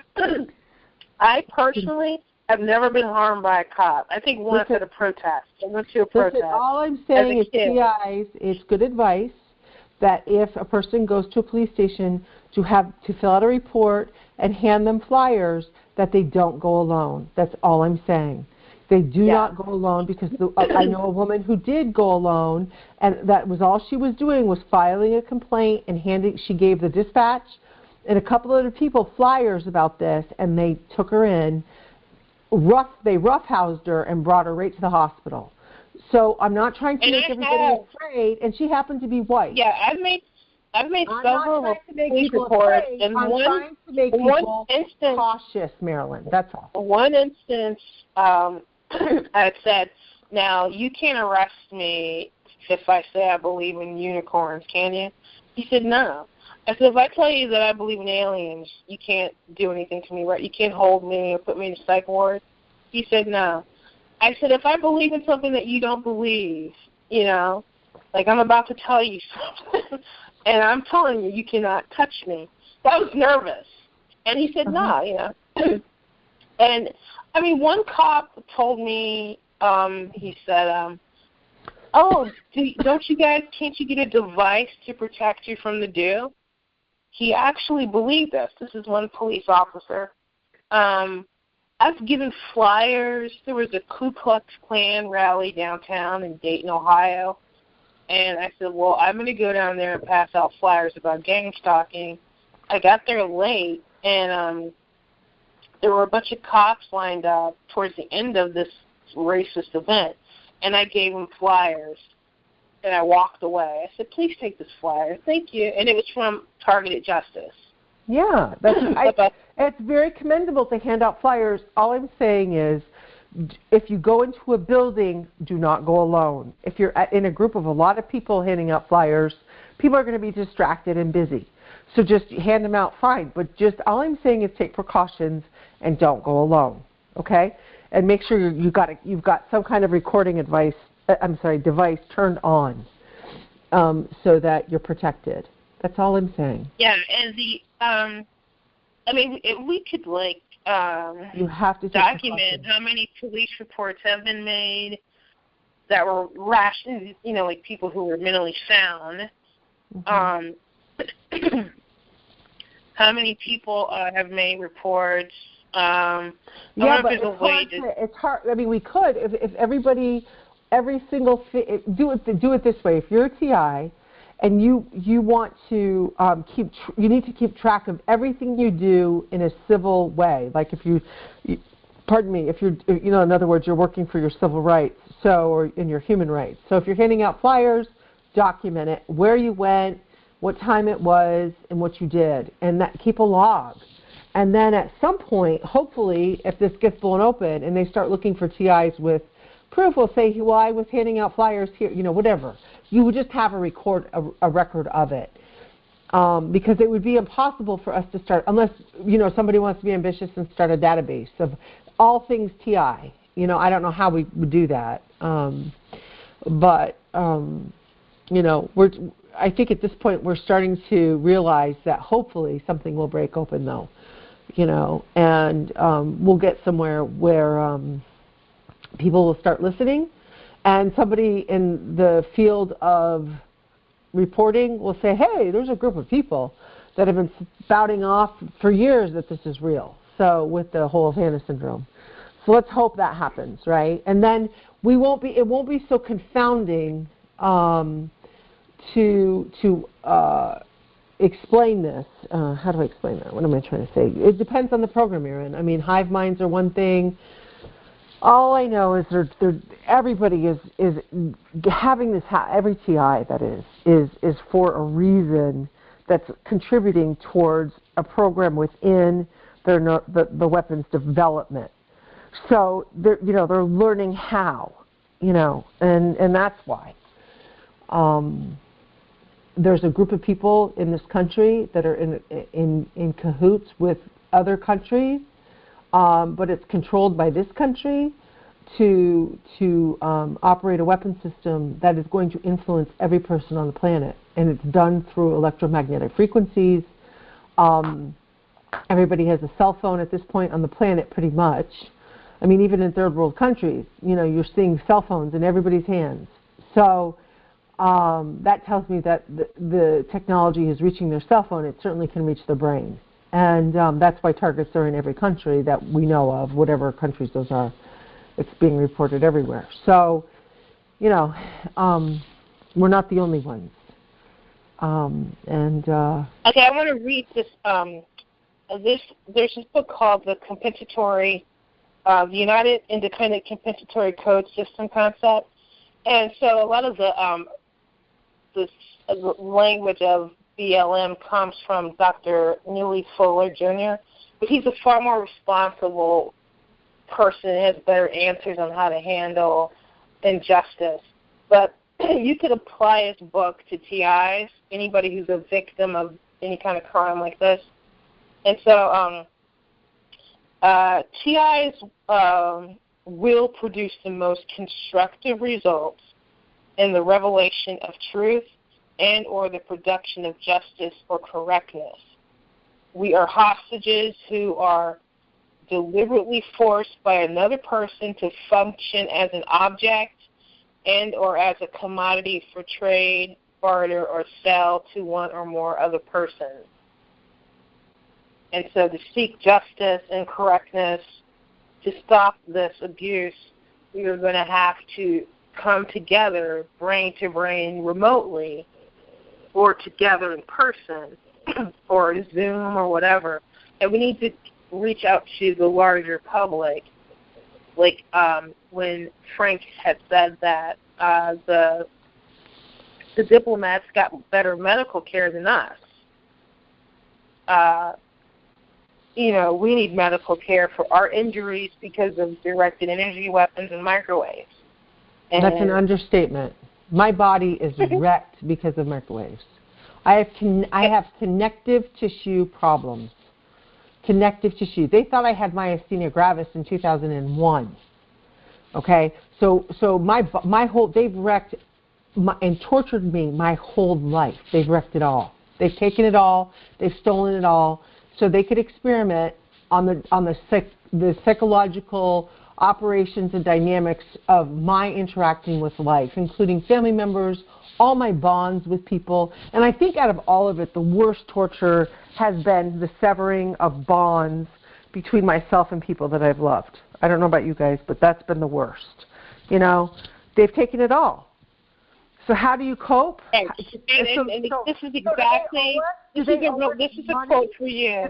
Do they owe us money, Marilyn? What kind of justice? When people are treated unjustly, they are deprived of and are denied access to something of value in which they are entitled. We deserve reparations and compensation for what they have done to us, and that's why whenever a TI says, I don't want the money, bullshit.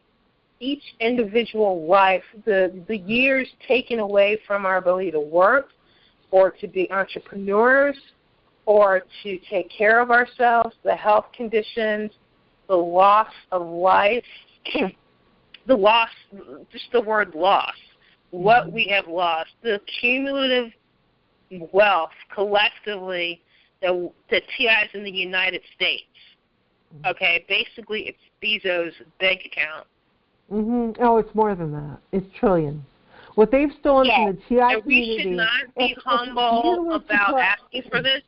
Lockheed Martin, all of these contractors, we should do a lawsuit against all of them. Well, every single one of them. And I'm not just saying this to be like, oh, woe is us or woe is me.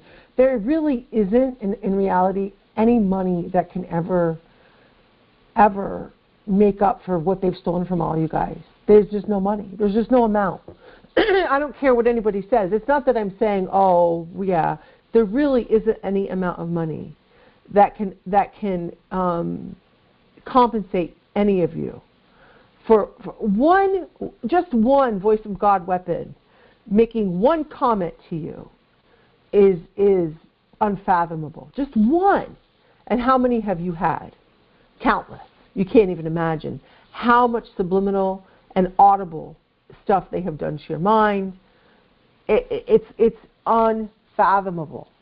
And so and you know I appreciate you reading that, though. I mean, I do. When a TI makes a purchase, right? When you make a purchase as a TI, I don't enjoy any of my purchases, to be honest with you. Yeah, I know what you mean. Unless it's information like a good book, or in the backyard, I found a toad, and now he's my pet. I found, what I found, Marilyn, that you might like is I found a really good organic tea and coffee company. So it's you would enjoy buying that. I have recently found joy buying this coffee, this tea, and Vietnamese food. So I guess coffee is going to save your life as a TI. I wish. Don't you ever listen to it? If there's a TI that tells you, "Oh, don't drink coffee," that ain't no TI. Because you can't live without the coffee. There's just no way. That's true. I wouldn't be able to leave the house. I know, right? So yeah, it's organic. The company is called Mayorga, Mayyorga. You can get it on .com, and it's not that pricey. It's you get 12 ounces. It's like $9 or something like that, or maybe more, $12.99. But they always have a coupon, and if you join their email, they'll send you coupon codes and stuff. They're like last week they were advertising 20% off for this Nicaragua blend of it's Nicaragua something cocoa. And actually, now these are just beans that are usually grown in South America, South Central America too. And it's the way they roast them that brings out the flavor of the bean. So they're like chocolate notes. And these are not flavored beans. It's just the way they roast them, and it's the way they're grown. It tastes like chocolate coffee, and it tastes like almond. My favorite is toffee, chocolate, and something else in it, like almond or something. I forget. It's Roastmaster's blend. I mean, these blends of these coffees. If you're a coffee person, oh my gosh, Mayorga.com. I tried it from Costco a couple of years ago, and then they can't get it all the time in big batches, so they don't always carry it. And I don't like dark roast. I like medium or light. So I decided to go right to the website, and voila, there they were. I discovered the website last month. So I'm like, I'm purchasing coffee whenever it's on sale, like in their tea. Right. When Kroger's is the grocery store in this area. And they have a lot of marked down food, like really inexpensive food, like bags and bags of coffee for like $1. Ooh. And I grab them. Yeah, you can try all kinds that way. Yeah, that's a good way to do it too. So. Yeah. I have a little grinder, and I have a little French press that I got, a stainless steel French press, because I kept breaking my glass ones. And if you don't have that, you can use your blender. Yeah. Well, yeah. Or if you don't have, yes, exactly. Your little thing. You can do anything to use for a coffee grinder. But I have just a little. Yeah, my mom, she's like a coffee snob, and she drinks her coffee black. And I used to be like, "Mom, your teeth are turning yellow because of coffee." And then now I'm like, it's better when it's black. I'm glad you still have your mama with you. That's good. You live with her, right? Yeah. Yeah, that's good. Yeah, and you have now see, Frank has a section. This woman has parents who have children who are targeted. Mm-hmm. That's got to be its own strange hell. TIs that have children that are targeted. I just got shot in the cheek on. That's mean. They started shooting me in the face more. You know, I used to be, when I was younger, people would say, "Oh, your skin is so pretty," and now it's like, oh my God, they blast my face. I have like all these weird circles all over my face. It's weird. It's you know, I tell them, I'm like, you know what? I don't care, because my hero, it could have, Audrey Hepburn at one point was my hero, and if it has to be Mad Max, what's his name, Mel Gibson in Mad Max, if I have to use him, if I can't be Audrey Hepburn, fuck her, I'll get another person to. I'm limping around in my black leather. You crack me up. You know, with an eye patch on. Yes. Oh, gosh. Girl, you crack me up. Trying to find gasoline. You just change your heroes. Yeah, okay, well. Like, I may have really liked Marvin Gaye and Otis Redding, but now I don't. I can't. I listen to Black Sabbath. So, you know, what is that song, War of Pigs? Like, I'm like, you know, I'm not going to be making love. I'm not making love. Let me go play some heavy metal. You know? Heavy metal, yeah. And by the way, if you're afraid to get in the shower, pour a little cocktail and just keep it right on the toilet next to the shower, and just sip it while you're cleaning yourself. That'll get you through it. It helps. I have like a beer, pop it, jump in the shower, and say, "My God, I can't believe they said that to me," and then just chug it while you're scrubbing yourself. Yeah, the invasion. Shower. It's just so invasive. It's just so perverse. You know, and they just shower. use whoever they feel like they want to use for whatever reason, you know. You know, remember when I said that maybe we should have like a group of TIs to experiment on their genitals, maybe take them off and see if they're targeting lessons? I would volunteer. No, I don't say that. You know, people go on meds. You can go on meds where you have. There's an antidepressants that stop you from having any sexual desire. You know, if that's a real problem, and they've gotten you to that point, like you mentioned, you can go on meds that are just a normal SSRI or whatever that actually prevent you from having any desires like that. It's a side effect. It's not on purpose, but you know, it's something to look into. Well, the male TIs that I'll talk to them on the phone. I'm like, "Do you know anybody? You know any TIs I can date?" I'm like, "Ew, I don't know." What do you mean? I don't think I'm cackling now. That's pretty funny. Like, go to strip clubs. Go to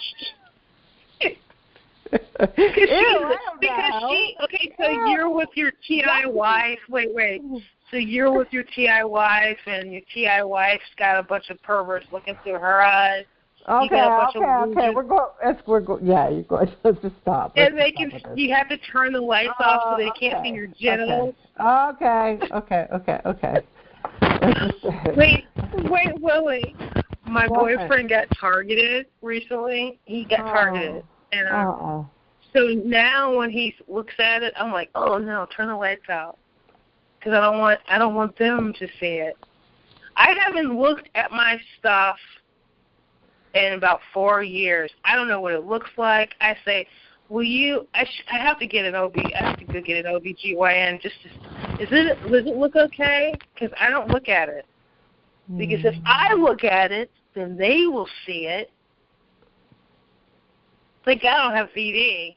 If you're a TI that has VD, my God, you got to put your medication down there, and they're seeing you. contemplate. Just remember that it's a computer. It's a computer, and who gives a crap what the computer thinks of anything? So just remember that. They make you think it's people that can see it. Okay?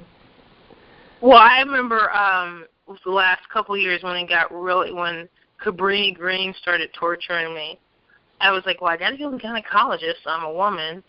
And I'd go to the office, and I'd look at her, and I'd say, you know what, I can't do this. Because when you put that clamp in me, they're going to know, and they're going to watch. They're going to see the clamp. I avoid it, and she was like, let's just get it over with. Get on the table. I think she was like a lesbian. I was like, I can't do it. And I wanted to tell her that I was a TI. I think stuff like that, I should have probably had like a couple cocktails and just like, get it over with, you know? Is it okay? Thank you. Yeah, I understand what you mean. I do. Oh, the dentist.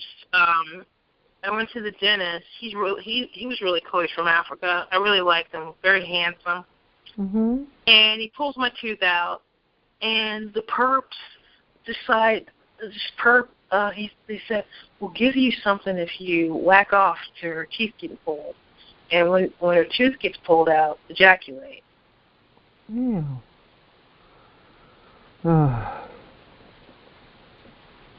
Anyway, I found my toad. He buried himself. You found your toad? Do you have him in a terrarium or something? Some kind of a... Yeah, I put him in... It's really beautiful, but flowers. I put real grass, and I thought somebody came and stole him, and, you know, we get paranoid. And I came home from work, and there he was. Oh, he was just hiding. He was in camouflage. He has cloaking technology. I give him baths. I've gotten really creepy with them. Like, I get this little bowl. It's bath time, and I put water on him. And oh,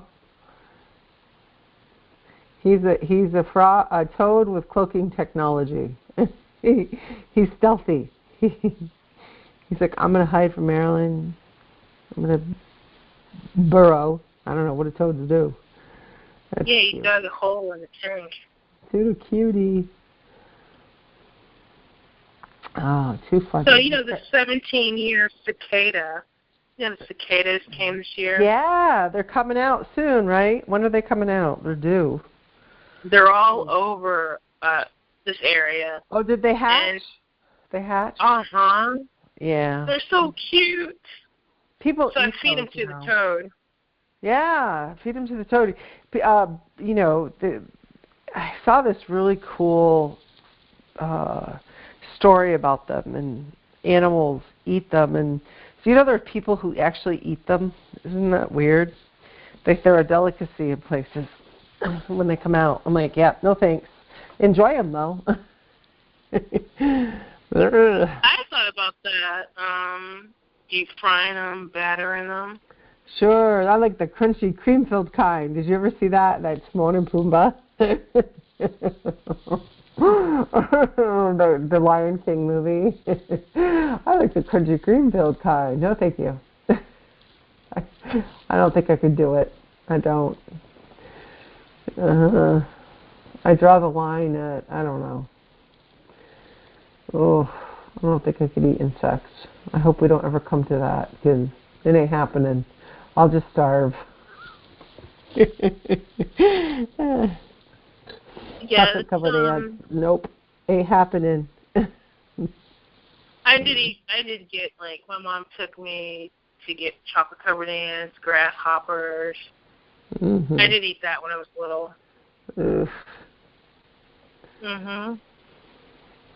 But, you know, it is. I think you have to be very positive as a TI. You have to try to find some kind of happiness. Yep, I'm working on it. Even if you don't feel it like you used to. What do you do for happiness? You garden. What else do you do? Well. Oh, wait a minute. Are you doing a garden this year? You didn't tell me what you planted. What did you plant out? Huh? What have you planted this year? All right, so we grew a couple hundred tomato plants, and then my friend sold them. Oh, from cool. seed, because we were going to sell plants this year, and that's awesome. He went to this thing called Trader World, and he took his plants. He sold all the tomato plants. Awesome. I have lettuce. You're growing lettuce. What else? Lettuce. I mean, you can feed yourself. If you have a backyard, it's pretty easy. You start with a seed, and then when it gets hot enough, you put them outside, and it's a lot of water. I mean, literally, you got to get a job to pay for the water. Flowers. I don't remember all the names of them. Dahlias, as usual. The tulips are dead. What else? Something snow. It's like this tiny little white flower that grows on the ground. It's like ground coverage. Poppies. We have poppies that they're growing very slow. It's been too cold here for anything real. I mean, things are starting to come up, but we've had a cool spring. And it's not been very wet. It's been a weird spring, so. Yeah, there's a TI. She sells seeds. She has a YouTube channel. I don't remember her name, but she's tortured. I think probably worse than me. She's a gardener. She's real adorable, and very very intelligent. She sells seeds that she grows, and it's weird when you're tortured and I don't see tulips like other people see them.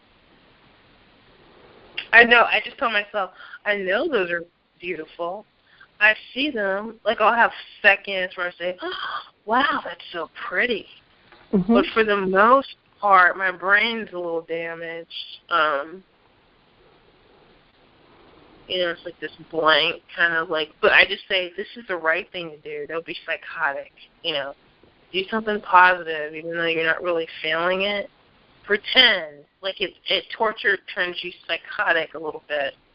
So you have to find loving, nurturing activities to do to show for your life and to improve your brain activity. You don't want to sit at home and feel sorry for yourself all day. Even, legs hurt, feet hurt. Guts hurt, your vision's blurry, whatever they're doing to you. They've made me vomit in the backyard, and I puke, and I just keep going. I take a break when I have to.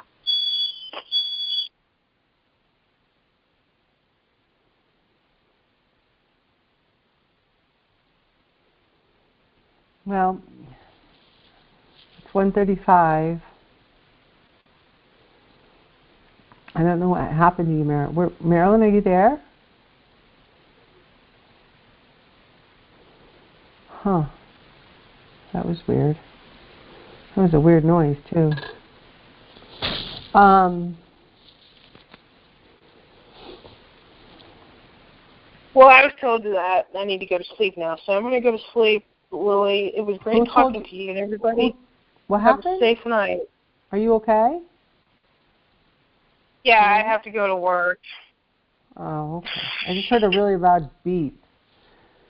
Okay. Well, you have a good night, hon. And have a good evening, hon. Get some rest.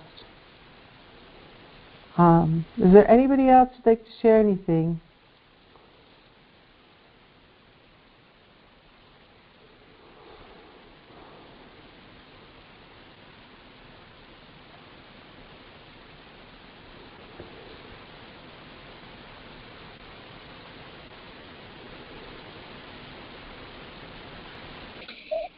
Thank you, Lily.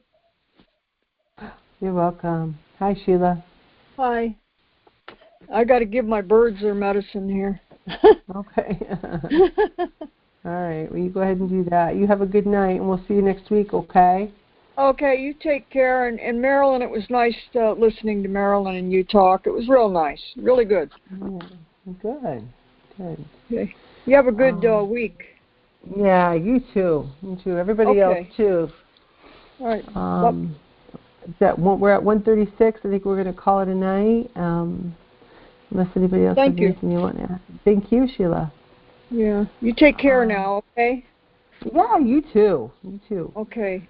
You all stay strong. You as well. Do you have mixed connective tissue disease? I have a trouble with that.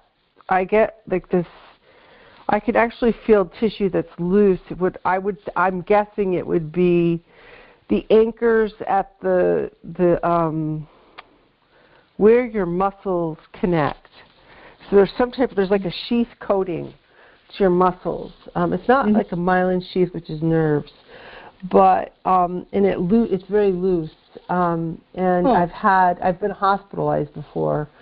Oh. With weird stuff. I always have this, when doctors scratch their head and go, we just don't know, I've had that so many times. Yeah. So many times. I've had lumbar punctures and, you name it, I've had it. And it's ultimately now that I've read the naval document and putting 2 + 2 together kind of thing, it's because they've been cooking me for my whole life. Microwaves, when you put your coffee in your microwave oven, it cooks you. I know. So, they're using this weapon system, and it's microwave technology. It heats you up. Your brain actually swells up just a smidge, I don't care. It's sick. It is sick. Yeah, it is sick. It's sick. They do this damage, and then the doctors, they don't really know, and they come up with all these weird diseases all of a sudden. Well, I think what's going to happen, Sheila, is that if this gets blown open and the concept of microwave technology, weapons, whatever, is understood, and common neurology, gets their hands on all the studies, because that's what that would be the idea. If they find out about it, they're going to want to learn about it, and then all of a sudden, I have a feeling that their light in their head, the light bulb's going to go on for neurology, because I'm sure there are things that neurologists have been seeing for years and years and years and years, and people with these weird complaints that they've always said we just don't know, and I believe there's going to be a whole group of illnesses that have been caused by this that they just don't realize. Oh, so, yeah. There's a lot of damage. Yeah. Oh, yeah. And one of them is I think it weakens the muscle sheath and the muscle, like the sinews, the parts of your cartilage, those kinds of things. I think they get weakened. My muscles are like noodles. I don't have good skin elasticity, and I don't have good muscle. I have muscle memory. I don't have muscle elasticity the way I should. So, and I think, depending on your genetics too, it's worse for some people in some ways. But nobody should be a victim of this. No. Lifting a little weight, I don't mean a lot, a little, for your arms and your back and for your legs, that really helps the pain that this causes. Yeah. Is that what you do?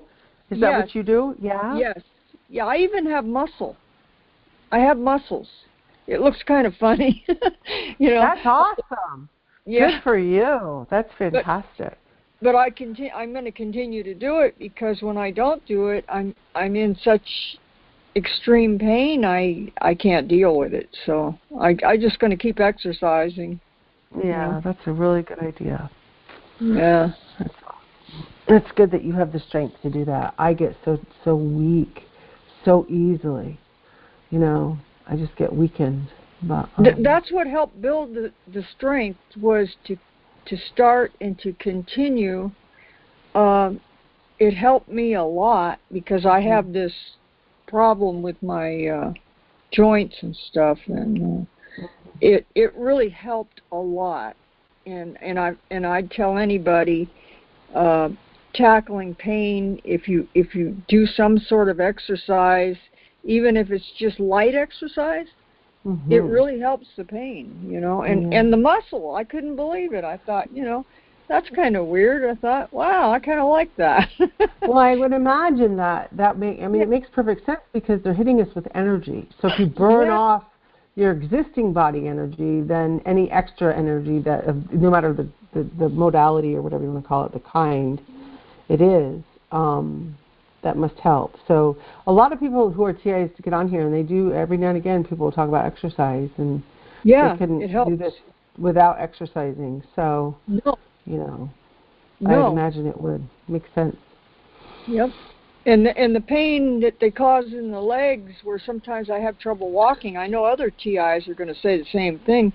Well, it really helps that problem. And then when I get done, I massage each leg really well, and the toes and the foot, and I massage it, and it really helps a lot. Yeah.